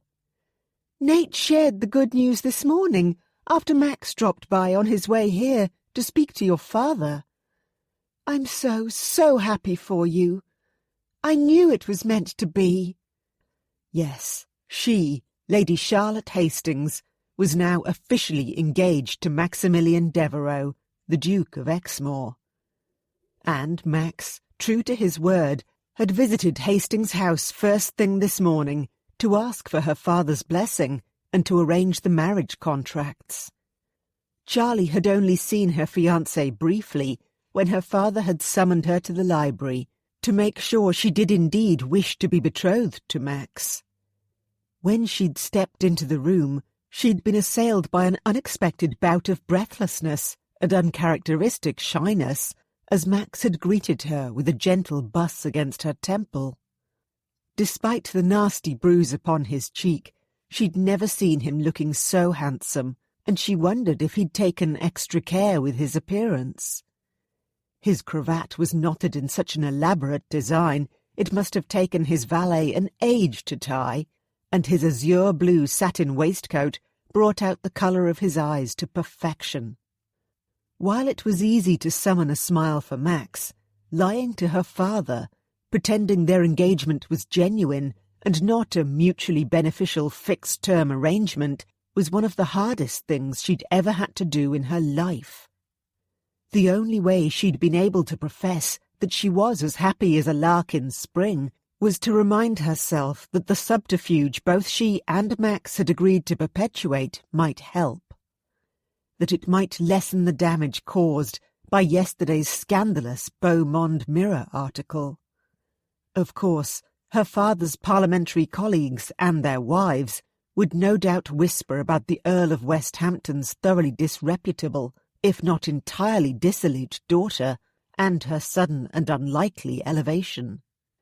And there would be plenty of speculation about whether the betrothal would last, because how could the Duke of Exmoor truly abide being married to such a wicked, wanton creature? But at least no one would dare to openly sneer or laugh at her father. One thing Charlie wouldn't do, though, was lie to Sophie. Once they were settled upon one of the settees by the cheerfully blazing fire, with steaming cups of fragrant tea in hand, Charlie gathered her courage. "I have something to confess," she said carefully. "Something about Max and me." Sophie's blue eyes shone with excitement. "He made you his own, didn't he? Last night at Exmoor House. Oh, I'm so thrilled for you, Charlie. I know how long you've been dreaming of this." "No, that's not it," said Charlie dolefully. "In fact," she put down her cup and saucer on the low table in front of her, "we didn't even kiss." "What? Why ever not?" Sophie's finely drawn black brows dipped into a frown. "Don't tell me Max wants to do the noble thing and wait until the end of the season to introduce you to the delights of sexual congress. To be perfectly honest, I'm not even certain why you both want to wait so long to get married. A special license would be easy enough for him to procure." Charlie sighed and fiddled with the gold fringing on the end of her paisley shawl. "There is a reason," she said. Drawing a steadying breath, she continued, "As much as I hate to admit such a thing, I can't pretend everything is all moonlight and roses. Max and I have agreed to enter into a faux engagement." Sophie's mouth dropped open. "What?" Her cup clattered against its saucer as she too put down her tea. "Surely you jest." Charlie had to blink away a sudden rush of tears. "Oh, my dear friend, with all my heart, I wish I was." She confessed all to Sophie in a great breathless, watery outpouring of what had transpired the night before and all the details of her and Max's arrangement. That Nate knew about the transactional nature of it, but their father didn't. And that, at the end of the season, it was up to her to decide if she was ready to settle for a marriage of convenience or wanted to end things. If it was the latter, she intended to scarper off to the continent with Aunt Tabitha in the hope that her broken heart would mend faster with a complete change of scenery. At the end, Sophie's eyes were darting blue fire. "I'm speechless, Charlie. I can't believe that your brother, that my husband—" She closed her eyes and started again. "That Nate would deign to meddle in your affairs. Ugh!" She leapt to her feet and began pacing back and forth across the hearthrug, her skirts flaring and swirling about her ankles in agitated fury. "And Max, chivalry is all well and good, but surely he knows how you feel about him. It's cruel of him to dangle the thing you want so badly right in front of you, but never let you have it." She stopped and folded her arms over her chest. "I'm cross with him, too. Why are men such idiotic asses at times?" "Max doesn't know how I feel," said Charlie. "Last night I lied to him. I told him he wasn't the Duke of my dreams. That when I wrote that list, I was simply musing about some imaginary nobleman, like all young women do. Because I really couldn't bear it if Max knew the truth. He might care about me a little, well enough to care about defending my honour, but he doesn't love me." Sophie pinned her with a narrow look. "Balderdash! I think he must care about you quite a lot, Charlie. He didn't have to help you when you were trying to retrieve your notebook. He didn't have to call Rochefort out. Fighting a duel is not a trifling matter. And when I return home, I intend to tell Nate that he must mind his own business and stop warning Max off." Charlie sighed. "The problem is, I'm beginning to think Nate has a point. Perhaps he has good reason to be concerned that Max and I don't suit. Yes, all things considered, I think it's best to be circumspect. I've been smitten with Max since I was 16 years old, and for years I've held on to the hope that one day he would confess that he loves me too, that he's simply been waiting for the right time to tell me. But 6 years have passed, and if he wasn't able to declare his feelings for me last night and offer a genuine marriage proposal, will he ever be ready to do so? I'm afraid it's time for me to face the cold, hard truth, Sophie. I want a love match, a grand passion, but my love for Max is unrequited, and I fear it always will be so. Oh, my dear friend, please don't despair. Sophie returned to Charlie's side upon the settee. You've given me, Arabella, and Olivia such sage advice in the past. You know as well as I that falling in love can be a frightening prospect for a Raquel. Perhaps Max just needs a little more time. If he stops seeing you as Nate's little sister, someone he can't have, who knows what might happen? She clasped Charlie's hands in hers and squeezed them. Promise me that you will not give up, she said fiercely.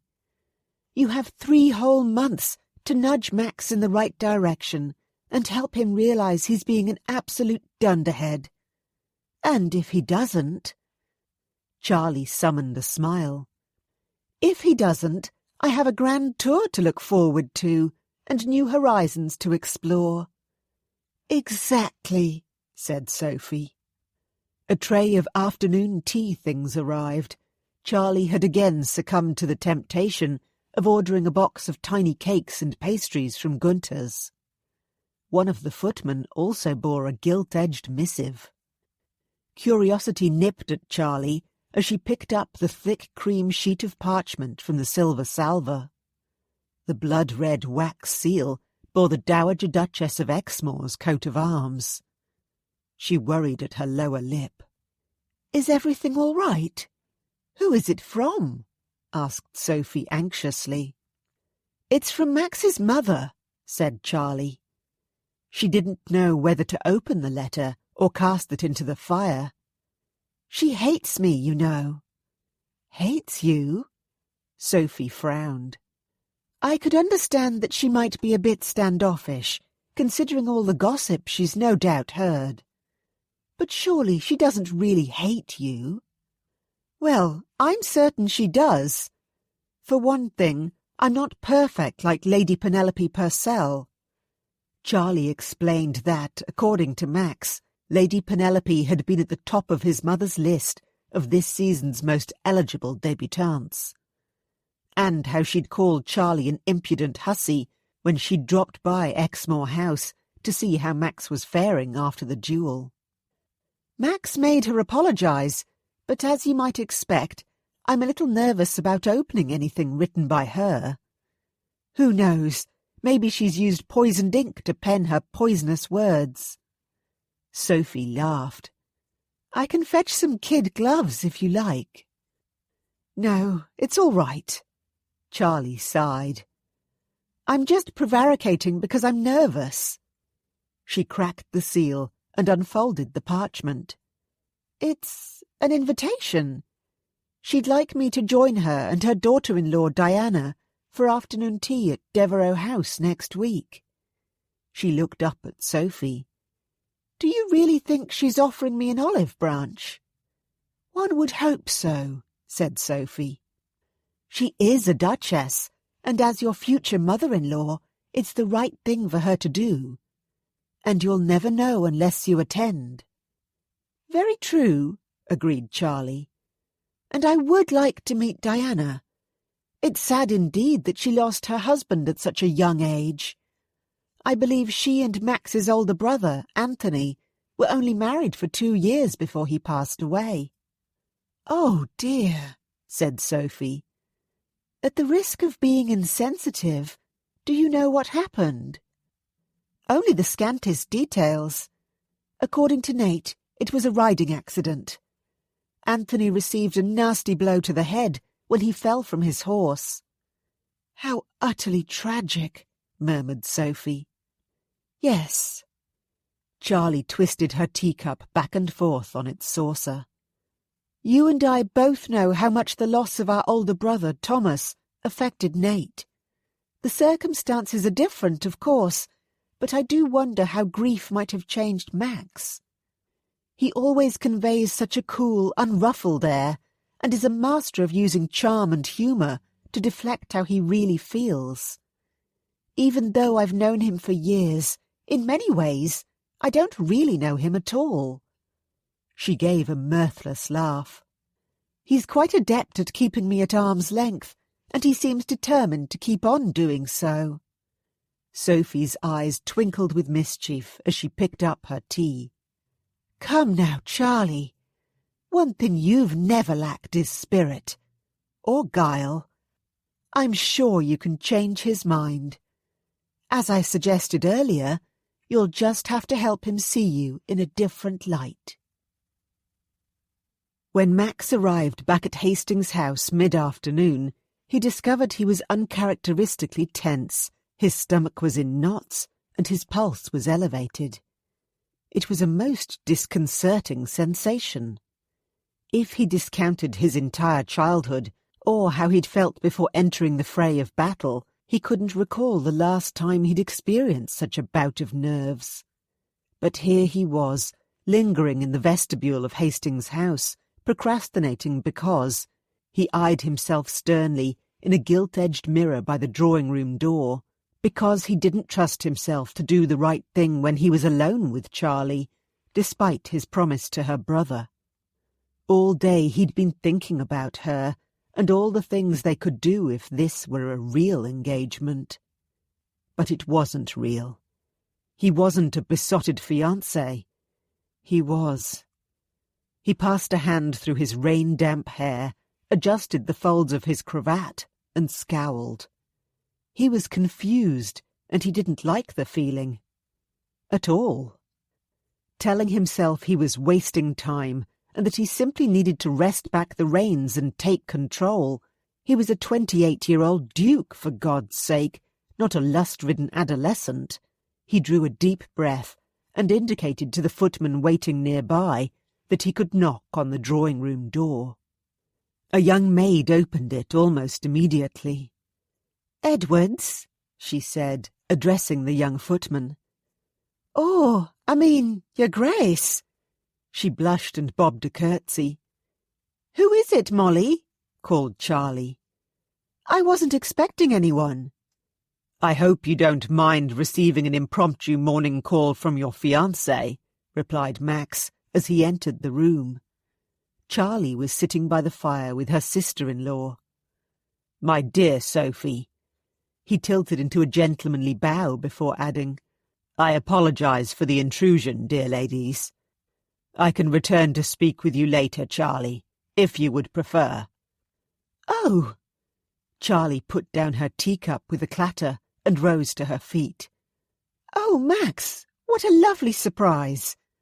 And no, you don't need to leave. Please come and join us for tea." Actually, Sophie stood too. "I should be on my way. I can't bear to leave Thomas for too long. He's been a little fractious of late." She reached for Charlie's hand and gave it a squeeze. "Remember what we talked about," she said in a low voice. Turning to Max, she smiled. "And before I depart, may I offer you my heartfelt congratulations on your engagement, Max? Nate shared the wonderful news with me this morning. And I, for one, happen to think you two are perfectly matched." She winked at Charlie. "I will speak with you soon." Charlie elegantly subsided onto the settee and patted the vacant space next to her. "Come and sit, Max, and I shall pour you some tea. Or would you prefer coffee?" Tea is perfectly fine." "Are you certain? It's no trouble at all. Molly," Charlie addressed the maid who was waiting by the door, "please go to the kitchen and ask cook to send up a pot of coffee for his Grace, just in case he changes his mind. Then I'd like you to return to my rooms and finish mending the flounce on the leaf-green sprigged muslin. I'd like to wear it this evening. I'll ring if I need you." "Yes, my lady." The maid curtsied, then promptly quit the room. Charlie began to prepare his tea just the way he liked it. "Why are you hovering over there, Max?" She looked up and gave him a mischievous grin. "I won't bite, you know." He laughed at that. Crossing the room, he claimed the opposite settee. He'd have selected the nearby wing chair, but Charlie's impudent cat, Peridot, was curled up on the seat. "My reluctance to sit by you has less to do with my fear of being bitten, and more to do with the fact it's been raining all day, and I'm concerned my muddy boots might stain the hem of your lovely gown." And indeed it was lovely. The light apricot silk was the perfect foil for her creamy skin and chestnut hair. "All right, your compliment makes up for the snub," she replied, and dropped a lump of sugar into his tea before stirring it. "How is your arm?" "Sore, but no worse than yesterday, so I'm beginning to think there might be some merit to Lady Langdale's unconventional treatment." "Thank you." Max reached out to accept his cup of tea from Charlie, but he nearly dropped it when his gaze accidentally fell on her spectacular bust. As she leaned across the table, the scooped neckline of her gown gaped lower, revealing a great deal more than he'd expected. Good Lord! Max hastily looked away and focused his attention on taking a sip of tea. Had Charlie decided to play the part of Minx today? When he dared to look up, she was smiling at him innocently enough, although her fingers were toying with a heart-shaped gold locket that sat just below her collarbones. She wasn't as naive as most Tonish misses, so perhaps she was deliberately drawing attention to her décolletage again, just to tease him.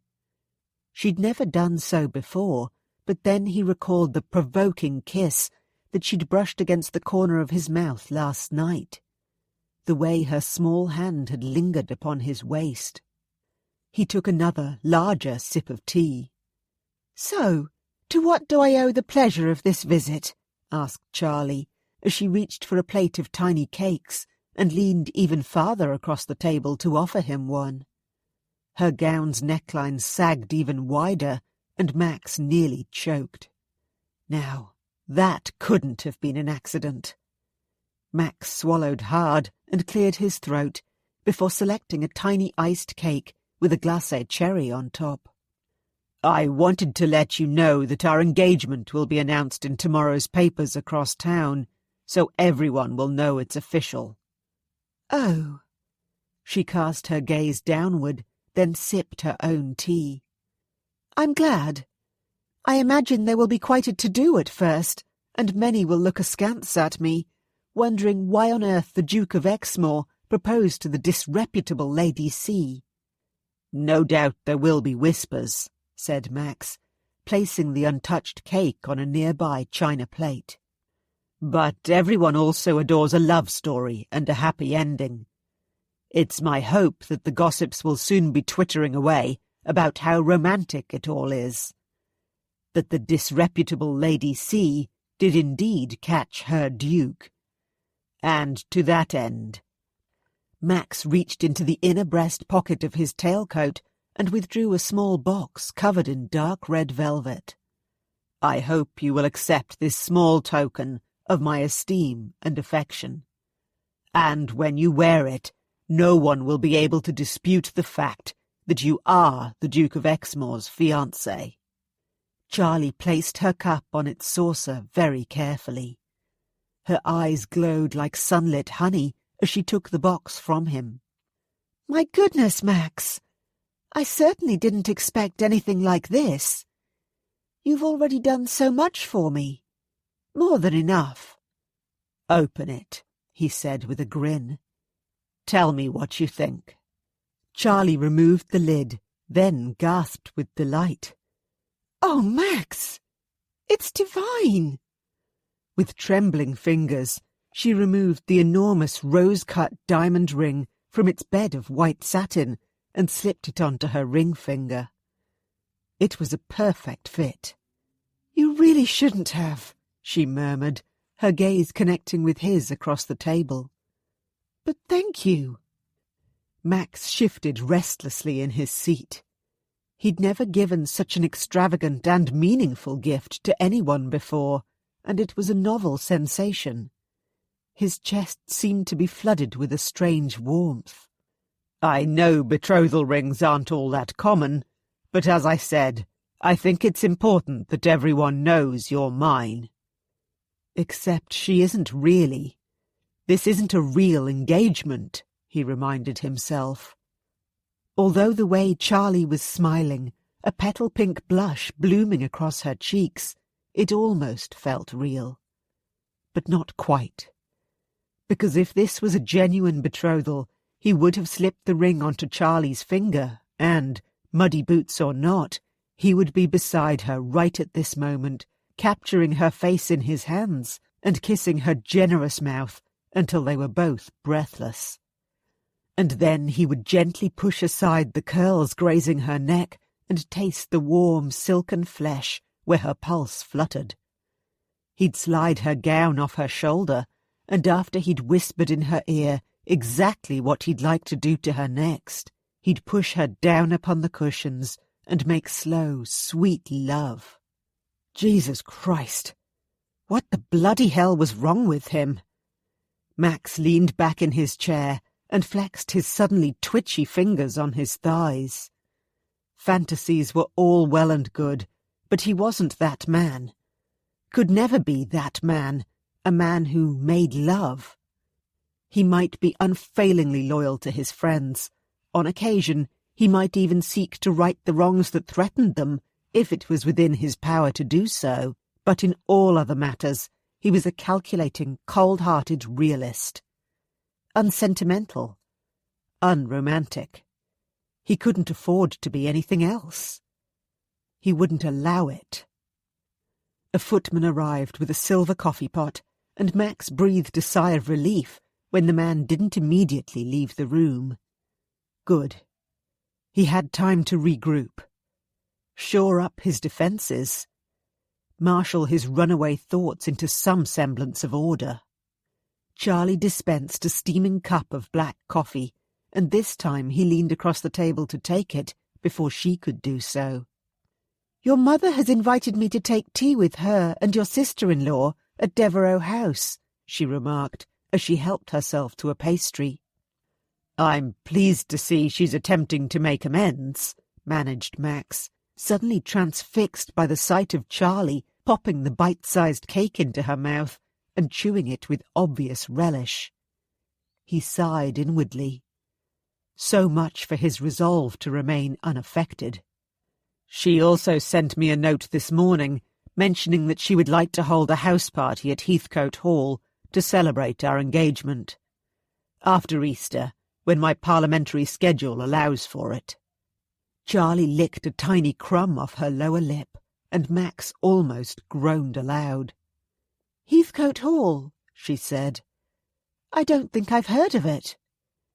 "It's a property I own at Hampstead Heath, although my mother has laid claim to it in recent years. She says it affords her a little escape to the country without having to travel all the way to Exmoor Castle in Devonshire." "It sounds wonderful. Heathcote Hall and the house party." Charlie's expression changed, her mouth curving with a knowing temptress's smile. "You haven't tried your cake yet. They're from Gunter's. I know it's Lent and I should be good, but sometimes I cannot help being a little wicked." Good God, the minx must be teasing him, and with malice aforethought. He didn't want to think about Charlie being wicked in any way, shape or form. To satisfy her and distract himself from thinking about his own unsatisfied carnal appetite, he slid the cake into his mouth, and then he did indeed groan aloud. Devil take him, it was good. Damn good. Sinfully good. rich and bursting with the flavour of almonds, liqueur and cherries. "Would you like another?" she asked, proffering the plate again. "It's impossible to have just one. These little round ones with the gold leaf on top have a walnut and chocolate-flavoured filling inside. They're pure decadence." Max couldn't resist and had to agree Charlie was right. "Which one is your favourite?" he asked when he'd finished chewing. "Oh, I love them all." "But if you had to choose, which one would it be?" Charlie idly played with the gold locket again. "That's a hard question. Gunter's sometimes make a lemon and blackberry cake that reminds me of the end of summer. But aside from that, I do adore the almond and cherry ones." A cake that reminded Charlie of the end of summer. Max reached for his coffee cup. He'd never thought about food in such a way before. He enjoyed a good meal, of course, but Charlie seemed to have a keener sense of taste than he did. He was suddenly a little envious of her ability to live in the moment and fully relish the flavour of whatever she ate. But that was something he'd always admired about Charlie. Her zest, her passion, her impulsive and mischievous nature. In many ways, she was completely opposite to the type of woman he imagined that he would marry one day. Someone like Lady Penelope, his mother's choice. At least his no-strings-attached arrangement with Charlie would save him from that fate. "Well," Max glanced at the Boule clock upon the mantel, "as much as I would like to tarry away the afternoon with you, I'm afraid I have another appointment." He wanted his man of affairs to appoint an inquiry agent to begin investigations into the Beaumont Mirror and to keep an eye on Rochefort. Lord Westhampton had mentioned he'd contemplated suing the paper for libel, but had discarded the idea when Charlie had entreated him not to add fuel to scandal's fire.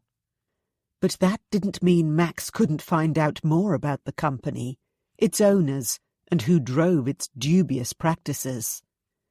And he wanted to know more about Lord Rochefort's finances, of course. It still bothered him that the Baron had been extorting property and other assets from his victims for no apparent reason. "Oh, no, that's such a shame," said Charlie. "But I understand how busy you must be. My father's hardly ever about for the same reason." She straightened her shoulders. "Not that I'm complaining. Far from it. When your schedule permits, you must come for dinner. I'll invite Nate and Sophie too." "Of course." Max stood. "I would love to." Charlie followed him to the drawing-room door. "Thank you again for the betrothal ring." Her voice was soft as she placed her hand on his arm. "I love it." Before Max could stop himself, he caught her bare fingers and raised them to his lips. Feathered a kiss across her knuckles. Her eyes widened and her lips parted. "Max," she breathed, "I know we agreed that this engagement should be in name only, but—" Max squeezed her fingers gently, then released them. "Charlotte, even though I'm not the sort of man who feels tender emotion, I do care enough not to ruin you. It would be wrong to act on my desire if I'm not capable of giving you what you truly want. The last thing I want to do is hurt you. And no doubt your brother would want to castrate me if I did. So, all things considered, I do think it's best if we keep to the terms of our arrangement." Her gaze hardened then. "And I would counter that what Nate doesn't know can't hurt him. I'm a grown woman, and quite capable of deciding what risks I'm willing to take. Perhaps you need to think about that, Maximilian Devereux." The door slammed behind him, and Max huffed out a sigh. Damn it. Just as he'd suspected last night, the next few months were going to be harder than he'd originally thought. His mouth quirked with a wry smile as he started toward the stairs that would take him to the family's private suites. A lot harder, judging by the discomfort in his trousers. It didn't take Max long to locate Charlie's sitting room. He'd been a guest at Hastings' house on many occasions in the past, and he knew her rooms weren't far from Nate's old bedchamber. Charlie's maid looked up in surprise when he poked his head around the door. "I have just one quick question for you, Molly," he said. "But you must promise to keep it a secret." Chapter 10. Spring is in the air.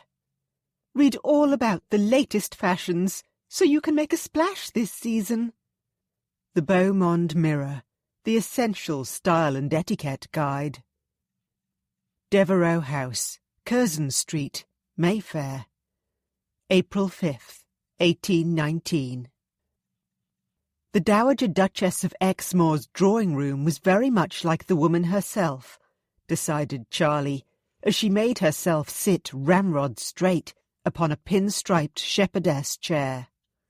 The gilt-edged furniture and enormous sash windows were adorned with rich fabrics in shades of wintry blue and ivory, and upon the white marble mantel sat a pair of dazzling crystal vases filled with slender-stemmed hothouse lilies. Even the 2 footmen stationed by the drawing-room doors were attired in blue and ivory livery with gold frogging and gilt buttons. Everything was elegant and pleasing to the eye, yet the atmosphere was decidedly chilly. "And how do you take your tea, Lady Charlotte? With lemon or without?" asked Cressida Devereux.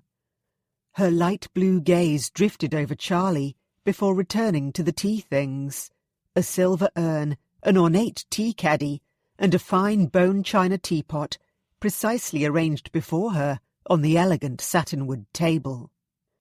"With milk and 2 lumps of sugar, but I can see that's not on the cards," thought Charlie. It seemed the Dowager Duchess liked to take Lent very seriously. "With lemon, thank you, Your Grace." "And would you like a Prince of Wales biscuit?" asked Diana Devereux. A maid waiting nearby extended a spode china plate toward Charlie. "Cressida has these ordered in from Fortnum and Mason." "No, thank you," replied Charlie politely. The biscuits might be sporting a stamp of the Prince of Wales's feathered heraldic badge, but they looked plain and dry and hard enough to crack her teeth. "They're very good," remarked Cressida. "But rest assured, I'm not offended. I understand you might be watching what you eat at the moment." "What?" Charlie's mouth almost dropped open. How dare Max's mother suggest she might need to lose weight? And here she was, thinking she looked quite fetching in her new day gown of white muslin trimmed with daffodil-hued satin ribbon. Lifting her chin, she countered, "More often than not, I find that I need to watch what I say." And then she inwardly winced. Oh dear. Trading barbs with Cressida was not going to end well. She really should have bitten her tongue. Cressida's mouth curved into a superior smile as she handed Charlie her cup of tea. "Yes, well, that's hardly surprising. But in all seriousness, I do believe it's quite sensible that Maximilian has decided you won't wed until season's end. Considering most of the ton already has a, shall we say, certain opinion of you, rushing down the aisle will only reinforce that." She paused to stir her own cup of tea, quite unnecessarily, considering she hadn't even added lemon to it. "And then, of course, you'll have several months to lose a few more pounds." Her gaze flicked over Charlie before she picked up her cup. "I'm sure you'll want a new wardrobe once you've trimmed down a little." This time, Charlie's mouth did drop open. Heat burned her whole face. My God! Max was wrong, so wrong about his mother. She was a spiteful witch. A cow. A sharp-tongued virago. A bat, and another word that began with B and rhymed with her first thought. Diana cleared her throat. Lady Charlotte, I've been meaning to ask, who is your modiste? I do love the Mameluke sleeves on your gown. Or are they Marie or Juliet sleeves? She gave a little laugh. I can never quite work out the difference. In any case, the style suits you well, and the colours remind me of spring. Charlie swallowed to loosen her tight throat. Thank you, she murmured, surprised but grateful indeed that Diana had not only complimented her, but had deftly nudged the discussion in a different direction. And to answer your first question, my modiste is Madame Boucher. Her boutique is in Conduit Street. My aunt, Lady Chelmsford, uses her too. Cressida adjusted the folds of the linen napkin that lay upon her lap. I have not seen your aunt lately, Lady Charlotte. I trust she is well? Exceedingly, replied Charlie. Although she's currently in Bath. Her friend, Lady Kilbride, has been under the weather lately, so she's following her physician's recommendation to take the waters there for a few months. Oh, I'm sorry to hear that. Cressida's gaze sharpened a little. I have a memory, and perhaps you can correct me if I'm wrong, but isn't your aunt a member of that odd little society, with rooms somewhere on Park Lane? Odd little society? The nerve of the woman! I gather you mean the Mayfair Bluestocking Society, Charlie said. I'm a member, and most recently my dear friends, the Marchioness of Slate, Viscountess Malvern, and the Countess of Langdale have become members too. There, take that. Lady Langdale? Cressida pursed her lips. Wasn't there some dreadful to-do involving her last year? A kidnapping around Seven Dials? I recall reading something in the papers. The Dowager Duchess was clearly fishing for gossip about Arabella and her new husband Gabriel, but Charlie would not divulge a single detail. Perhaps the article was in relation to her charity work at the Seven Dials dispensary, remarked Charlie, hoping to steer the conversation toward a more neutral topic.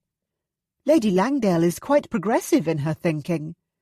In fact, she's been working with the Mayfair Bluestocking Society to raise funds for additional dispensaries for the poor here in London, and parish schools for girls.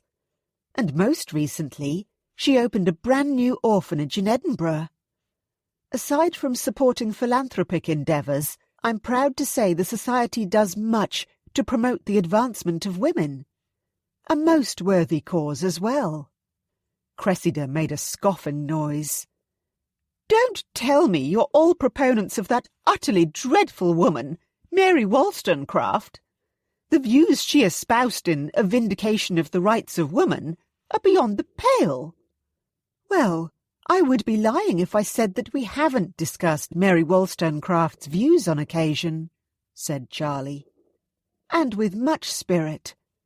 I, for one, do believe that all women should receive a sound education, and that we are not intellectually inferior to the male of the species. The Mayfair Bluestocking Society has certainly given its very own members the opportunity to participate in pursuits that are often deemed the sole province of men. Why, I've learned to fence and drive a curricle. And on one occasion, when we had an excursion to Putney Heath, we had a pistol-shooting lesson, and I discovered I'm actually quite a good Charlie broke off. Blast and damn and blazing hell. Judging by the pernicious twinkle in Cressida's eyes, she'd certainly said far too much this time, despite her earlier resolve not to.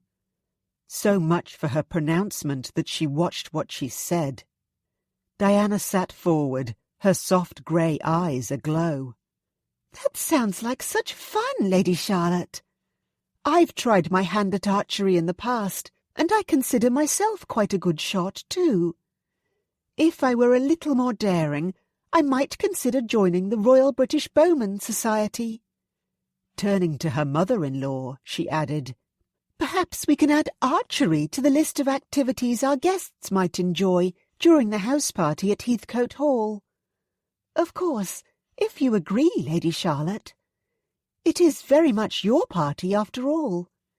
Yours and Max's. I, for one, cannot wait. Again, Charlie sent Diana a grateful smile. The young woman could only be a few years older than herself. She was very attractive, pretty even, with a heart-shaped face, pale blonde curls, and a pleasing figure displayed to perfection in her well-cut gown of lavender muslin. Charlie suddenly wondered why she hadn't remarried after the passing of her husband, and why she'd chosen to remain living with Cressida, her mother-in-law, rather than members of her own family. I think that sounds like a wonderful idea, Your Grace. Please, do call me Diana, the young Duchess replied. After all, we'll be sisters very soon, and I don't know about you, but I fear there will be so many Your Graces flying about. We're all bound to get confused. Charlie couldn't help but laugh. As long as you call me Charlie, she began, then broke off when there was a knock at the door. Cressida called, Come in, and another liveried footman entered, proffering a note upon a silver salver. The Dowager Duchess perused it, then her lips tightened. If you'll excuse me, she said, putting aside her tea and napkin before rising to her feet. I just have a small matter to attend to. I shan't be long. In the split second before the drawing-room door clicked shut, Charlie caught a glimpse of a balding, bespectacled gentleman with a leather portfolio tucked beneath one arm, who bowed as Cressida approached. She didn't have time to ruminate any further on who the man might be, as Diana began to ask who Charlie would like to invite to Heathcote Hall. Cressida and I thought that we shouldn't invite more than 40 guests for the 4-day event, lest the party becomes too unwieldy. And an intimate affair is always nicer, to my way of thinking. But of course, on the night of your betrothal ball, you and Max can invite as many guests as you like. She broke off, as her stomach emitted a rather loud rumble. Oh, pardon me. She placed a hand upon her belly, and a rosy blush coloured her cheeks. I'm so sorry. Charlie waved a dismissive hand. Think nothing of it, she said. But perhaps you should have one of Cressida's biscuits. Diana made a moue of displeasure. You were wise not to have one. They're quite horrid. Her stomach protested again, and this time a laugh escaped her too. I know it's wicked of me to say so, but I really can't wait for Lent to be over, so I can have something decent to eat, she murmured in a conspiratorial fashion. My goodness. Diana sounded like she was positively famished. Charlie reached for her reticule. Would you like a bonbon? She asked. I carry a tin about with me. The toffee is quite hard, but they're delicious all the same. Diana's eyes lit up. I would love one. After selecting a hazelnut praline, she popped it into her mouth, closed her eyes, and moaned. Oh, my word! The sugared sweet filled the left side of her cheek, and her next words were little more than a mumble as she added, This is so good. I could eat 10, perhaps a dozen. A baker's does. The drawing-room door swung open without warning, and Charlie and Diana both jumped in their seats. As Cressida swept toward them, Diana's whole countenance turned bright red, and she looked as guilty as a child who'd just been caught raiding a jar of sweetmeats. Or, in this particular instance, a tin of bonbons. Cressida's gaze narrowed as she took in her daughter-in-law's cheek and its odd, squirrel-like protrusion. "Are you all right, Diana?" she asked, as she sank with regal poise onto her chair. Diana nodded. Yes,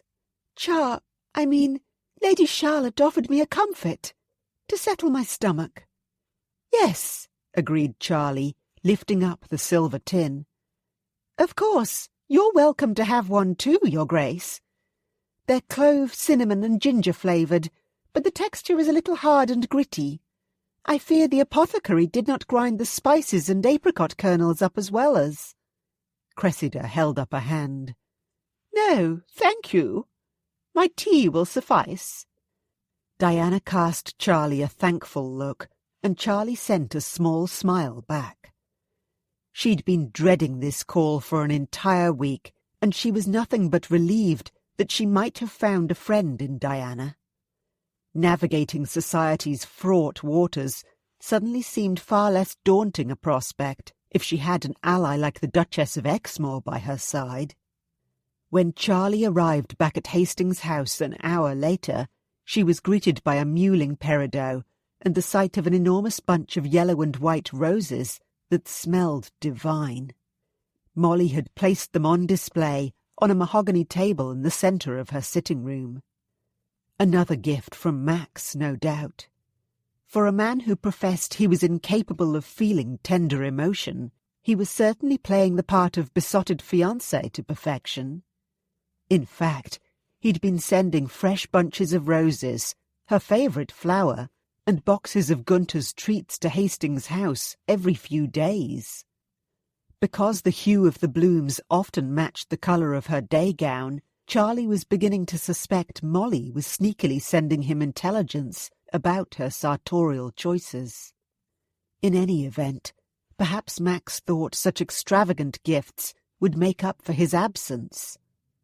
They didn't. Charlie hadn't seen him since the afternoon he'd presented her with a betrothal ring, and then she'd gone and slammed the door on him in a fit of pique.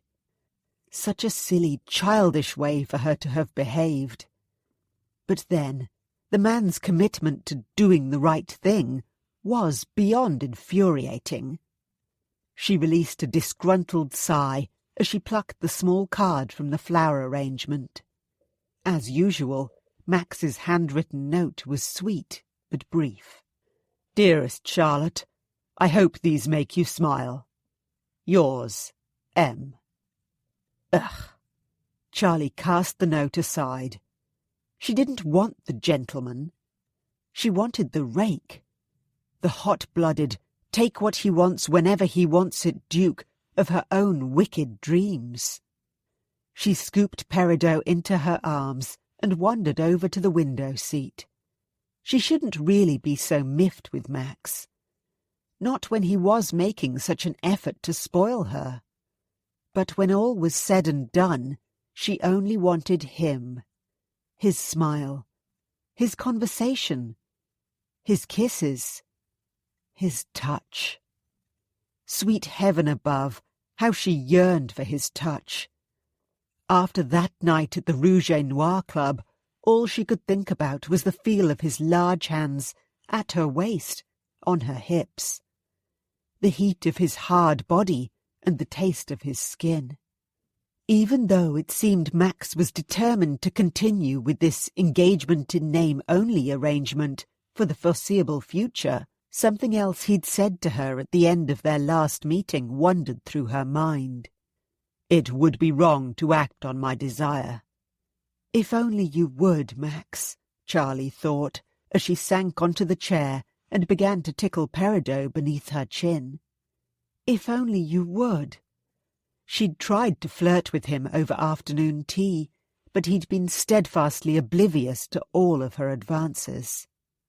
But he did admit he desires you, she reminded herself. And he's never done that before. Ever. And you have until the end of the season to change his stubborn mind. Well, she was equally stubborn. And as Sophie had pointed out, Charlie didn't lack spirit. Or guile. It was about time she fully deployed her arsenal of feminine wiles. Faint heart never won fair rake should be a proverb too, she murmured, as she continued to pat a purring Peridot. And, of course, all is fair in love and war. So, Max Devereux, you had better watch out, because I'm not going to give up on you just yet. Exmoor House, Grosvenor Square. I'm afraid all reports indicate that Lord Rochefort has taken a turn for the worse, Your Grace.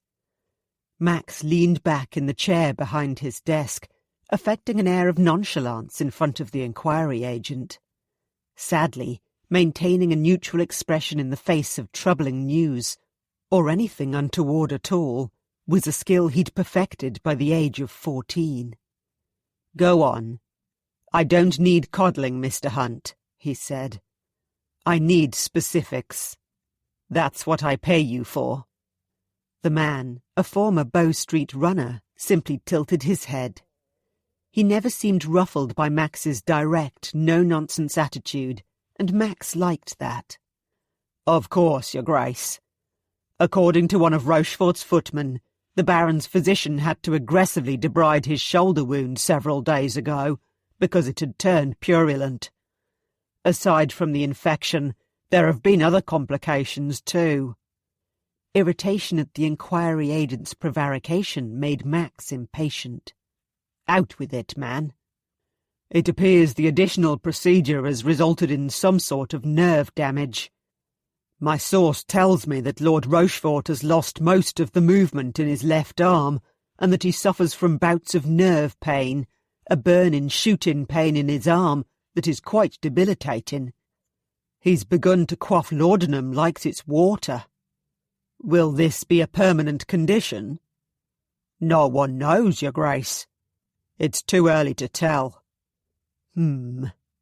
Max couldn't say that he was sorry, considering all the grief Rochefort had caused Charlie and Euphemia Harrington.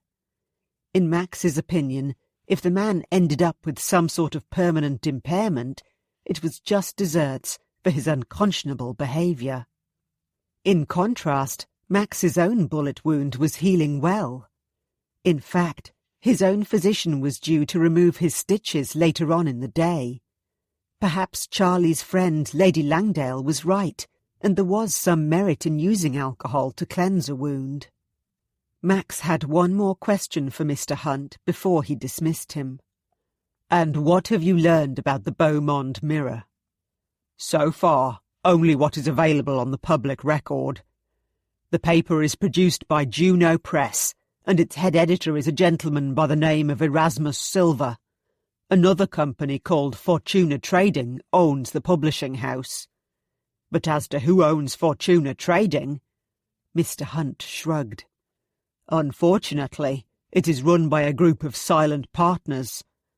I suspect they must have some status and influence, but wish to keep their identities secret. And as I've reported before, the Baron does not seem to be in any obvious financial strife. In fact, he appears to be swimming in funds. His motive for blackmailing and extorting money and property from others is not clear. Interesting.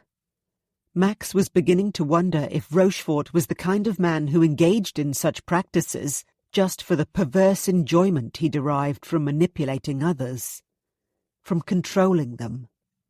His own father had been such a man. Max turned his attention to the other gentleman in the room, his man of affairs. And what have you learned about the Bloomsbury Square townhouse? The one Rochefort effectively stole from Euphemia Harrington. Mr. Woodley pushed his spectacles farther up his nose and sat up straighter. It appears Lord Rochefort's ownership is all above board. It will be difficult to prove that Miss Harrington was coerced into giving up her property, unless she is willing to come forward and make an official statement to the authorities. And even then, it would be her word against the Baron's if it went to court. Max nodded. I thought as much. It looks as though the only way Miss Harrington will have her property restored to her is if I purchase it and gift it back to her. Would you be able to arrange the purchase via a third party, Woodley? I fear that Rochefort won't sell if he knows who's behind the acquisition. And I'm also prepared to offer a good deal more than what the property is worth, if Rochefort seems disinclined to let it go. I trust that in the end his greed will win out."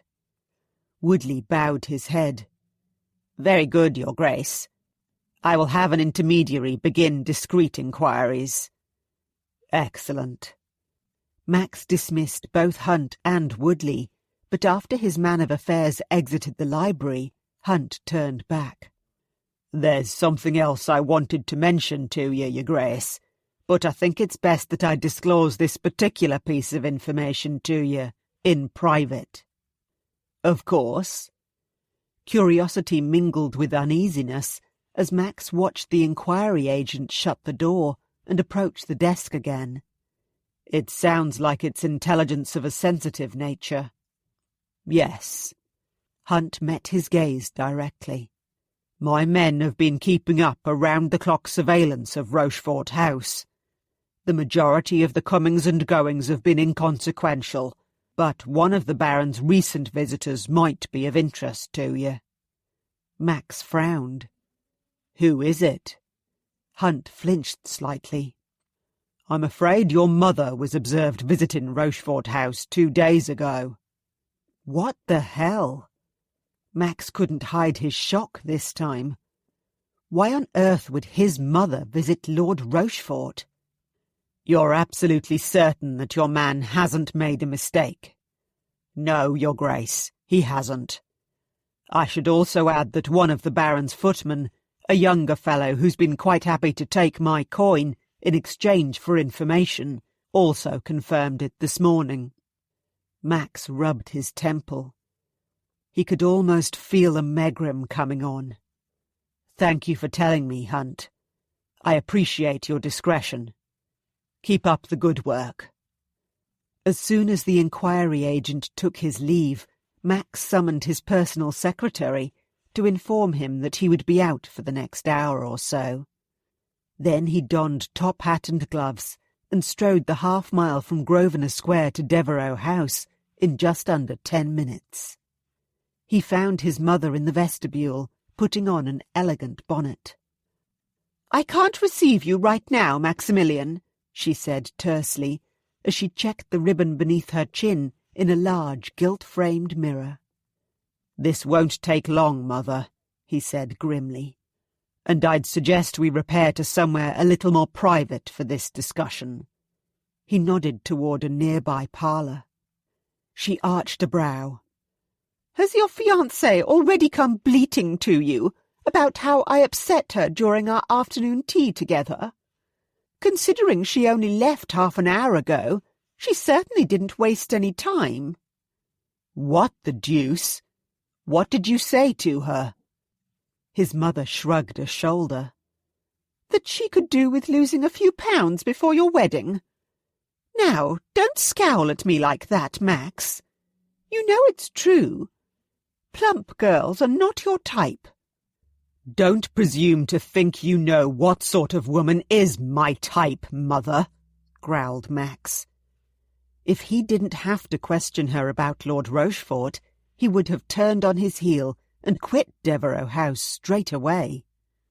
"Although I would love to take you to task right this minute and demand you issue Lady Charlotte with a sincere apology for insulting her yet again, that's not actually the reason for my visit." His mother sniffed, then turned to face him. "Very well, Max. You can have 5 minutes." Waving away the pair of kid gloves a nearby footman held, she marched across the polished parquetry floor to the parlour. Max followed and shut the door. "I have it on good authority that 2 days ago you paid a visit to the home of one of London's worst scoundrels. I want to know why." "I take it you're referring to Lord Rochefort," his mother said, adjusting the cuff on one sleeve of her pale blue pelisse. "Yes, of course I'm referring to Lord Rochefort. Or do you make a habit of calling on worthless dogs?" "And you accuse me of issuing insults." "Stop obfuscating. Tell me why you visited the man I called out, because he grievously insulted the honour of Lady Charlotte."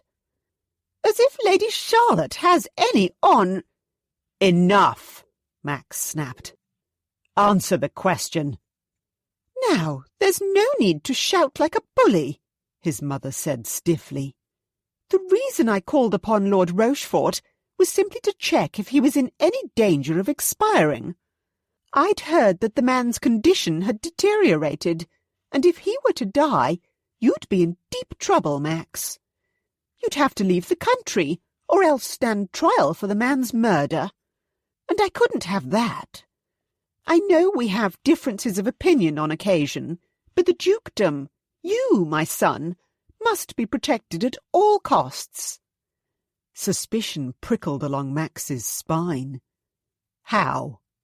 How did you know Rochefort had taken a turn for the worse? He demanded.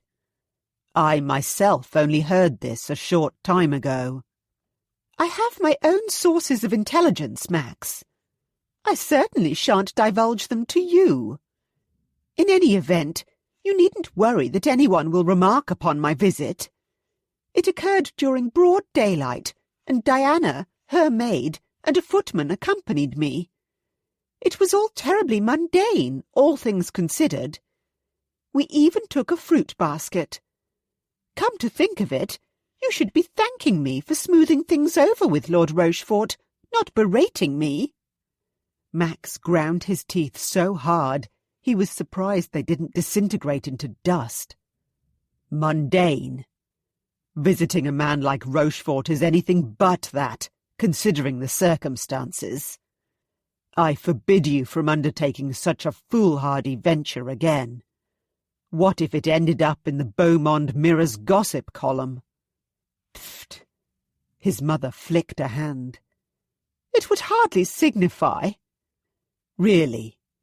For a woman who's always fussing about appearances and maintaining a pristine reputation? A horrible, altogether chilling thought occurred to Max. His gut tightened with foreboding. How well do you know Rochefort? You're not in any trouble, are you? Trouble?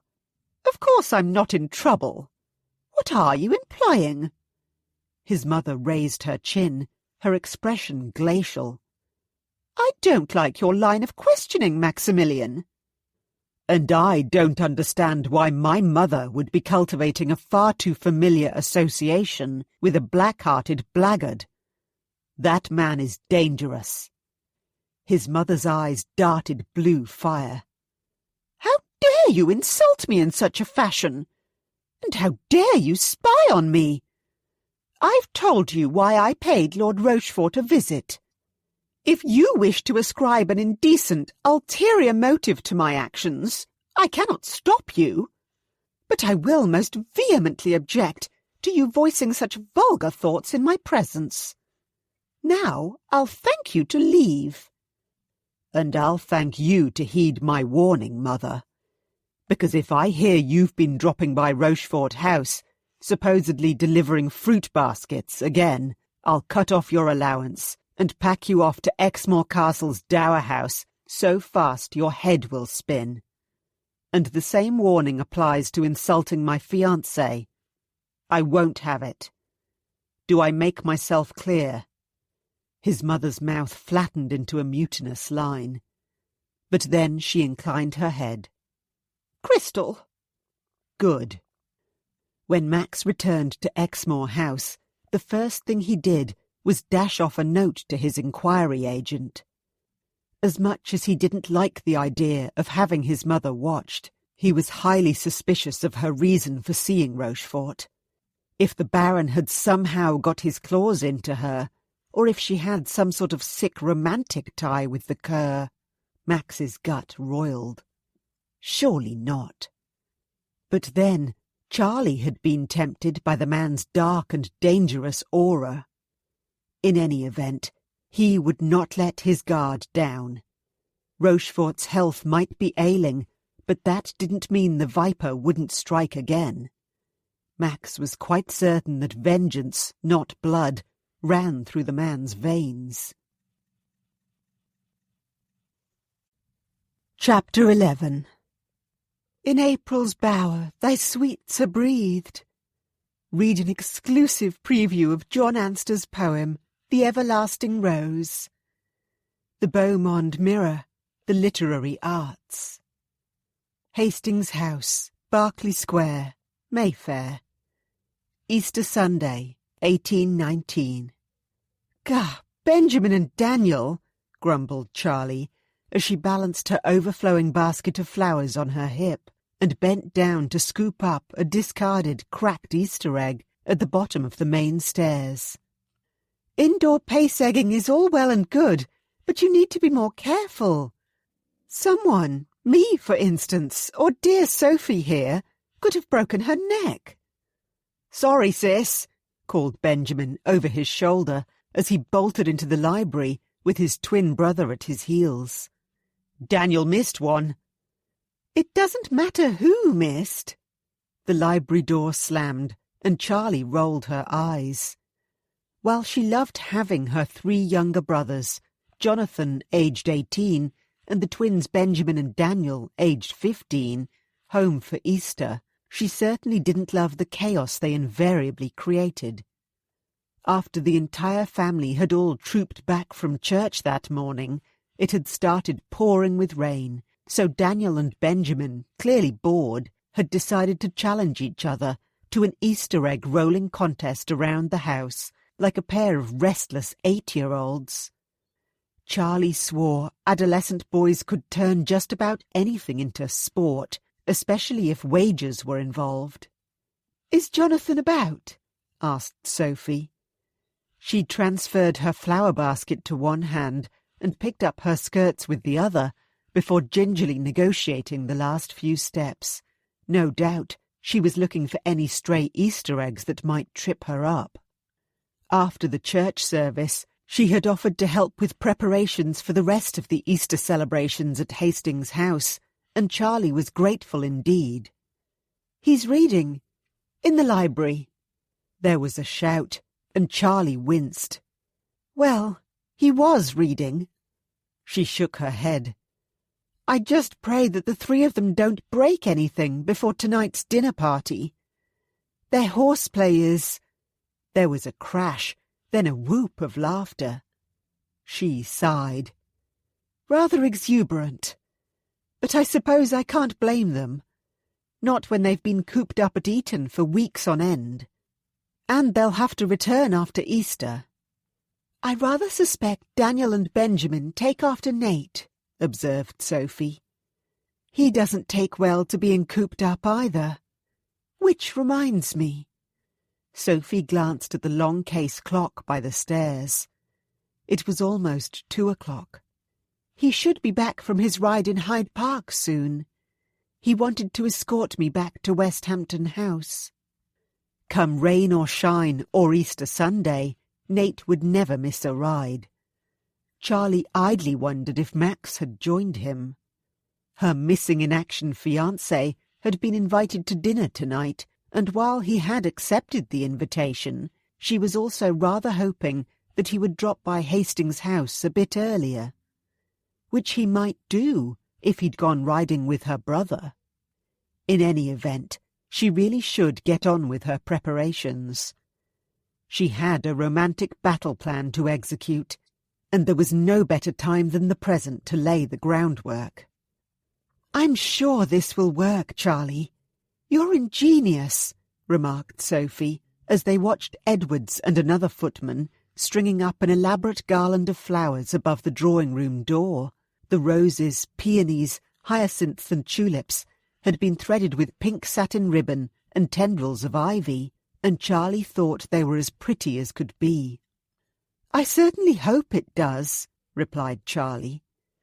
"But you might have to distract Nate at some point, if Max doesn't put in an appearance before dinner. I dare not put my plan into action if my brother is about. The last thing we need is blood on the Aubusson rug on Easter Sunday. Rest assured, when you give me the signal, I'll make sure my husband is occupied." Sophie glanced about the vestibule of Hastings House. "So, how many of these spring kissing boughs are you going to put up?" Charlie laughed. "As many as I can. But in all seriousness, I asked the florist to create 10 arrangements. Aside from this garland here, I plan on hanging a kissing bough above the doors leading to the dining room, library, morning room, and the terrace. And then these. She lifted her basket that contained smaller balls of blooms. Will be suspended from the chandeliers, including this one here in the entry hall. Sophie gave Charlie a little nudge. The poor man doesn't stand a chance. I hope not, agreed Charlie. Because if this doesn't work, I have no idea what to do. If what doesn't work? Charlie turned around to find her father standing behind her and Sophie. Oh dear. How much had he heard? With any luck, nothing about kissing. Oh, Papa, I was just remarking to Sophie that if these blooms don't brighten up the house enough, I don't know what I shall do at this late stage, she said, hoping that he wouldn't notice the blush heating her cheeks. We have so many guests for dinner tonight. And I'm sure you're keen to impress Lord and Lady Wyatt and their daughter Lady Tilbury just as much as I am. The house already looks wonderful, replied her father, moving forward a pace to stand on her other side. And the menu you've chosen for this evening is sure to be a triumph. But I appreciate the extra effort you're going to. He gave her elbow a little nudge. No doubt you're keen to impress your fiancé. Well, perhaps a little, confessed Charlie. But she doubted it was in the manner her father was thinking of. Although, after observing how much Daniel and Benjamin now eat, I am beginning to worry that I haven't ordered in enough food. I'm sure they could devour a leg of lamb and a simnel cake each. Her father smiled. I'm sure everything will be perfect. A resounding bang, a thud, and a chorus of raucous laughter emanated from the library, and he swung around, frowning. Egads, Charlie, I swear Daniel, Benjamin, and Jonathan are going to be more of a handful than Nate. And that's saying something, he muttered. I'd best intervene before they bring the house down around our ears. Good luck, called Charlie after him as he marched across the vestibule. Boys, her father began as he threw open the library door. What the devil? The door slammed behind him, and Sophie gave her a sympathetic smile. I suppose we should leave the library until last. Yes, agreed Charlie. Lord knows what they've done in there. The footman had just finished hanging the last kissing bough from the chandelier in the entry hall when Hastings House's butler, Mr. Abbott, approached. My apologies for interrupting, my lady. That's quite all right, Abbott, Charlie replied, but her eyebrows shot up as she took in the sizable bundle the butler held in his arms. 2 enormous boxes, with another round bandbox balanced on top. What on earth have you got there? It's for you, my lady. A gift from the Duke of Exmoor. I believe there's a note tucked into the ribbon of the bandbox. Oh! Charlie took it and examined the wax seal on the back. It is from Max. How wonderful! And romantic, sighed Sophie. You must open it at once. Yes. After Charlie directed Edwards to help Abbott take the parcels upstairs to her sitting room, she cracked the seal and unfolded the small sheet of parchment. Dearest Charlotte, I hope you'll accept this small token of my esteem and affection. I've missed you, and I look forward to seeing you very soon. Yours, M. Charlie showed the note to Sophie, and her friend smiled. Well, that's encouraging. He says he misses you. Yes. Charlie wasn't sure whether she believed Max or not, but she was touched all the same. Shall we go and see what's in the boxes? Of course. Sophie clapped her hands together. One thing is certain. You cannot fault Max's generosity." Indeed, Charlie was in complete agreement with Sophie as she opened the largest box. "Good heavens!" she breathed, as she lifted the most exquisite promenade gown she'd ever seen from its tissue paper wrapping. The dusky pink silk muslin was trimmed with chocolate-brown ribbon. "Max must have spent a small fortune." Sophie reached out and reverently stroked one of the sleeves. "It's divine, Charlie, and it looks like it will be a perfect fit. I wonder if he's had a word with your modiste." "Yes, I suspect he might have done that too. It looks very much like Madame Boucher's work." Charlie tore open the next package to reveal a matching spencer in chocolate-brown velvet and a pair of buttery soft gloves in fawn kid leather. The bandbox contained a beautiful poke bonnet, adorned with an abundance of brown satin bows and silk roses in shades of soft pink and ivory. "I think the Duke of Exmoor wants to take his gorgeous fiancée promenading about town this afternoon," said Sophie with a knowing smile. "It's a good thing it stopped raining." "Yes." Charlie couldn't hide her own excitement as she hugged the gown to her chest. "I think you must be right. I must try all of this on." "Yes, you must," agreed Sophie. "At once." Sophie's pronouncement that the attire would be a perfect fit was correct. As Charlie admired her reflection in the long oval looking-glass in her dressing-room, she couldn't help but smile. "Do you think I should wear a chemisette?" Charlie caught her friend's eye in the mirror. "The neckline of the gown is a little daring." Indeed, there was a good deal of the tops of her breasts on display, although it might work to her advantage if she managed to entice Max beneath one of her strategically placed spring kissing bows. He might steadfastly pretend that he didn't notice her bust, but she rather suspected he would. "Oh, I don't think so," said Sophie, drawing behind her. "There's nothing wrong with a daring neckline. I think the cut of the bodice is simply perfect. And the spencer should keep you sufficiently warm when you are outside. This afternoon you'll be the belle of Hyde Park. Just you wait and see." Charlie smoothed her hand along one of the Spencer's sleeves. "You know, this will be the first time I've been out in public since that horrible Beaumont Mirror article came out," she murmured. "Or since my engagement to Max was announced. I'm not sure."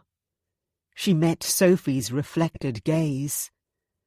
"I'm not sure how I will be received.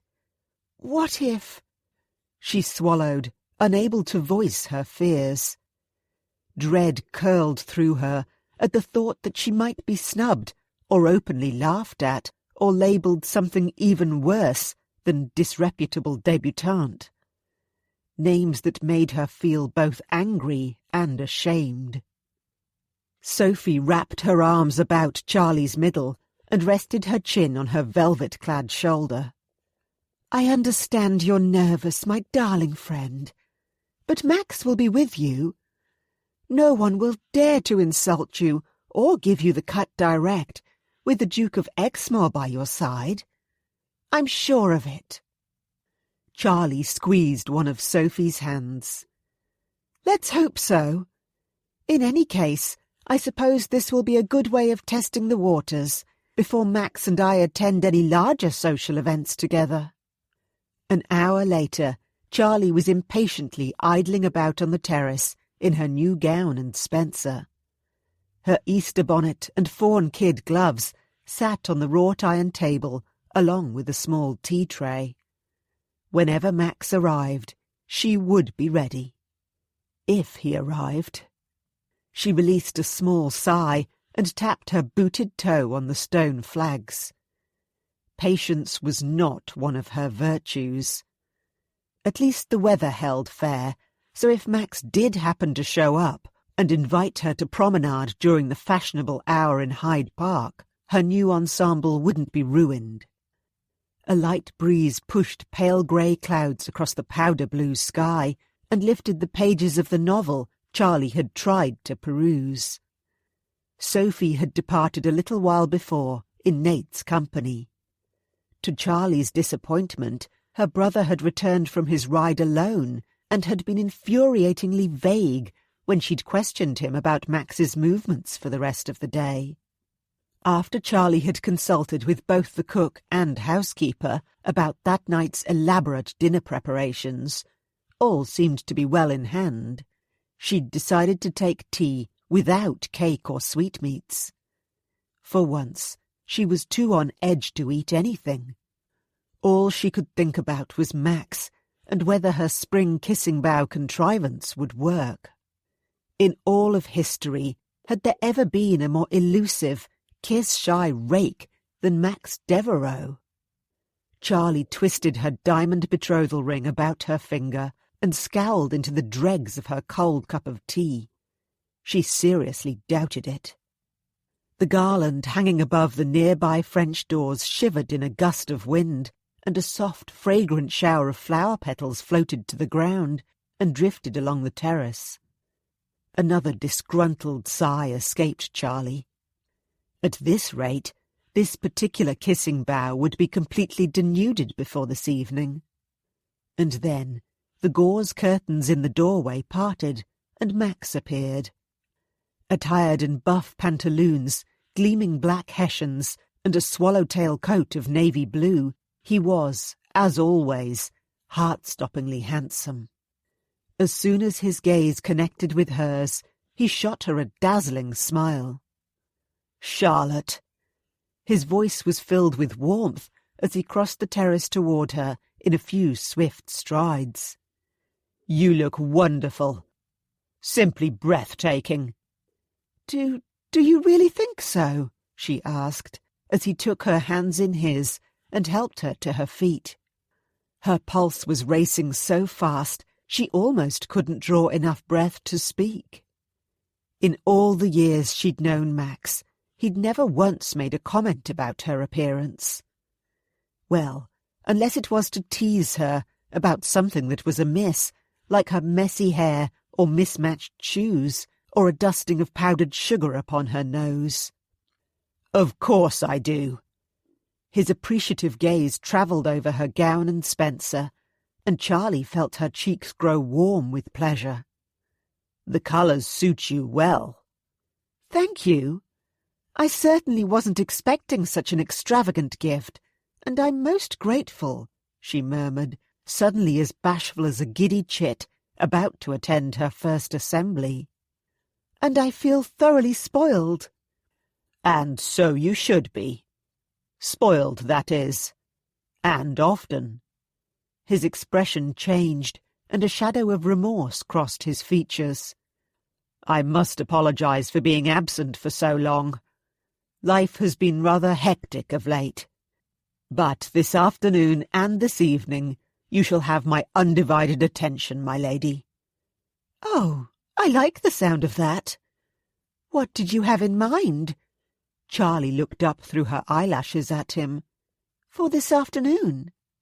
"Well, I rather think it's time to show off your new Easter bonnet. So, if you agree, I'd like to take you for a ride about Hyde Park in my new high-perch phaeton. It's waiting outside in the square." "I would love to." Charlie tugged on her gloves, scooped up her bonnet, and took the arm Max offered. They crossed the terrace, but as he began to draw back the curtains shielding the doorway, Charlie hesitated. Butterflies began to dance about in her belly. "What is it?" he asked, raising a quizzical brow. "Oh, it's just that—" Charlie inhaled a deep breath. They were alone. Max was being as attentive as could be. Come what may, this was the moment to ask for a kiss. "It's just that we've stopped beneath the spring kissing bough." "Spring kissing bough." A slight frown knitted Max's brow. He looked up. You mean to say this garland of roses and what-not is akin to a ball of mistletoe? Yes, exactly. This year, the Hastings household is instituting a new family tradition. Because why should kissing boughs be confined to the Yuletide season? It's spring, a time for rejoicing, a time for celebrating new beginnings. Max lowered his gaze, and his frown deepened. I don't think you can just create a new tradition out of thin air and expect everyone to go along with it, Charlie. Well, I don't see any harm in it, she added defensively. Her mouth was suddenly as dry as could be. If Max rejected her... No, she didn't want to think about that. Ignoring the tripping of her heart, she drew another bracing breath and lifted her chin. I mean, Nate isn't here, or my father, and we are engaged. So, why not? After all, there has to be a first time for anything that is to become a tradition, even one that involves the exchange of a simple kiss. She bit her lip, deliberately playing the coquette, because at this point, what did she have to lose? What harm could it do? A muscle worked in Max's jaw, but amusement and something hotter gleamed in his deep blue eyes. Well, when you put it like that, my dear Lady Charlotte.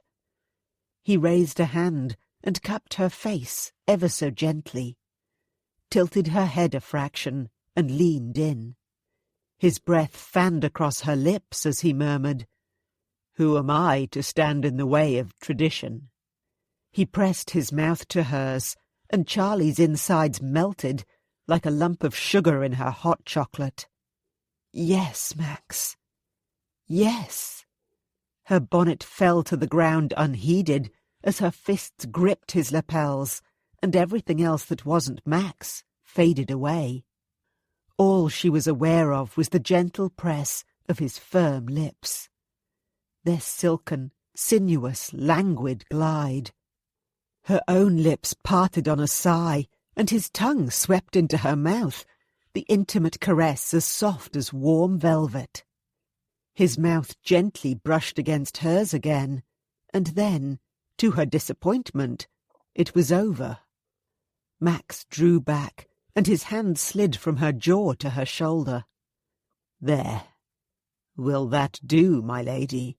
He whispered, his voice low and husky, and almost as delicious as his kiss. Charlie swallowed. It's a start, she managed. Tremors of desire still fluttered in her belly, and she seemed to be having trouble arranging her thoughts and feelings.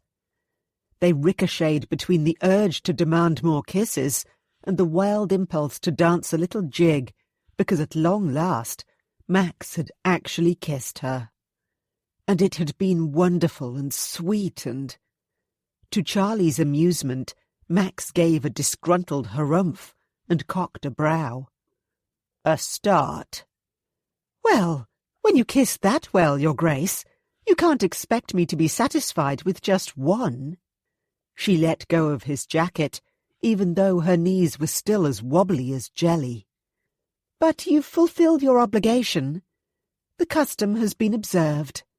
We may now continue on our way. Not quite. Max bent down and retrieved her Easter bonnet. You've forgotten this, my dear Charlotte. He very carefully placed it upon her head and tied the chocolate-brown bow beneath her chin. The heat of his fingers brushing the sensitive flesh beneath her jaw made Charlie shiver with longing all over again, but somehow she managed to keep herself in check. She dared not press him for another kiss.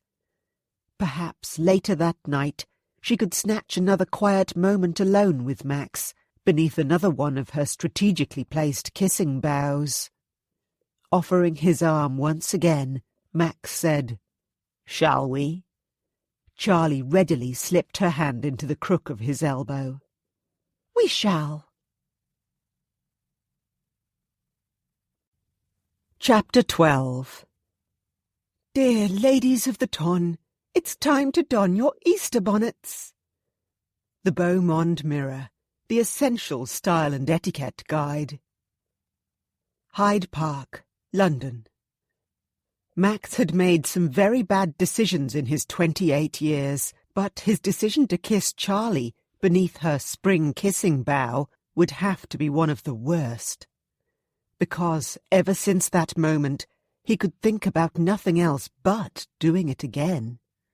And again. Until he'd kissed her senseless, and she was panting for more. God, how he wanted more. Of course, doing such a thing, right here, right now, in the middle of Hyde Park, was out of the question. Keeping his matched greys under control and steering the phaeton through the fashionable hour traffic had kept his attention occupied for a short while, but when he drew the open carriage to a halt beneath a willow tree beside the Serpentine, and Charlie turned in his direction to observe the lake, he found he couldn't tear his gaze away from her mouth. With the lovely oval of her face framed by her new bonnet, and her golden brown eyes illuminated by the late afternoon sun, she was breathtakingly pretty. Her lips, as soft and plump as ripe plums, were slightly parted, and when the breeze coming off the water lifted a tendril of her rich chestnut hair and blew it across her cheek, caressing the corner of her mouth, he was hard-pressed not to give in to the urge to stroke the errant lock to one side and place his own mouth there instead. Damn. Charlie had been right. One kiss wasn't enough to satisfy him, either. He'd initially given in to temptation because her contrivance of a kissing bough had amused him, and he'd mistakenly thought that perhaps one light bussing of his lips across hers would be enough to sate his craving and hers. Of course, that reasoning had turned out to be utterly foolish, especially after he'd surrendered to the impulse to taste the honeyed recess of her mouth. Max almost groaned aloud as he recalled the flutter of her tongue against his, the silken press of her plush lips, the tiny moan she'd made at the back of her throat. Charlie's kiss was like a goddamned box of sweetmeats from Gunter's. He could gorge on the entire contents of that box, and it still wouldn't be enough to satisfy his hunger. If anything, his craving had sharpened. It was no longer just a gnawing pang, but a wild need. A slavering, ravenous beast that longed to seize Charlie and... Max stifled another groan of frustration. Yes, thank God he and Charlie were promenading in Hyde Park. Because it was Easter Sunday, there were members of the ton everywhere, constantly casting curious glances their way, or even tipping their hats and raising hands in acknowledgement as they passed by. Because if they weren't in a public space... Charlie's gaze connected with his. "Don't tell me you're thinking what I'm thinking," she murmured, a mischievous smile playing about her lips. Max swallowed guiltily. "And what would that be, Lady Charlotte?" A rich, throaty laugh tumbled forth, and her elbow nudged his. "I know you asked me to be your fiancée to repair my reputation, but the wicked part of me can't resist the idea of giving the ton something else to talk about, even if it's only a kiss that sets tongues wagging. I mean, I don't know about you, but I might as well be hanged for a sheep as a lamb." Max shook his head. "Charlotte Hastings, what on earth am I going to do with you?" Her eyes gleamed, and when she murmured, "Whatever you like," in a low, husky voice full of sensual promise, Max's cock stirred in appreciation. Lust slithered and curled through his belly. Dear God, this minx, no, this woman, would be the death of him. Valiantly harnessing the urge to flick the reins and send his horses barrelling straight for Exmoor House, so he could really do everything he wanted with Charlie, Max reached for her gloved hand and captured it in his. "You're playing a dangerous game," he warned. "I know you claim to know what you want, but have you really thought this through? What would happen if we both succumbed to temptation and the possible consequences that might follow? I don't want to hurt your feelings, but I may very well do just that if we go too far and we have to wed. While I would endeavour to be a good husband, I know I won't be able to give you what you want. I'm not like Nate, or even my other friends, Gabriel and Hamish." He deliberately hardened his voice. "They might be rakes who fell head over heels in love, but I'm different. I'm fundamentally flawed in that regard. I'm simply not capable of forming close attachments, and never have been." Charlie's full bottom lip jutted out in a determined pout. She didn't look convinced, so he prepared another argument. "See those swans over there?" He nodded at a pair floating serenely by, their necks intertwined like lovers. She sighed. "Yes." "The male finds a partner, and they mate for life. It's within a swan's nature to do that. It's not within mine. I'm more like a—" Charlie arched a brow. "Tomcat?" Max grimaced. "I was going to say lone wolf. But yes, tomcat would fit just as well." Gold sparks of challenge flared within Charlie's eyes. "How can you be so sure that you cannot love? I sometimes feel that when we're together, there could be something more. The way you look at me, the sweet things you do for me." She touched her fingers to the elaborate bow of her bonnet. "You fought a duel for me, Max." "I've known you for a long time, Charlie, and it would be a lie if I said that I didn't feel a deep and abiding fondness for you. As for the rest—" He drew a deep breath. "It pains me to admit something so disrespectful, but it's lust. Pure and simple. And it would be unconscionable if you and I became intimate, but I ultimately disappointed you because I cannot give you the lifetime of love that you so clearly want. And deserve. I won't be that selfish cad." "But—" "No buts. I've never been in love with a woman before. I've never shared a close bond with anyone at all, for that matter. You know my mother. She's aloof at best. Always has been. And my father, he was far, far worse. Anthony and I were rivals most of the time. I grew up in a cold, loveless household, Charlie. I cannot change who I am, how I think, what my heart feels, or to be more precise, what it doesn't feel. I might feel strong emotions like passion or anger when I see an injustice perpetrated, but I am also inured to the absence of warmth or affection. I do not crave intimacy of any kind. I was brought up that way."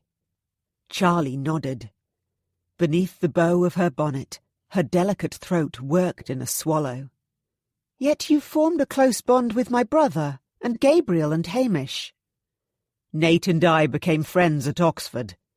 And all of us, your brother Gabriel, Hamish, and I, were brothers in arms at Waterloo. Male bonds of friendship are entirely different." Charlie lifted her chin. "I don't know if they are, Max.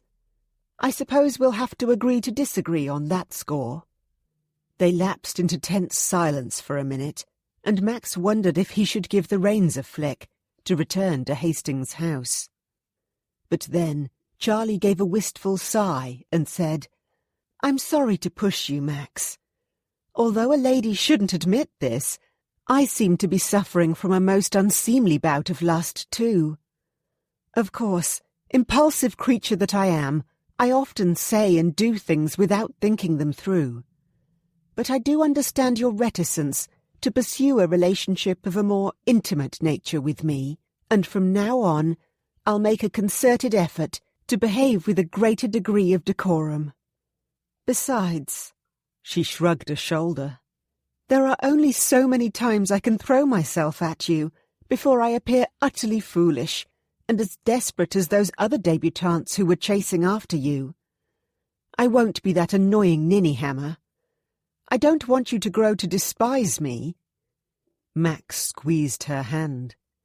You must know I could never feel that way about you. And you don't need to pretend to be someone you're not, Charlie. Don't ever do that. Her mouth twitched with a wry smile. To thine own self be true? Something like that. If only my true self were a little less impetuous and prone to wicked thoughts. She sighed and withdrew her hand from his. While we are exchanging confidences, just out of interest, what sort of wife are you looking for, Max? You told me once before that you anticipated on marrying 5 years from now. If you do not want a love match, what do you want? He frowned and fiddled with the reins. This will sound dreadful and terribly shallow, but I always imagined that I would wed someone a little like Lady Penelope Purcell. Someone who is agreeable and who can manage my household. Someone who will be content to share my bed until I have my heir and a spare. Someone who will make my life easy, I suppose. He winced. Good Lord, does that sound as bad as I think it does? Charlie smiled. A little. But for someone in your position, it also sounds eminently sensible. No one could fault your reasoning. Oh, no. Speak of the devil, she muttered. Max looked up, and sure enough, Lady Penelope was headed their way, in the company of her brother, Nigel, Lord Mowbray. The Marquess was driving a nicely sprung curricle. Wonderful. Hey-ho, called Lord Mowbray, as his vehicle drew close. Fancy meeting you here, Exmoor. Oh. His light blue gaze slid to Charlie, and his smile widened as he added, And your charming fiancée, Lady Charlotte. The Marquess tipped his top hat. Happy Easter. And may I offer my congratulations to you both on your engagement. Such an unexpected but no doubt felicitous union. Yes, happy Easter, Your Grace, and congratulations, echoed Lady Penelope. The smile she turned on Charlie was as false as the clusters of enormous silk peonies on her Easter bonnet. Lady Charlotte, you must be very happy. Beside him, Max felt Charlie's body stiffen, but nevertheless she returned the young woman's smile. Yes, thank you, I am. Over the moon happy. I say, I'm rather looking forward to your betrothal celebrations later this week, Exmoor. Lord Mowbray winked at Charlie. I'm sure you are too, Lady Charlotte, eh? There's nothing quite like a house party to lend some excitement to the season. Why wait until summer when we all quit town? Yes, drawled Max, only just restraining the urge to plant a facer in the vicinity of the Marquess's nose. He didn't like the way the man was looking at Charlie. Quite. It was so kind of your mamma to issue our entire family with an invitation, Your Grace, purred Penelope, drawing Max's attention. I've heard Heathcote Hall is lovely. I can't wait to explore the gardens.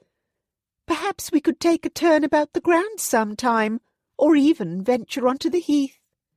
A tinkling laugh escaped her. That is, if you can bear to let your handsome fiancé out of your sight, Lady Charlotte. He's quite the catch, isn't he?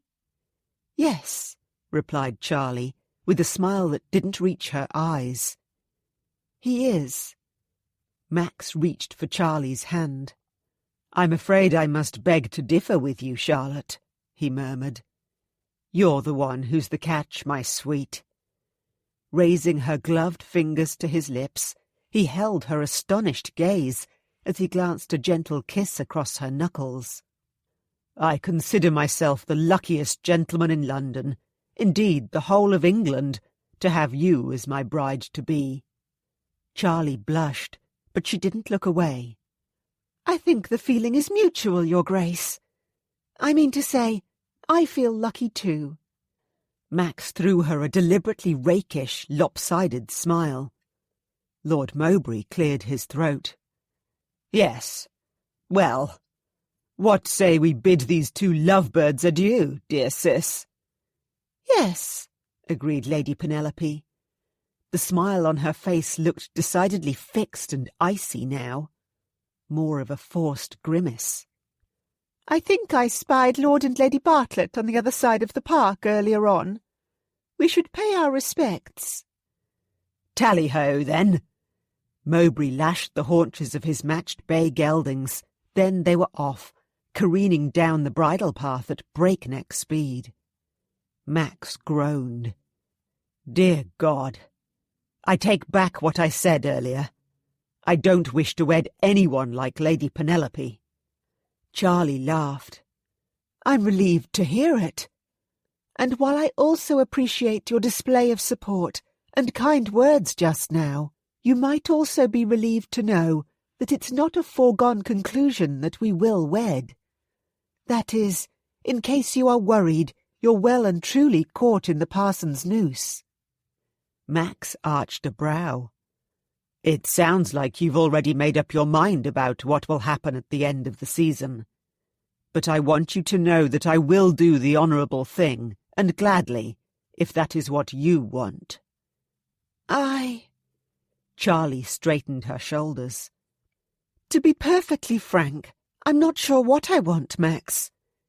You see, a little while ago, I received a letter from my Aunt Tabitha inviting me to accompany her on a grand tour in the summer. And I would like to see the world. Very much. And who knows?"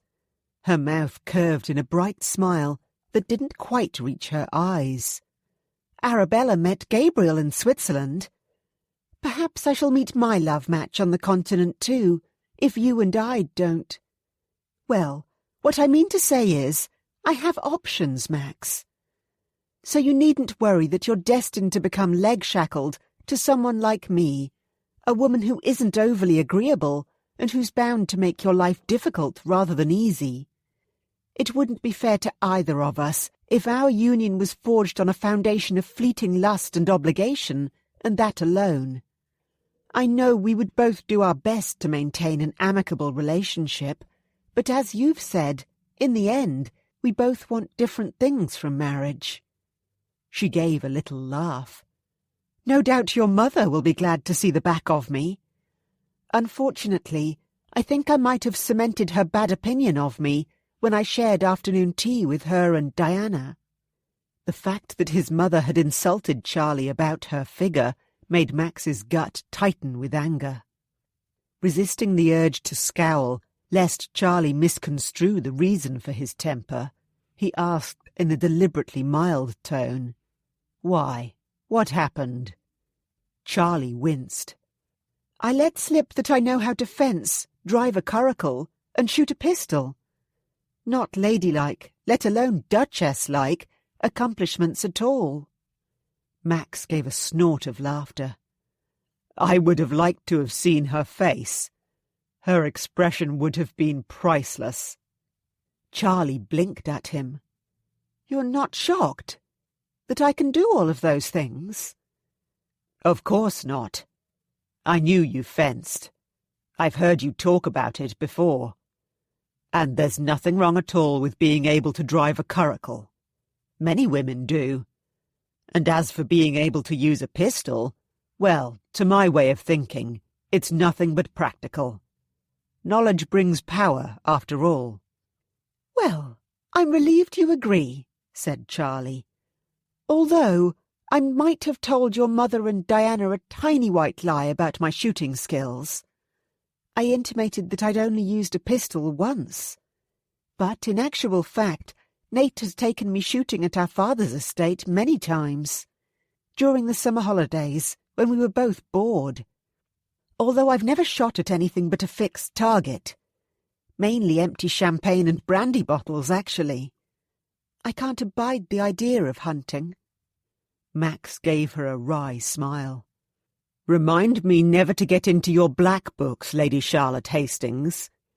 If you decided that running me through wasn't sufficient punishment, it sounds like you could also run me over with a curricle, then finish me off with a pistol. Charlie laughed at that. Yes, you'd best remember that, Your Grace. I'm not someone to be trifled with. Max's smile widened to a grin. Oh, I know, my lady. I know. In any event, despite my penchant for less than genteel activities, Diana didn't seem to think ill of me, she continued. In fact, I rather think that given a little time, we could become firm friends. When your mother began to discuss the arrangements for the house party at Heathcote Hall and our betrothal ball, Diana asked for my opinion on anything and everything. I truly appreciated her support. Well, I'm glad, said Max. And he truly was. And it's my fond hope that other members of the ton with influence will change their opinion of you and will be singing your praises to all and sundry very soon. I'm sure this house party and ball will only be the beginning of your acceptance back into society's fold. Charlie's nose wrinkled. I pray that you are right, Max. Even if I continue to be the subject of speculative whispers, I would like the overt slander to die down. For my family's sake more than anything else. I'm sure it will, said Max. And I'm sure excursions like this will help, too. Between now and the house party, I'll endeavour to take you promenading again. The more you and I are seen together, the better. I shall look forward to it, replied Charlie softly. And I promise to behave. You were right to refuse my presumptuous proposal earlier. If we kissed in the middle of Hyde Park on Easter Sunday, I'm sure I'd be lambasted in the papers again for unbecoming conduct, which would defeat the purpose of our engagement of convenience. And I don't want to do that.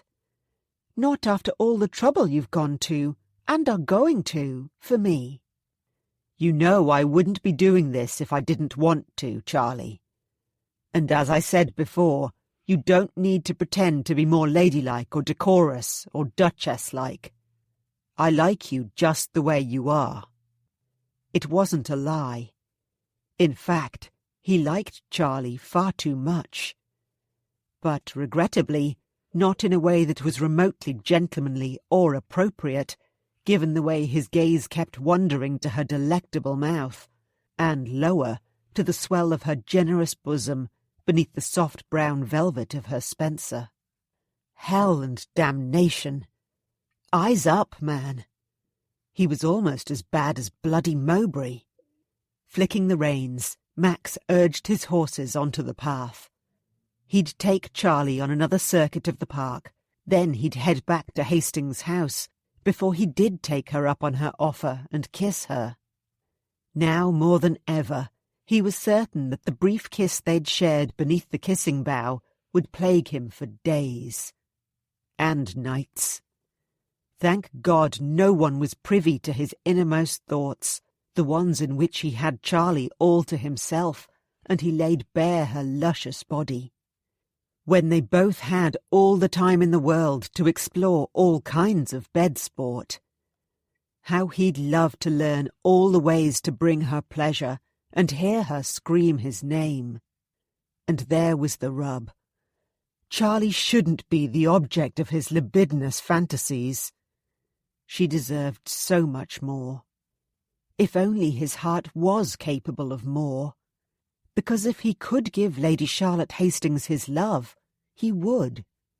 While he would undoubtedly miss her company if she did take up her aunt's offer and go abroad at the end of the season, in the long run it was probably for the best. For both of them. Chapter 13. What if you were to learn that a certain Bluestocking society, with headquarters at a prestigious Mayfair address, was not only fomenting seeds of political dissent among its female membership, but also promoting unseemly, perhaps even dangerous activities. Curricle driving, fencing, pistol shooting. What is the world coming to? Is this the fall of polite society as we know it? The Beaumont Mirror, the Society page. Hastings House, Berkeley Square, April 14th, 1819.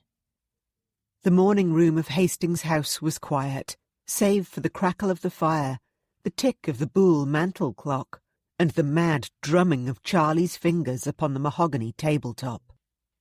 Grrr! Charlie threw the Beaumont Mirror down beside her half-eaten crumpet with a huff of disgust. If Max's mother, sister-in-law, or someone else within the environs of Devereux House, a traitorous servant perhaps, wasn't responsible for this blatantly derogatory story, she'd eat her Easter bonnet, flowers and all. Now she was in a bad mood, and according to the mantel clock, it was only a few hours until Cressida sent her carriage round to Hastings House to pick her up and ferry her to Heathcote Hall at Hampstead Heath.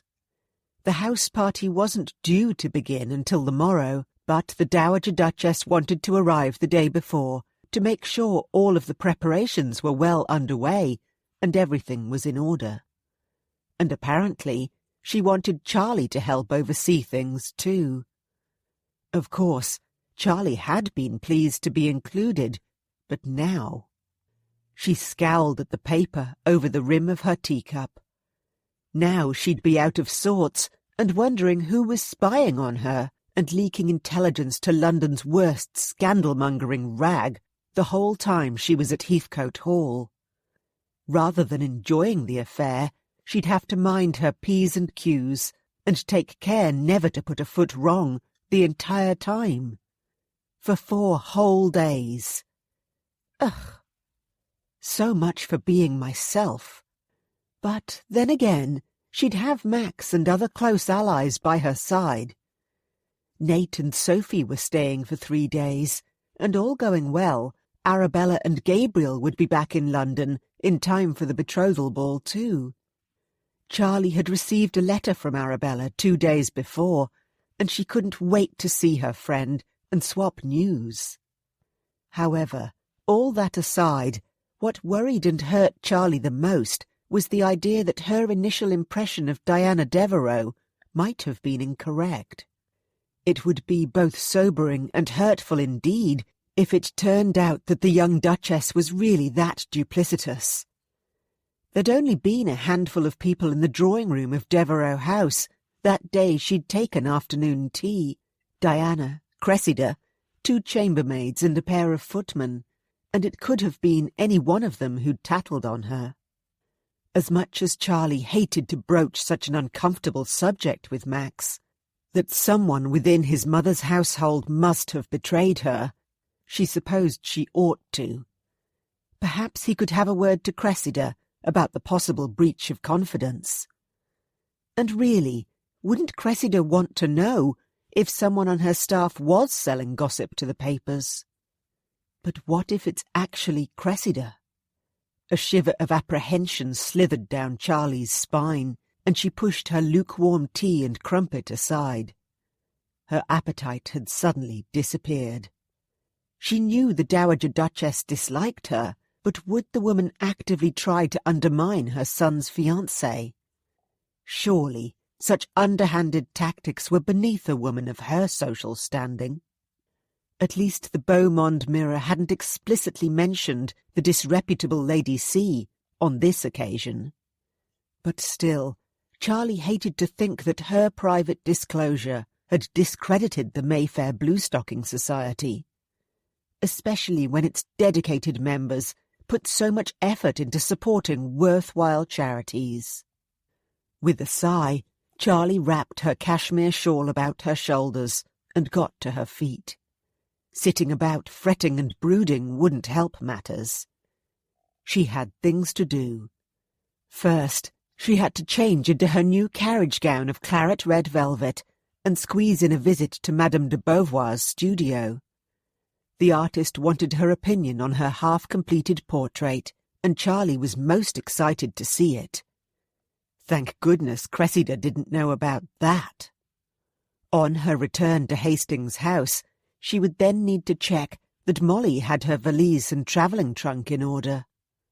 While Heathcote Hall was only 5 miles away, she didn't want to have her maid, or Edwards the footman, running back and forth between Berkeley Square and Hampstead Heath because she'd forgotten something. She'd already bid her father farewell. Busy as always, he'd been exiting the breakfast room as she'd arrived. But it wouldn't be long until she saw him again. He had promised to attend the betrothal ball, along with Lady Tilbury, in 2 days' time. Charlie smiled to herself as she climbed the stairs to her room. Lady Tilbury was delightful, and Charlie swore she'd caught a glimpse of her father and the attractive widow beneath the spring kissing bough in the library right before dinner on Easter Sunday. Perhaps there might be another engagement in the family before too long. But at this rate, there would only be one wedding by season's end. Charlie frowned at her reflection in the mirror as Molly attempted to tame her unruly hair into some semblance of order with a red velvet ribbon and a battalion of hairpins.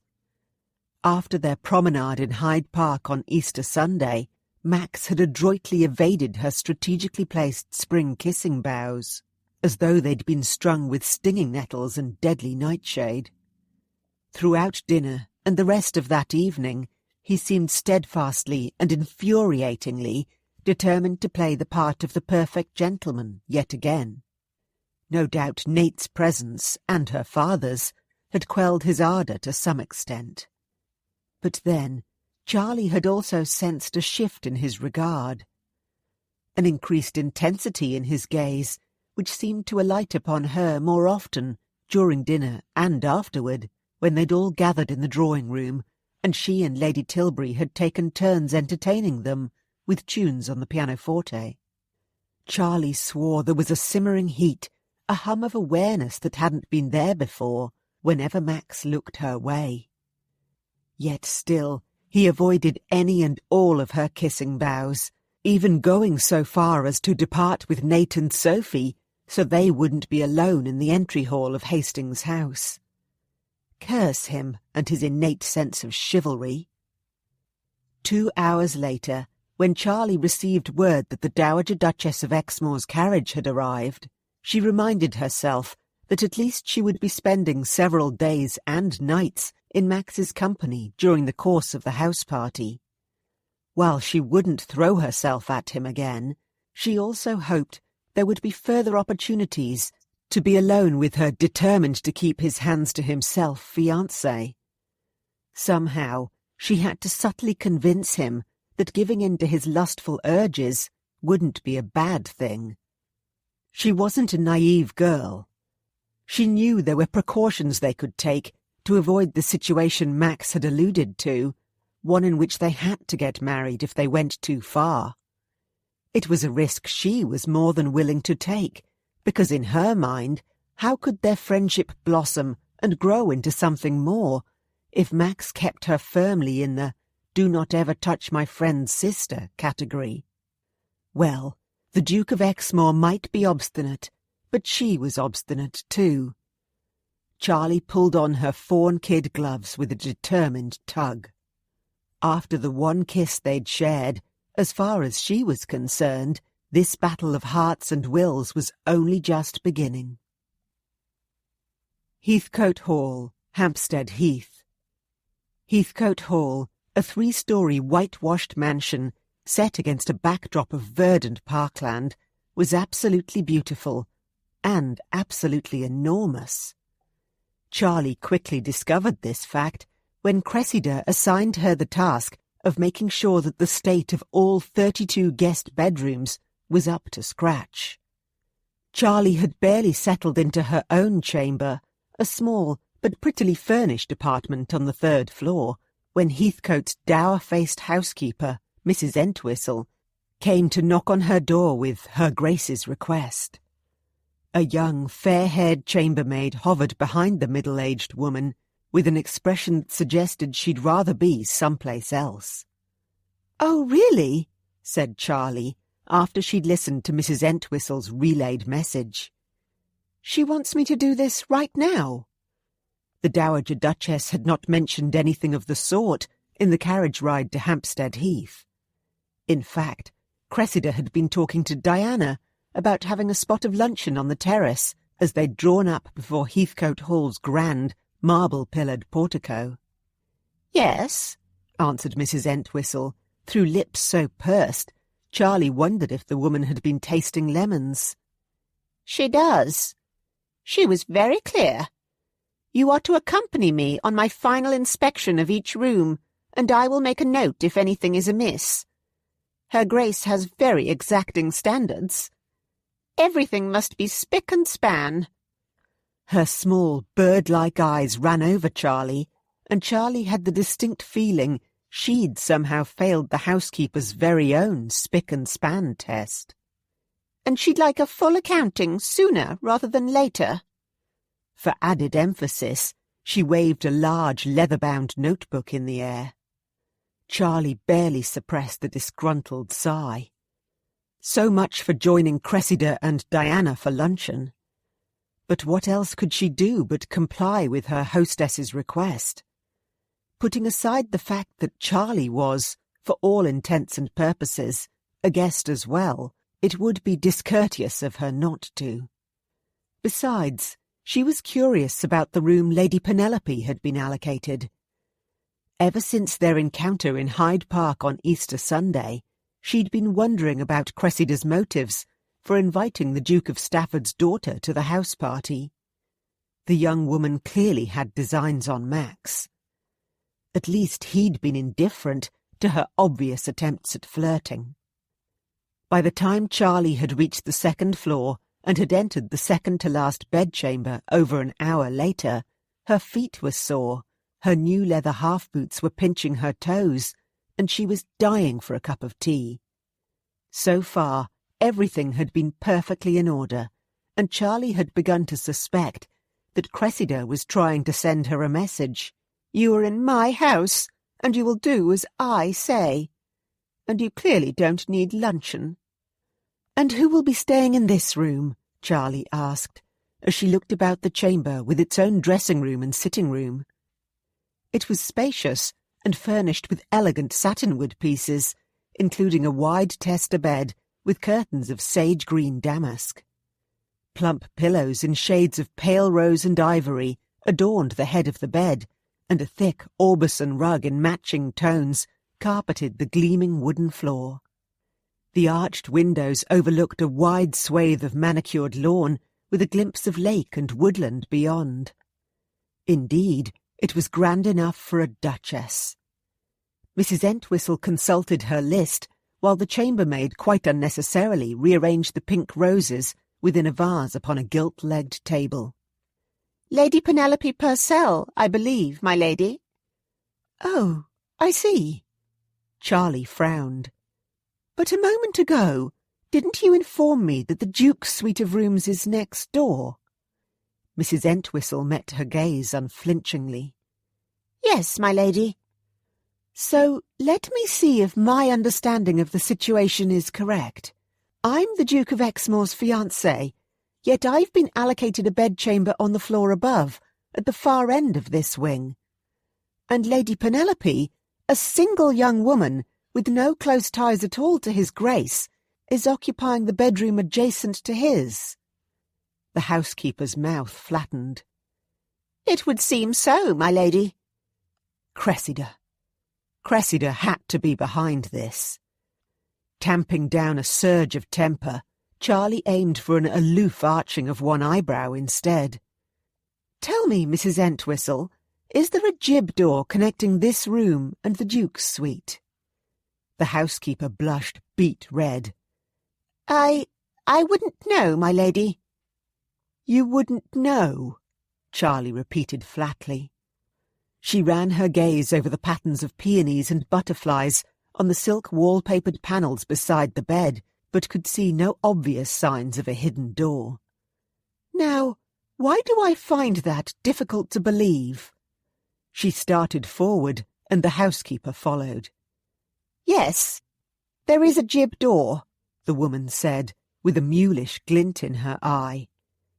But it's locked, and only the Dowager Duchess, the Duke, and I have a key. So, if you are suggesting even for 1 minute that Lady Penelope would do anything untoward to try to enter his graces— Charlie held up a hand. Excuse me, Mrs. Entwistle, but are you questioning my right to question the highly irregular nature of this arrangement? And who made you the authority on what His Grace or Lady Penelope may or may not do in any given situation? The woman's mouth opened and shut like a landed trout. Well, I would never. Charlie took a step closer and held out a hand. May I see your list, Mrs. Entwistle? The woman swallowed and passed the notebook to Charlie. Of course, my lady. And may I have your pencil? The housekeeper handed that over too. Right. Charlie glanced over the list of entries, and sure enough, it looked as though Lady Penelope had been allocated the Rose and Peony room, right next to the Duke of Exmoor's apartments. She marched over to a nearby dressing table and crossed the young woman's name out, replacing it with her own. Then she found her own name, drew a line through it, and wrote Lady Penelope's in its place. Here you are, Mrs. Entwistle. She handed back the notebook. Something was amiss, but now the problem has been rectified. Lady Penelope will now be sleeping in the lilac room on the 3rd floor. Turning to the chambermaid, who was openly gaping at her, Charlie said, Hannah, isn't it? The young maid bobbed a curtsy. Yes, my lady.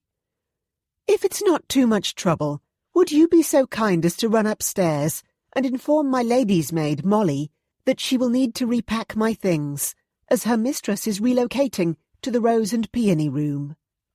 But you can't do that, began the housekeeper, her expression aghast. Her Grace will not stand. Mrs. Entwistle, said Charlie firmly, may I remind you that very soon I will be the Duke of Exmoor's wife, and thus your new mistress. But rest assured, I will inform Her Grace of the new sleeping arrangements myself, and furthermore, that you have had nothing to do with the change of plan. Besides, given the fact that Lady Penelope's brother, Lord Mowbray, and the Duke and Duchess of Stafford are also staying on the 3rd floor, I think it's a far more appropriate arrangement. Don't you? Yes, of course, my lady. The housekeeper dipped into a reluctant curtsy, then barked at the chambermaid, who still lingered by the roses. Hannah, hop to it, girl. You heard Lady Charlotte. Go and speak with her maid, and offer her a helping hand to repack her ladyship's things. I'll summon 2 of the footmen to ferry everything downstairs. Wonderful. Thank you, Mrs. Entwistle, said Charlie, with an incline of her head. Now, where might I find the Dowager Duchess? Last I heard, she was taking luncheon on the terrace with her daughter-in-law. As it was, Charlie didn't end up joining the irksome, meddlesome Dowager Duchess for luncheon.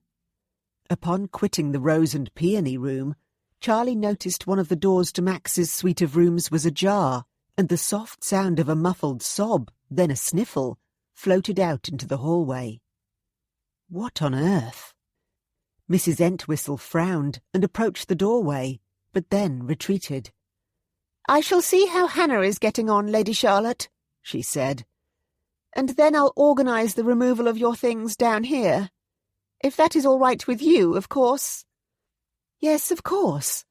And thank you, Mrs. Entwistle, replied Charlie, curious as to who might be crying in Max's chambers. Surely it wasn't Cressida, which meant it must be Diana. Because if it had been a maid, surely the housekeeper would have entered to check on her. Mrs. Entwistle hastened away toward the servants' stairs, and Charlie moved to the door.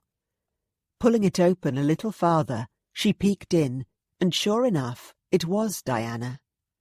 The young Duchess sat upon a window seat on the far side of the chamber, a very masculine sitting room. She seemed oblivious to Charlie's presence as she crossed the thick Turkish rug. "Diana," Charlie murmured, and the young woman jumped. "Lady Charlotte! Oh, I'm sorry." Diana hastily dashed away the tears from her cheeks with trembling fingers. I'm sure this must look very odd. I assure you I'm not usually a watering pot. And I'm not in the habit of frequenting my brother-in-law's rooms. Bright colour flooded her cheeks. I mean, I don't even visit them infrequently. It's just that... Oh, fiddlesticks. I'm not making any sense. That's quite all right. Charlie gestured at the seat beside her. May I join you? Yes, of course. Diana moved her skirts of pearl grey silk. Please do.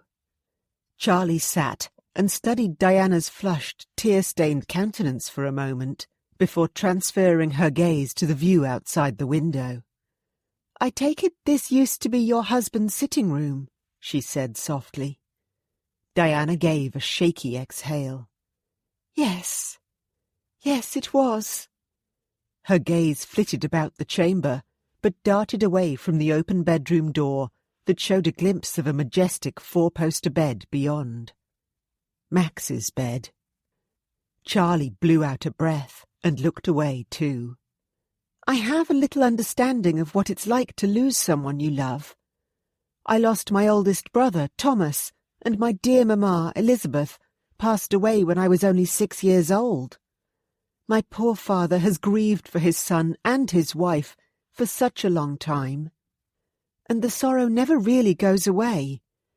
You learn to cover it over and hide it, to go on, but then something happens, or you see something that brings it all back, and all of that sadness wells up to the surface again.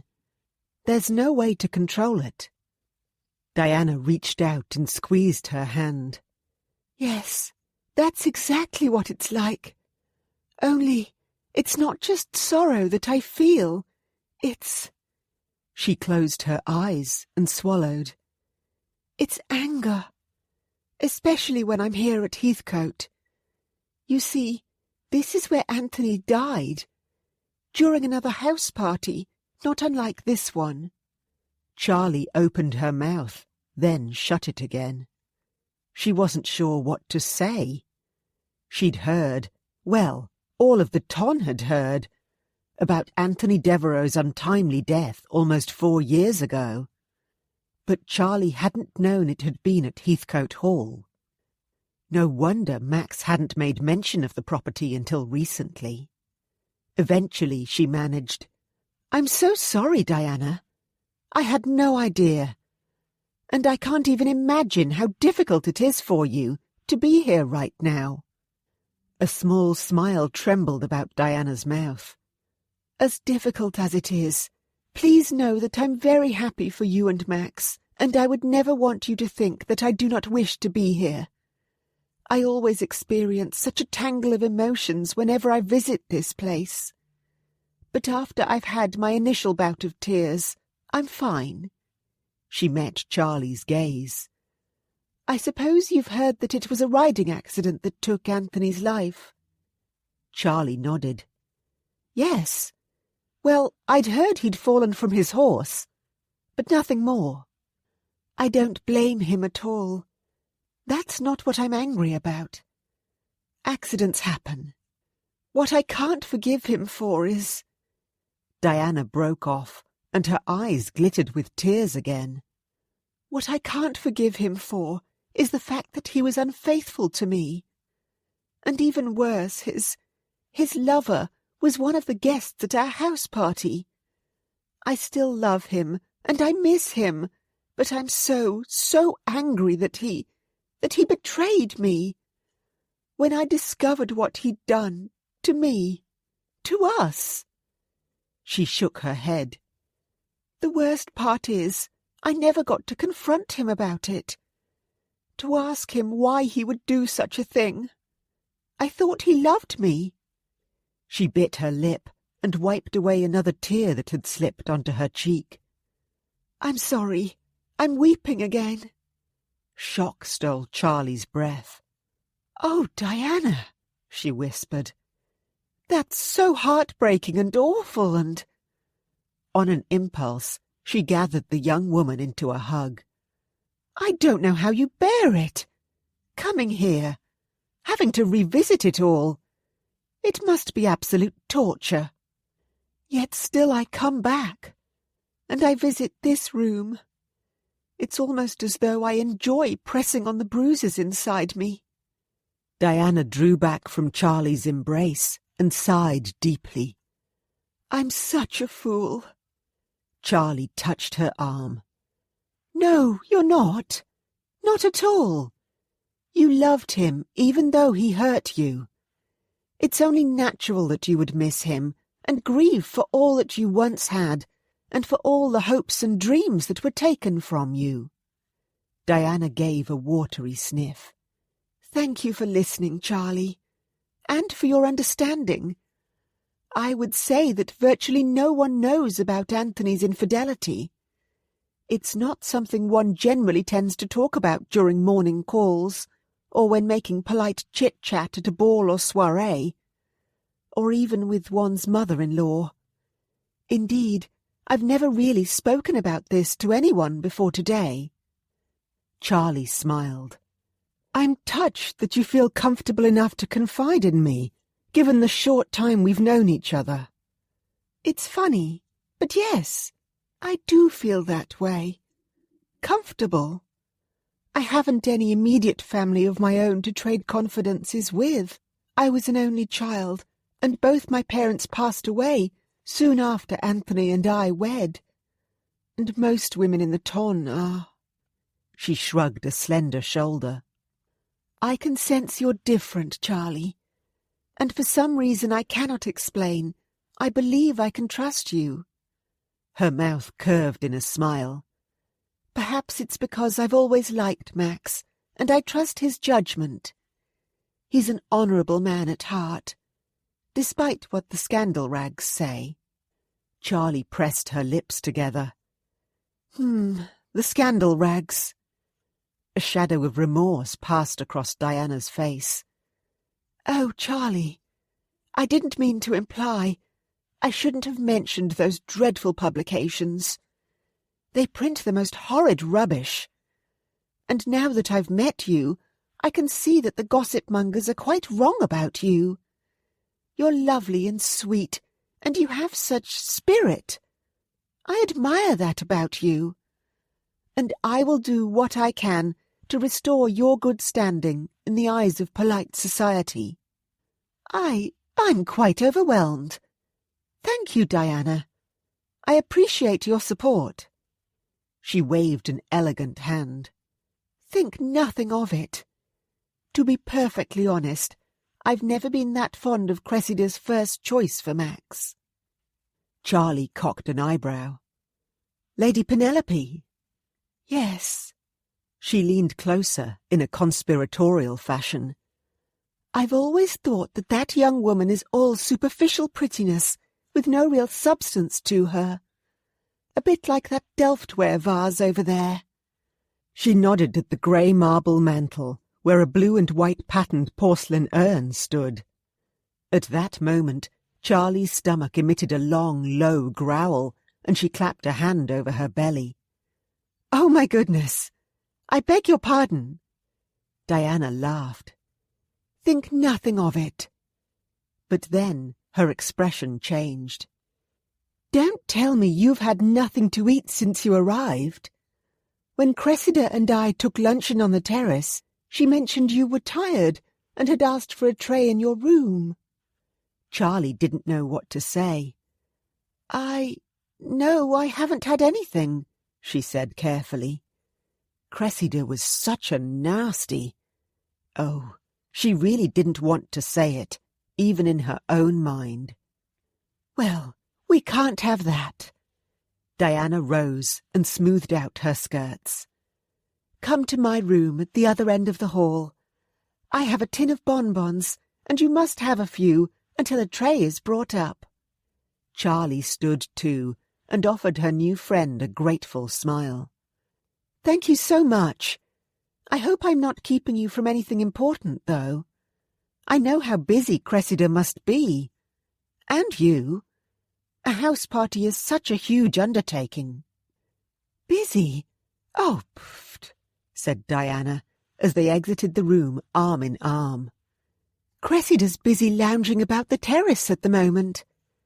The staff here at Heathcote Hall are so well trained, she barely has to lift a finger. And I'm not busy either. After you've eaten, if you're not too tired, what say I show you about the gardens? I'd like your opinion on where we should set up certain activities. Then we should stop by the kitchen to see what pastries Cook and her staff are preparing. We must sample a few to make sure they are of the highest quality." "I would love that," said Charlie. She'd never been more sincere. Chapter 14. "Let's hope your wardrobe is up to snuff, ladies, for the season proper has begun." The Beau Monde Mirror, the essential style and etiquette guide. Heathcote Hall, Hampstead Heath, April 17th, 1819. The next 2 days passed in a wild flurry of activity. Guests began to arrive at the hall, and once the revelries began in earnest, Charlie barely had time to catch her breath, let alone spend much time with Max. Much to her chagrin. There were seemingly countless rounds of tea and cake on the terrace and in the drawing-room, and innumerable games of cards and charades, and bouts of billiards, shuttlecock, and pall-mall. And then there was an excursion across the heath on horseback, and an archery tournament, followed by a picnic beside Heathcote's lake. Each night there were elegant dinners with endless courses, followed by more cards and charades and impromptu concerts. There was always something to do, someone to make small talk with, and some new gown to change into. And Max seemed to be caught up in the same whirlwind. The pace Cressida set was nothing less than breakneck, and Charlie suspected this had been the Dowager Duchess's aim from the very beginning.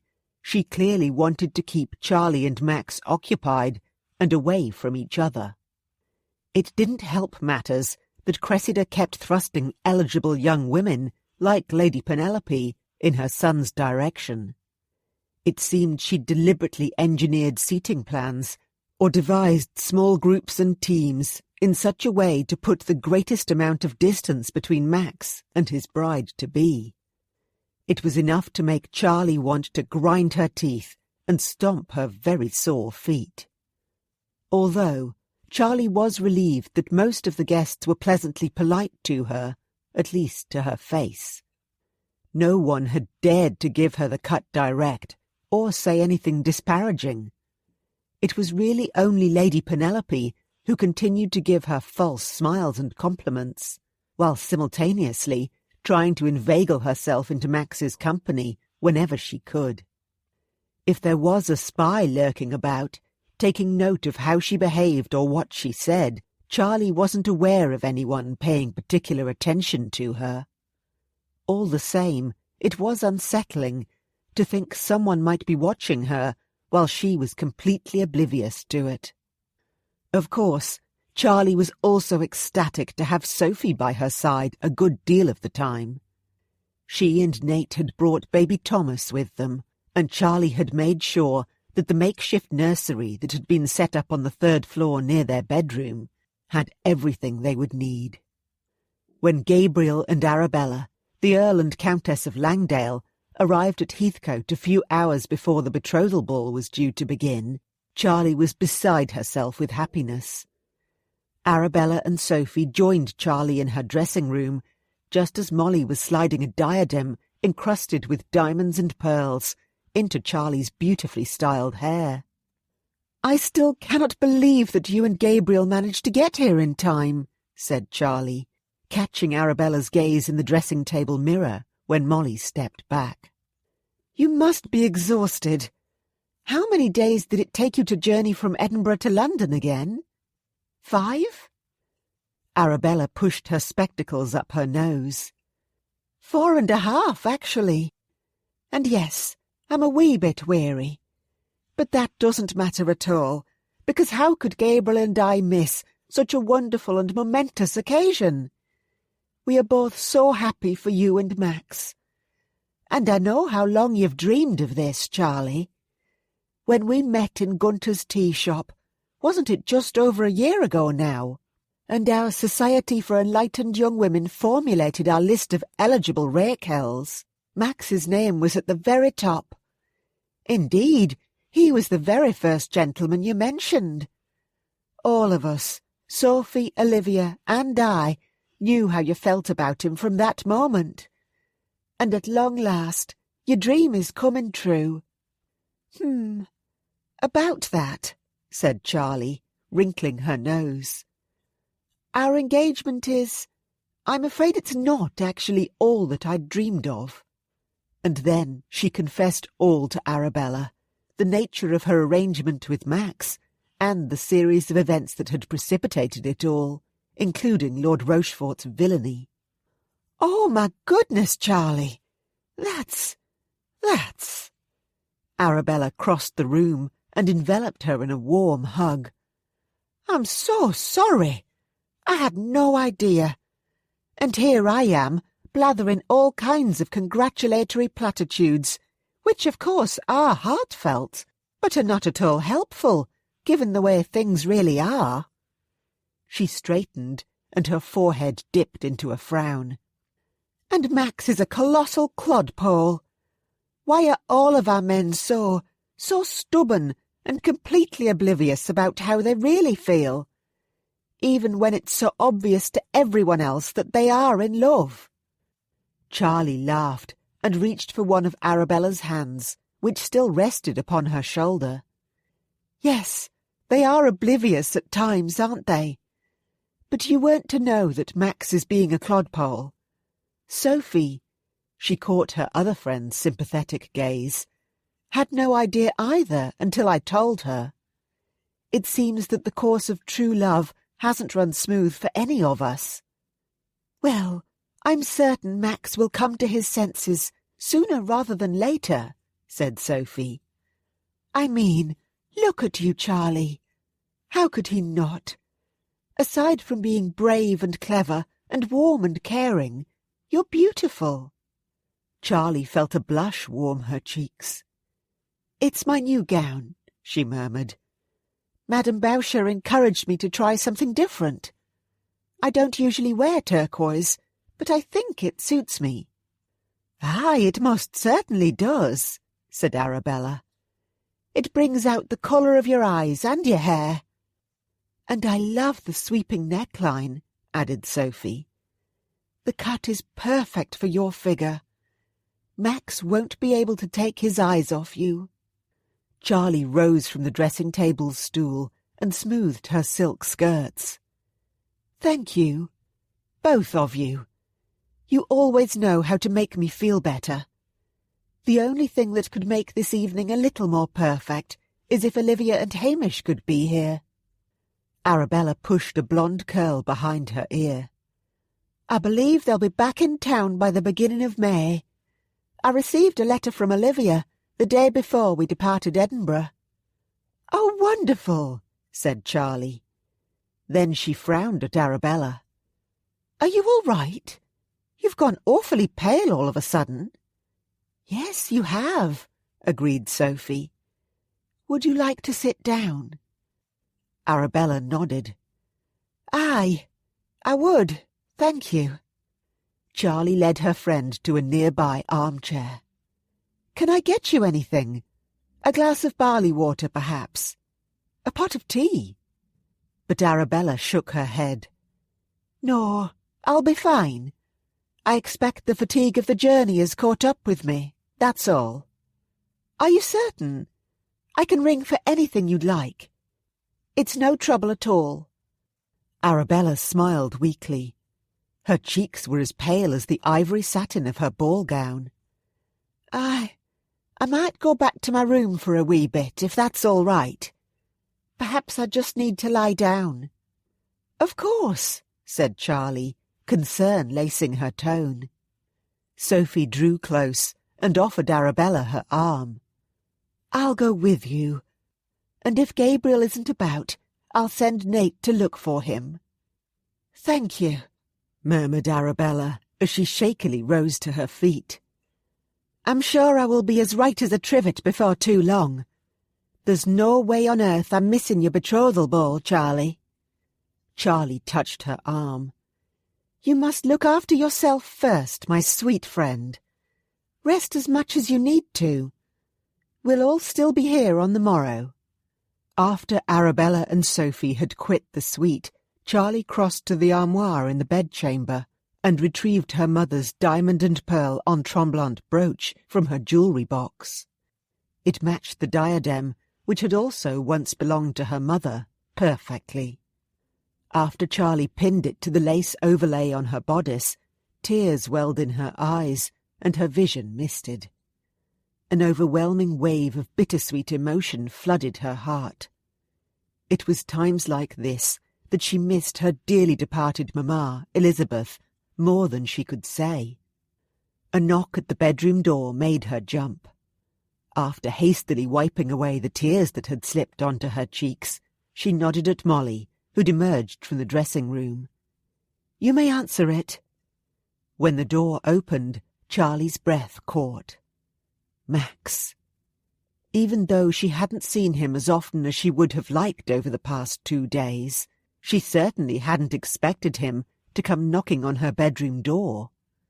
But now that he was here, she was glad that he had, whatever the reason. Hoping he wouldn't notice that she'd been crying a moment before, she offered a smile and said in a tone she hoped was playful, Max, you naughty boy, what are you doing visiting my bedroom? I know we're engaged, but surely that's not allowed. I thought we were trying to keep my name out of the gossip columns. Especially given the fact there might be a spy for the Beaumont Mirror in our midst. Charlie had managed to share her suspicions with Max shortly after his arrival at Heathcote. Max's mouth tilted into a crooked smile as he crossed the threshold. Heathcote is my home. You are my fiancé, and spy or no, I'll do whatever I like within its walls. Then he winced. I sound insufferably arrogant again, don't I? Even for a duke. Behind him, Molly closed the door, then scuttled away into the dressing-room again. Charlie laughed. Well, if you need to ask. But I'm sure it can be trained out of you by the right woman. Good God, you make me sound like a stubborn ass or a recalcitrant pup. Charlie shrugged a shoulder. If the cap fits. All teasing aside, though, and at the risk of inflating your ducal arrogance even further, I should mention that you are looking particularly elegant this evening, Your Grace. Indeed, it wasn't a lie. Max's black evening jacket, midnight blue satin waistcoat, and grey trousers fit his Corinthian's physique so well the garment seemed to be painted on, as though Madame de Beauvoir had spilled her paint pots across his wide shoulders and down his muscular thighs. A sapphire pin winked at Charlie from the depths of his elaborately tied cravat. If she were the least bit poetic, she'd compose odes to Max's fine figure and far too handsome face. Max tilted his head in acknowledgment of her compliment. Thank you, my lady. His deep blue gaze raked over her slowly, lingering on her face, her bust and her hips, before returning at a leisurely pace to her eyes. And I must say that you are looking exceptionally lovely too. I like that colour on you. I don't think I've ever seen you wear it before. Turquoise, is it? His mouth twitched. Or has your modiste given it some other exotic name, like Adriatic aquamarine or peacock blue or duck pond teal. I can never keep up with feminine fashions. Max had been paying attention to her attire, for goodness knew how long. What a bemusing thought. Charlie felt her cheeks grow warm and her pulse capered about, as though she'd begun to dance a lively quadrille. How was she supposed to be circumspect about this faux engagement when he subjected her to such heated looks, or remembered such seemingly inconsequential details? It was as though she'd always mattered to him, and he'd kept a catalogue in his mind of what she'd worn or hadn't worn on various occasions. It was rapidly becoming an impossible feat to remain unaffected under the circumstances. "Turquoise will do. And thank you," she returned, her voice noticeably husky.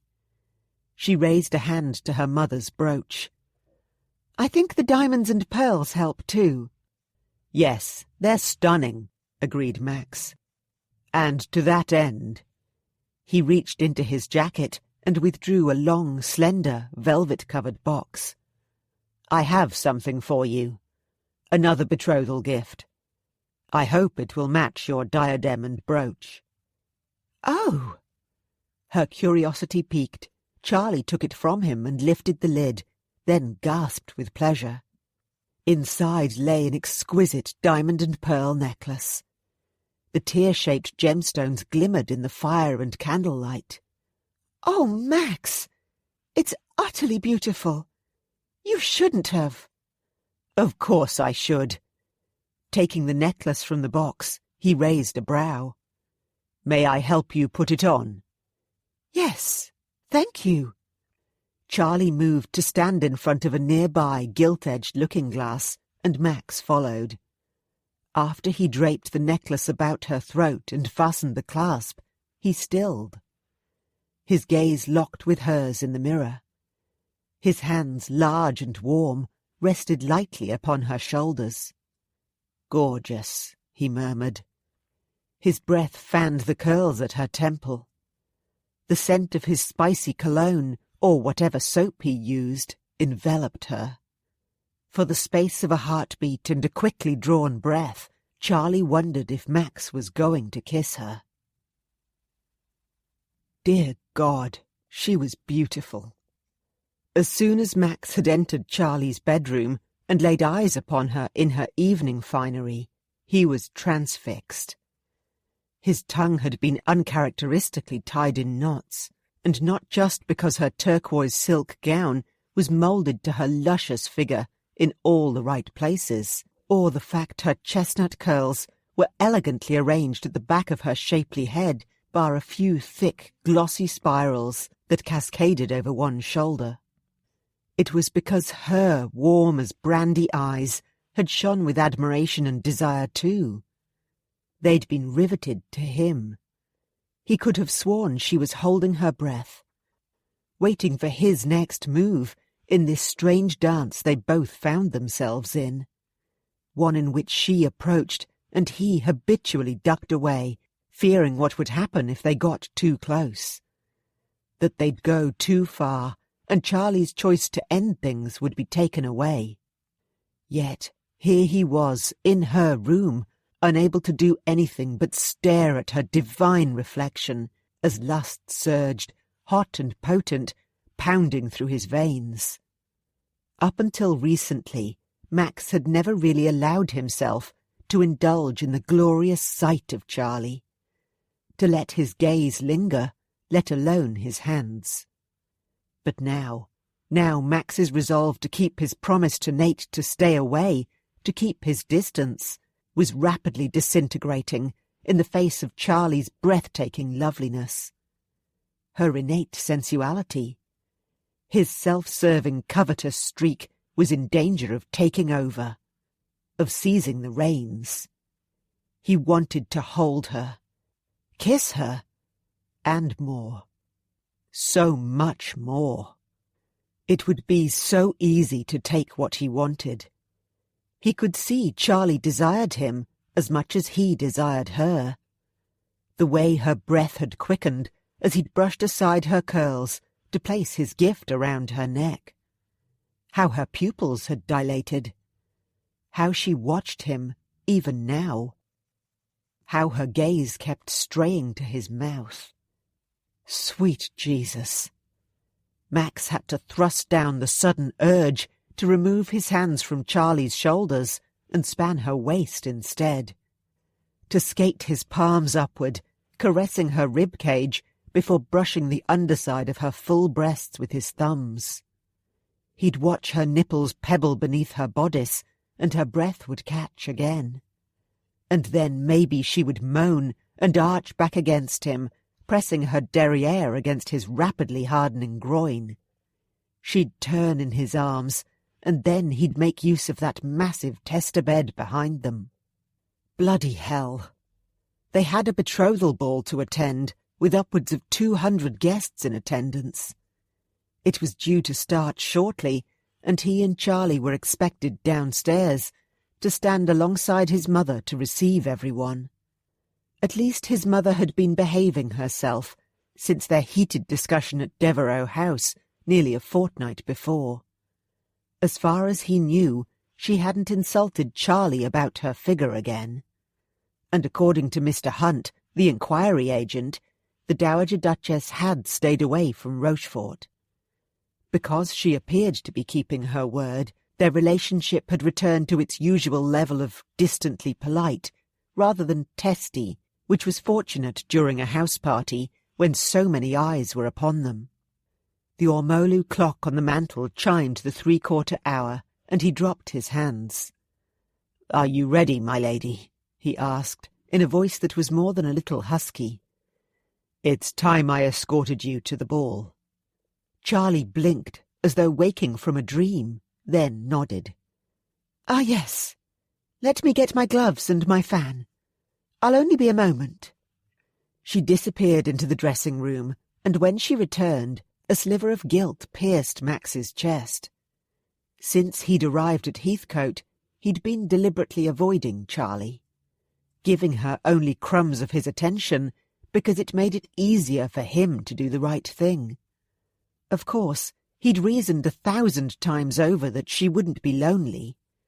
Aside from her father and his new love interest, Lady Tilbury, she had Nate's wife, Sophie, to keep her company. She seemed to be getting on well with Diana, and now another one of her close friends, Arabella, was here. But this was their betrothal ball, and Charlie's moment to shine. For the upper echelons of the haute ton to accept her as one of their own again. And he, the Duke of Exmoor, really should be by her side as much as possible, to demonstrate his belief in her. To show that she belonged and should be treated with due deference. She deserved nothing less. Max pulled on his own evening gloves, then offered Charlie his arm. He noticed how forced her smile was as she looked up at him through her lashes. "You're nervous," he observed quietly as he escorted her into the hall. Charlie's nose wrinkled. "A little. I pray no one openly snubs me tonight. Now, that would be too humiliating for words." The idea that anyone would do that beneath his roof made Max bristle with anger. "I'm certain they won't. But if they do, they'll have me to answer to." "Goodness, you sound as fierce as can be," murmured Charlie. "But I appreciate your support. Truly, I do." "It's the least I can do." They reached the stairs and began to descend. The hum of excited voices from the entry hall below reached their ears. "Considering the number of guests my mother has invited this evening, it's sure to be a huge crush, and will inevitably be pulled in different directions on occasion." Max paused on the landing and turned to face Charlie. "But if anything untoward should happen when I'm not with you, you must seek me out immediately. I won't have anyone showing you disrespect." Lord Mowbray's less than gentlemanly perusal of Charlie on Easter Sunday sprang to mind, and his gloved hands curled into fists. In hindsight, he should have paid more attention to the guest list, rather than letting his mother have free rein. Charlie offered him a smile. "I will, and I know how busy it will get. But I won't mind if you mingle, as long as you promise to dance with me at least once."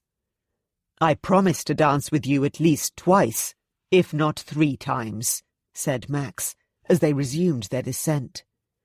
"And any waltz is mine." Charlie laughed then.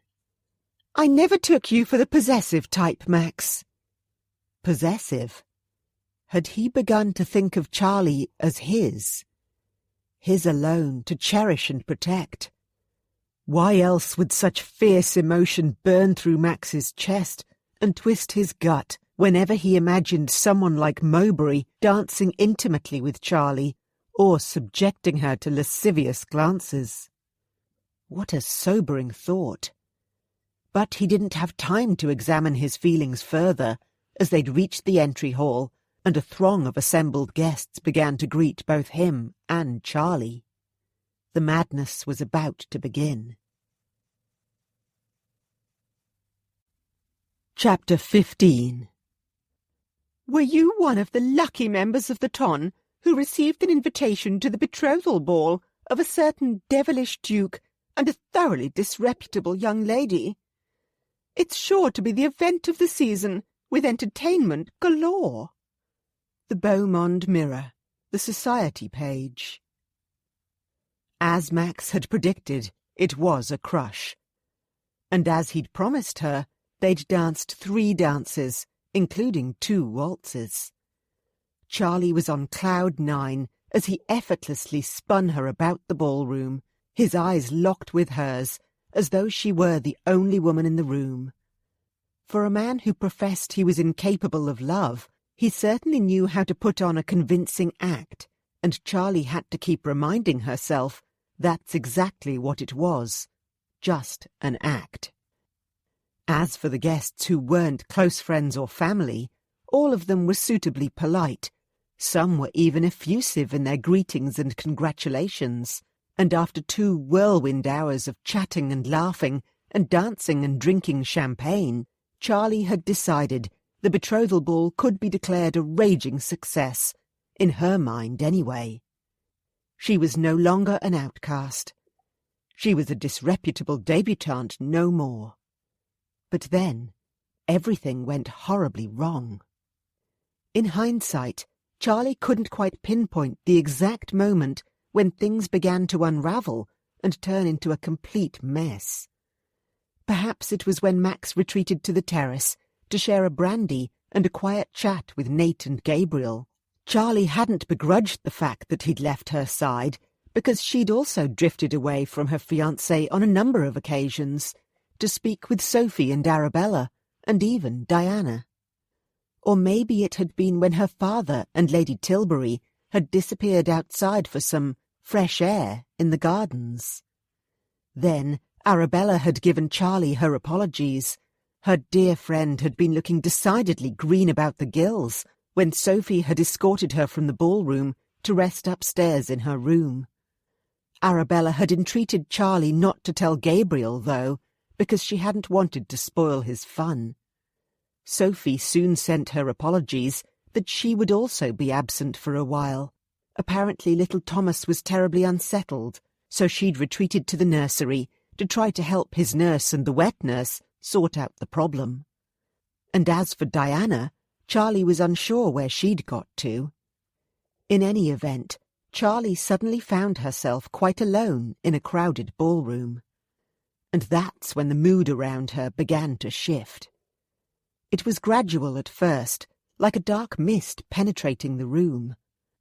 Polite smiles and nods were replaced with knowing looks, and smirks and whispers behind fans.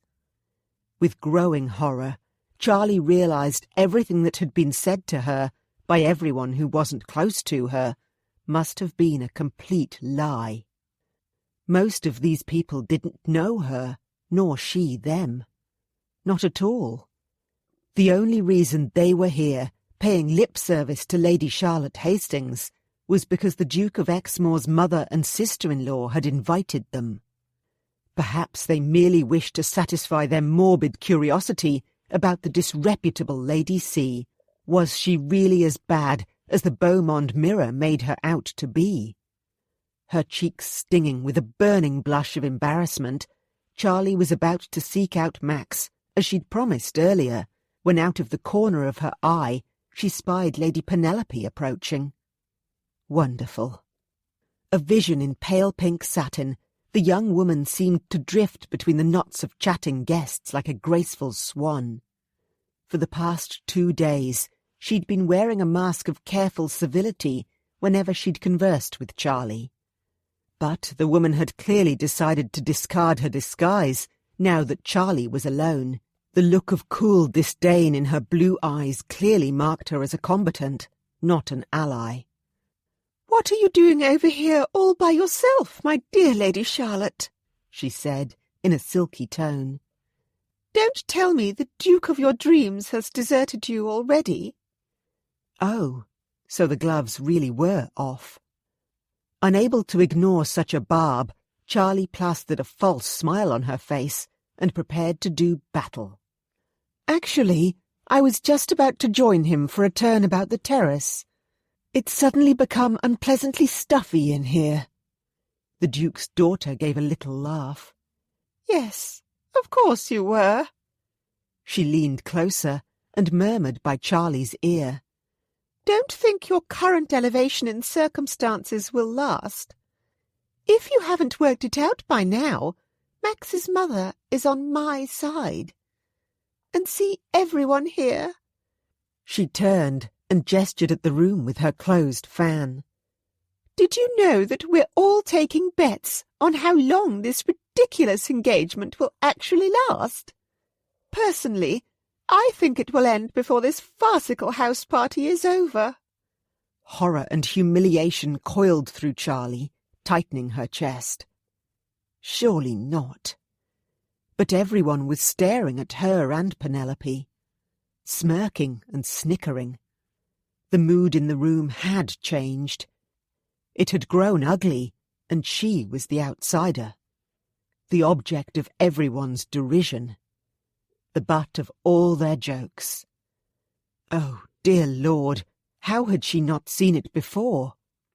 Before she could think to summon a quelling set-down or stalk away, Lady Penelope turned on her slippered heel and glided across the room to where her parents conversed with Cressida.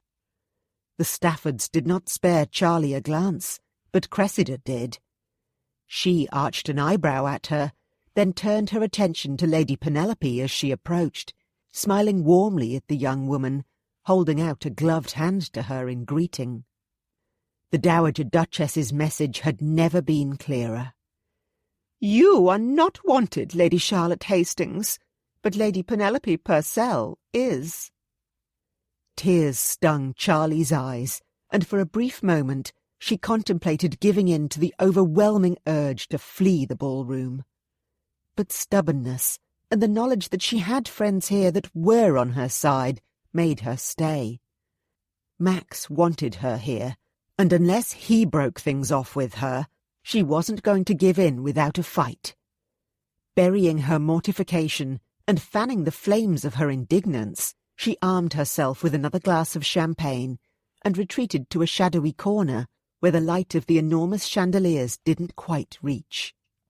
She just needed a few minutes to regroup before she sought out Max. She didn't want him to notice how upset she really was. The last thing she wanted to do was make a fuss or cause a scene. This ball would end, and a good deal of these horrid people would depart, assuming Penelope's malicious claim was even true, and she would still be Max's fiancée, even if it was in name only. She sipped her champagne and watched the swirling throng before her. A lively country dance had started up.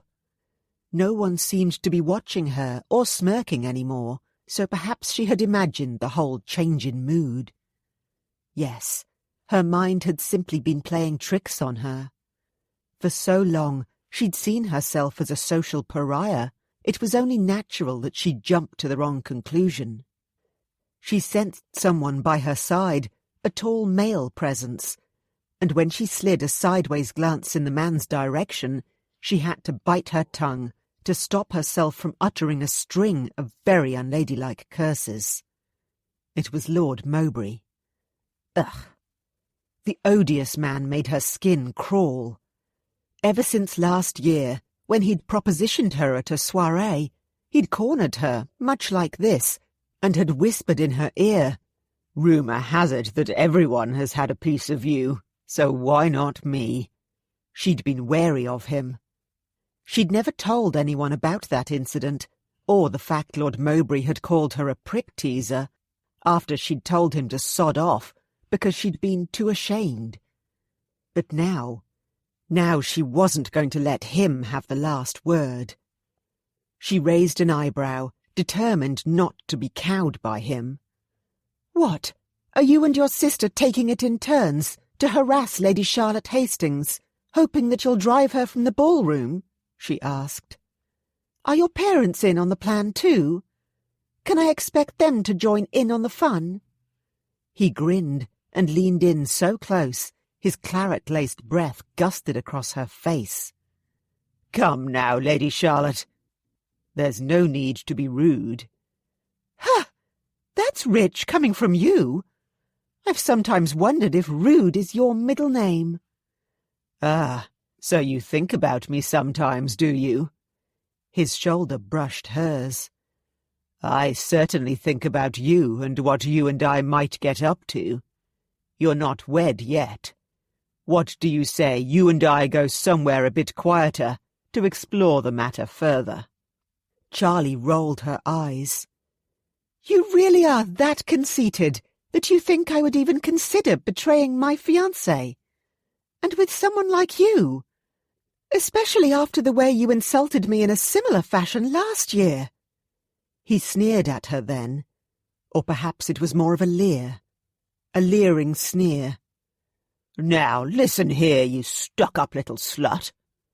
Charlie spun to face him, her skirts whipping, then took a step forward, so the Marquess was forced to take a step back. "Are you hell-bent on getting yourself called out, Lord Mowbray?" His lip curled. "What? Are you going to go running to your fiancé?" "Actually, I'm quite a good shot myself. I can shoot the cork out of a champagne bottle at 40 paces. Did you know? And I can fence. But I'm beginning to think that you're just not worth the effort, my lord. In fact, the most appropriate response to your entirely unwelcome, thoroughly despicable proposition is this." With a flick of her wrist, Charlie tossed the contents of her champagne glass onto Lord Mowbray's crotch. "Oops!" "You bitch!" he hissed. "Yes," she said, with an arch smile. "I am. And you'd best remember that, Lord Mowbray. I don't ever wish to have a discussion like this again." After depositing her empty glass on the tray of a nearby footman, who was gawping in open-mouthed shock, Charlie tossed her head, spun around, and tried very hard to elegantly saunter out of the ballroom, even though she was shaking from head to toe. She'd had enough of this charade, and she was so angry she didn't trust herself to speak with Max. The last thing she wanted to do was cause a great hullabaloo that resulted in another duel and more bloodshed. Yes, she needed time to calm down, to let her temper cool to at least the point of simmering rather than boiling over. Most of all, she needed another drink, and the only thing that would do was brandy. Good brandy. Or even better, cognac. And she knew exactly where to find it. When Max returned to the ballroom to join Charlie, he rather thought he might like to hold her in his arms and dance with her one last time before the evening was through. He quickly discovered she was nowhere to be found. Sophie and Arabella, Lady Langdale, had gone too, but a footman approached both Nate and Gabriel with messages from their respective spouses. Both ladies had repaired to their apartments. Arabella was apparently feeling unwell, and Nate's son was unsettled, so perhaps Charlie had accompanied one or both of them upstairs. His friends had just quit the ballroom to check on their wives when Diana pulled Max aside. The shadow of concern in her eyes set off a frisson of alarm inside his chest. "I expect you're looking for Charlie," she murmured. "Yes. What's wrong?" "It could be nothing," she began, "but about half an hour ago I saw her leave the room. She'd been talking with Lord Mowbray. He also departed shortly after their exchange, but has since returned." She gestured with her chin. "He's presently over there, conversing with his parents and your mother." Max stiffened. Bloody hell. If that dirty dog had done something to upset Charlie. But he was jumping to conclusions. She simply could have gone upstairs with her friends to make sure they had everything they needed. It was the sort of thing she would do. Deciding he must find her, to see for himself that she was indeed all right, he quit the ballroom and headed for the hall where the ladies' retiring room was located. But the maid on duty claimed she had not seen Lady Charlotte. Racing up the stairs 2 at a time, he quickly reached the 2nd floor. Charlie was not in her suite of rooms, and curiously enough, neither was Charlie's lady's maid, Molly, so Max couldn't question her. But perhaps Charlie had given the girl the night off. Re-entering the corridor, he pushed his hands into his hair and tugged, as though the action would pull loose the answer to Charlie's whereabouts. Where the hell could she be? Idiot. He hadn't checked with the Langdales if Charlie was with Arabella, or with Nate and Sophie in the nursery upstairs. When Max knocked on the door to Gabriel and Arabella's suite, Gabriel answered. "No, Charlie's not here," he said. "Can I do anything? You seem worried." "No, but thank you. I suspect she's upstairs lending Nate's wife moral support. How is Arabella?" Gabriel ran a hand through his already tousled hair. "Sleeping." He glanced back into the shadowed bedroom before addressing Max again. "If you don't mind, old chap, I think I'll call it a night too. It's been a hectic few days, and if Arabella needs anything—" Max clapped him on the shoulder. "Of course, my friend. I understand. It goes without saying that your wife's well-being takes priority. Although if you need any assistance, don't hesitate to rouse me," added Gabriel. "You know I'm always here for you, just as you've always been there for me." Max was tempted to quip, "Oh, how the mighty have fallen," considering Gabriel had always seemed the least likely of any of their friendship group to wed, let alone fall deeply in love, but he didn't. Instead, he thanked his friend and bid him good night. Charlie wasn't with Nate or Sophie either. As Max stood in the hall outside the makeshift nursery, the sound of a grizzling baby reached his ears. "How is Thomas?" he asked. Nate scratched his jaw. "The poor lad is having a bad night, I'm afraid. The nurse thinks it's wind. The wet nurse thinks he's cutting a tooth. And Sophie is beside herself with worry. I hate to bail on you and Charlie, but I'm about to pack them all up and take them back to Westhampton House, then call a physician, even if it's just to ease Sophie's mind." "You do what you need to," said Max. "And I'm sure Charlie is fine. I'll find her. She's probably sick of the hubbub in the ballroom and is curled up with a book somewhere." "Yes, I'm sure she is too," said Nate. "You know what she's like. She knows her own mind, and she's more than capable of looking after herself."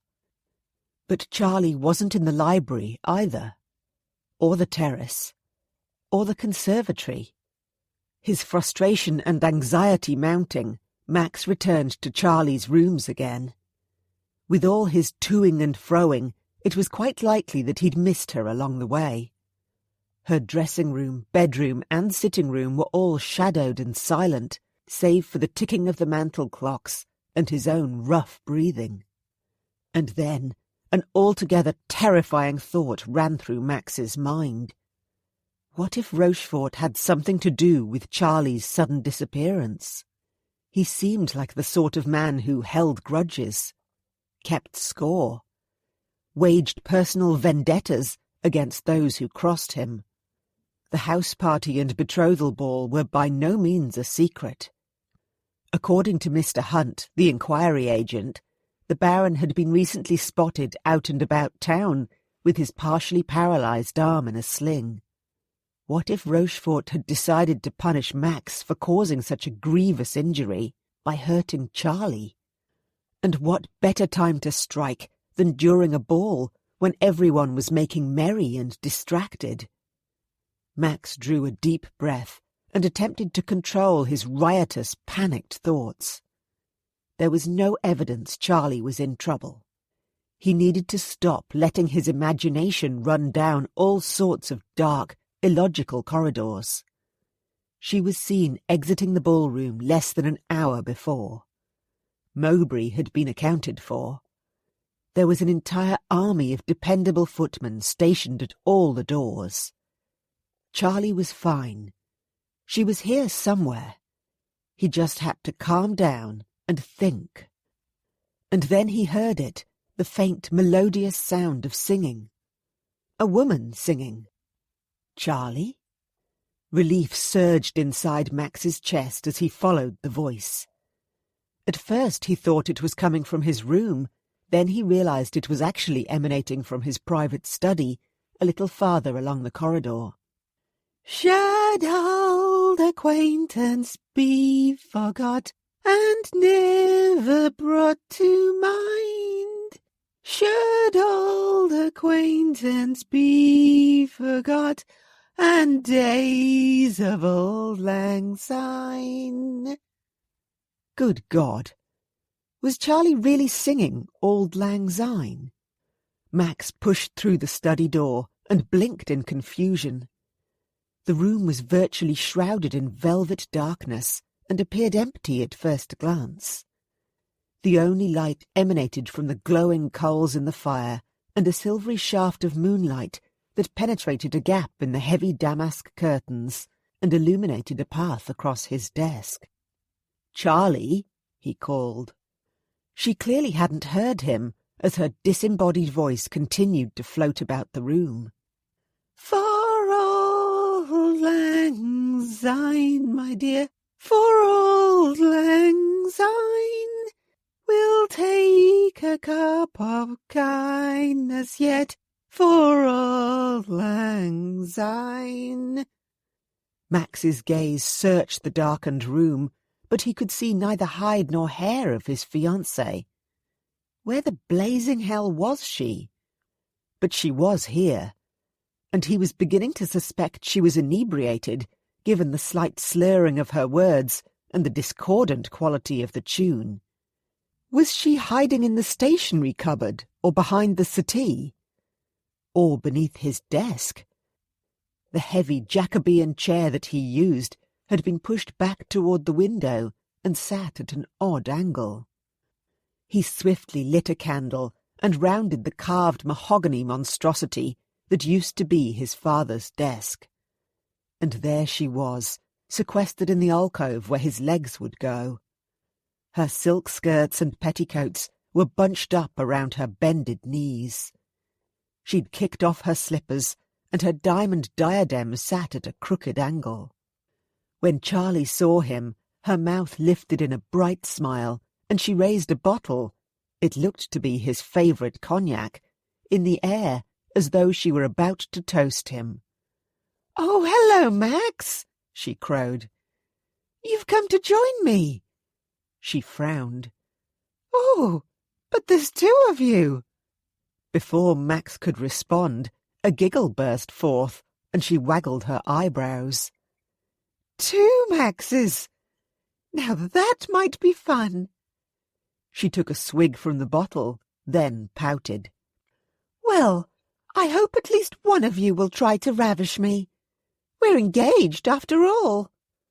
Even though concern clamoured around inside Max's gut, Charlie was clearly soused. He couldn't help but smile. After he placed the candle upon the desk, he lowered himself to the floor. "Charlie, I've been looking everywhere for you," he said gently. "Is everything all right?" Another frown creased her brow. "Lady Penelope is a cow, and Lord Mowbray is a right royal ass," she said crossly. "As if I'd ever want to have a tryst with someone as beastly as him." A snort of laughter escaped her. "You should have seen his face when I tossed my champagne onto the fall of his evening breeches. But he deserved it. Oh, no." She clapped a hand over her mouth, and her eyes widened in horror. "I wasn't supposed to say that," she said through her fingers. Then she reached for his arm. "Please don't tell Max," she entreated. "I couldn't bear it if he called out that conceited coxcomb." Anger thundered through Max at the thought that Mowbray had made a lewd proposal to Charlie. Nevertheless, he tamped down his roiling fury and said, "It sounds like you handled the situation admirably." "I did," she said, with a decided nod, then poked him in the chest. "Mark my words, no one gets away with being rude to Lady Charlotte Hastings." Another sip and another sigh, then she dragged the diadem off her head, scattering hairpins, before casting it onto the rug near his feet. A few dislodged curls tumbled around her cheeks, and she huffed out a breath to blow one away from the corner of her mouth. "Don't tell Max that I drank nearly all of his cognac," she said in a loud whisper, then gave him an exaggerated wink. "Don't you know I'm a bad, bad girl? A dish." She emitted a hiccup. "A dish." Another hiccup. "I mean, a disreputable debutante." And Max was a bad, bad boy. He really should have taken the bottle of cognac off her by now. It was clear she'd had far too much. He clasped it around the neck and gently prized it from her fingers. "Do you mind if I have some too, before it's all gone?" She waved a clumsy hand in the air. "Help yourself. Max won't mind. He's very sweet, although he'll tell you differently. Oh, dear." She giggled again, then slumped back against the desk. "I might be a teensy bit foxed, or bosky, or tipsy." She gave another snort of laughter. "Only I can't really be drunk, because young ladies like me don't get drunk." She hiccuped again. "And I can say Episcopalian. See?" She grinned. "I can't be drunk. When you're drunk, you can't say that." Max couldn't help but laugh. "I don't think that I can say that word even when I'm sober," he said. "All right, Lady Charlotte. The party is over." "Wait." She reached out and grasped his arm again. Her remarkable brown eyes locked with his. "We can't go yet, because I have to tell you a secret." Interest stirred, then Max inwardly admonished himself. He really should curtail this conversation, because he might hear something he wasn't supposed to. "The thing about secrets," he said, "is that they are supposed to stay just that. Secret." But Charlie wasn't listening. "Actually, I have 3 secrets," she said with a sly wink. "But you must promise not to tell Max a single one." "Charlie?" She pressed a finger to his lips. "Shh! You must not tell him about the painting, the naughty one on my list, or what I did when I was 17, or the fact that I'm in—" Her breath hitched, and she rose to her knees. "Oops! I nearly said it. Silly me. She bit her lip and leaned closer, framing his face with her hands. Oh, I'm in deep trouble, Max. So deep. Her mouth tilted into a wistful smile. Just look at you, my impossibly handsome fiancé. If only. Max was going to go straight to hell for this. If only what? He prompted. Sadness clouded Charlie's gaze. If only all the things on my list would come true. Not just one or two. A frown creased her brow, and she swayed. Oh, look! Now there's 3 of you! As she toppled over, Max only just caught her before her head hit the floor.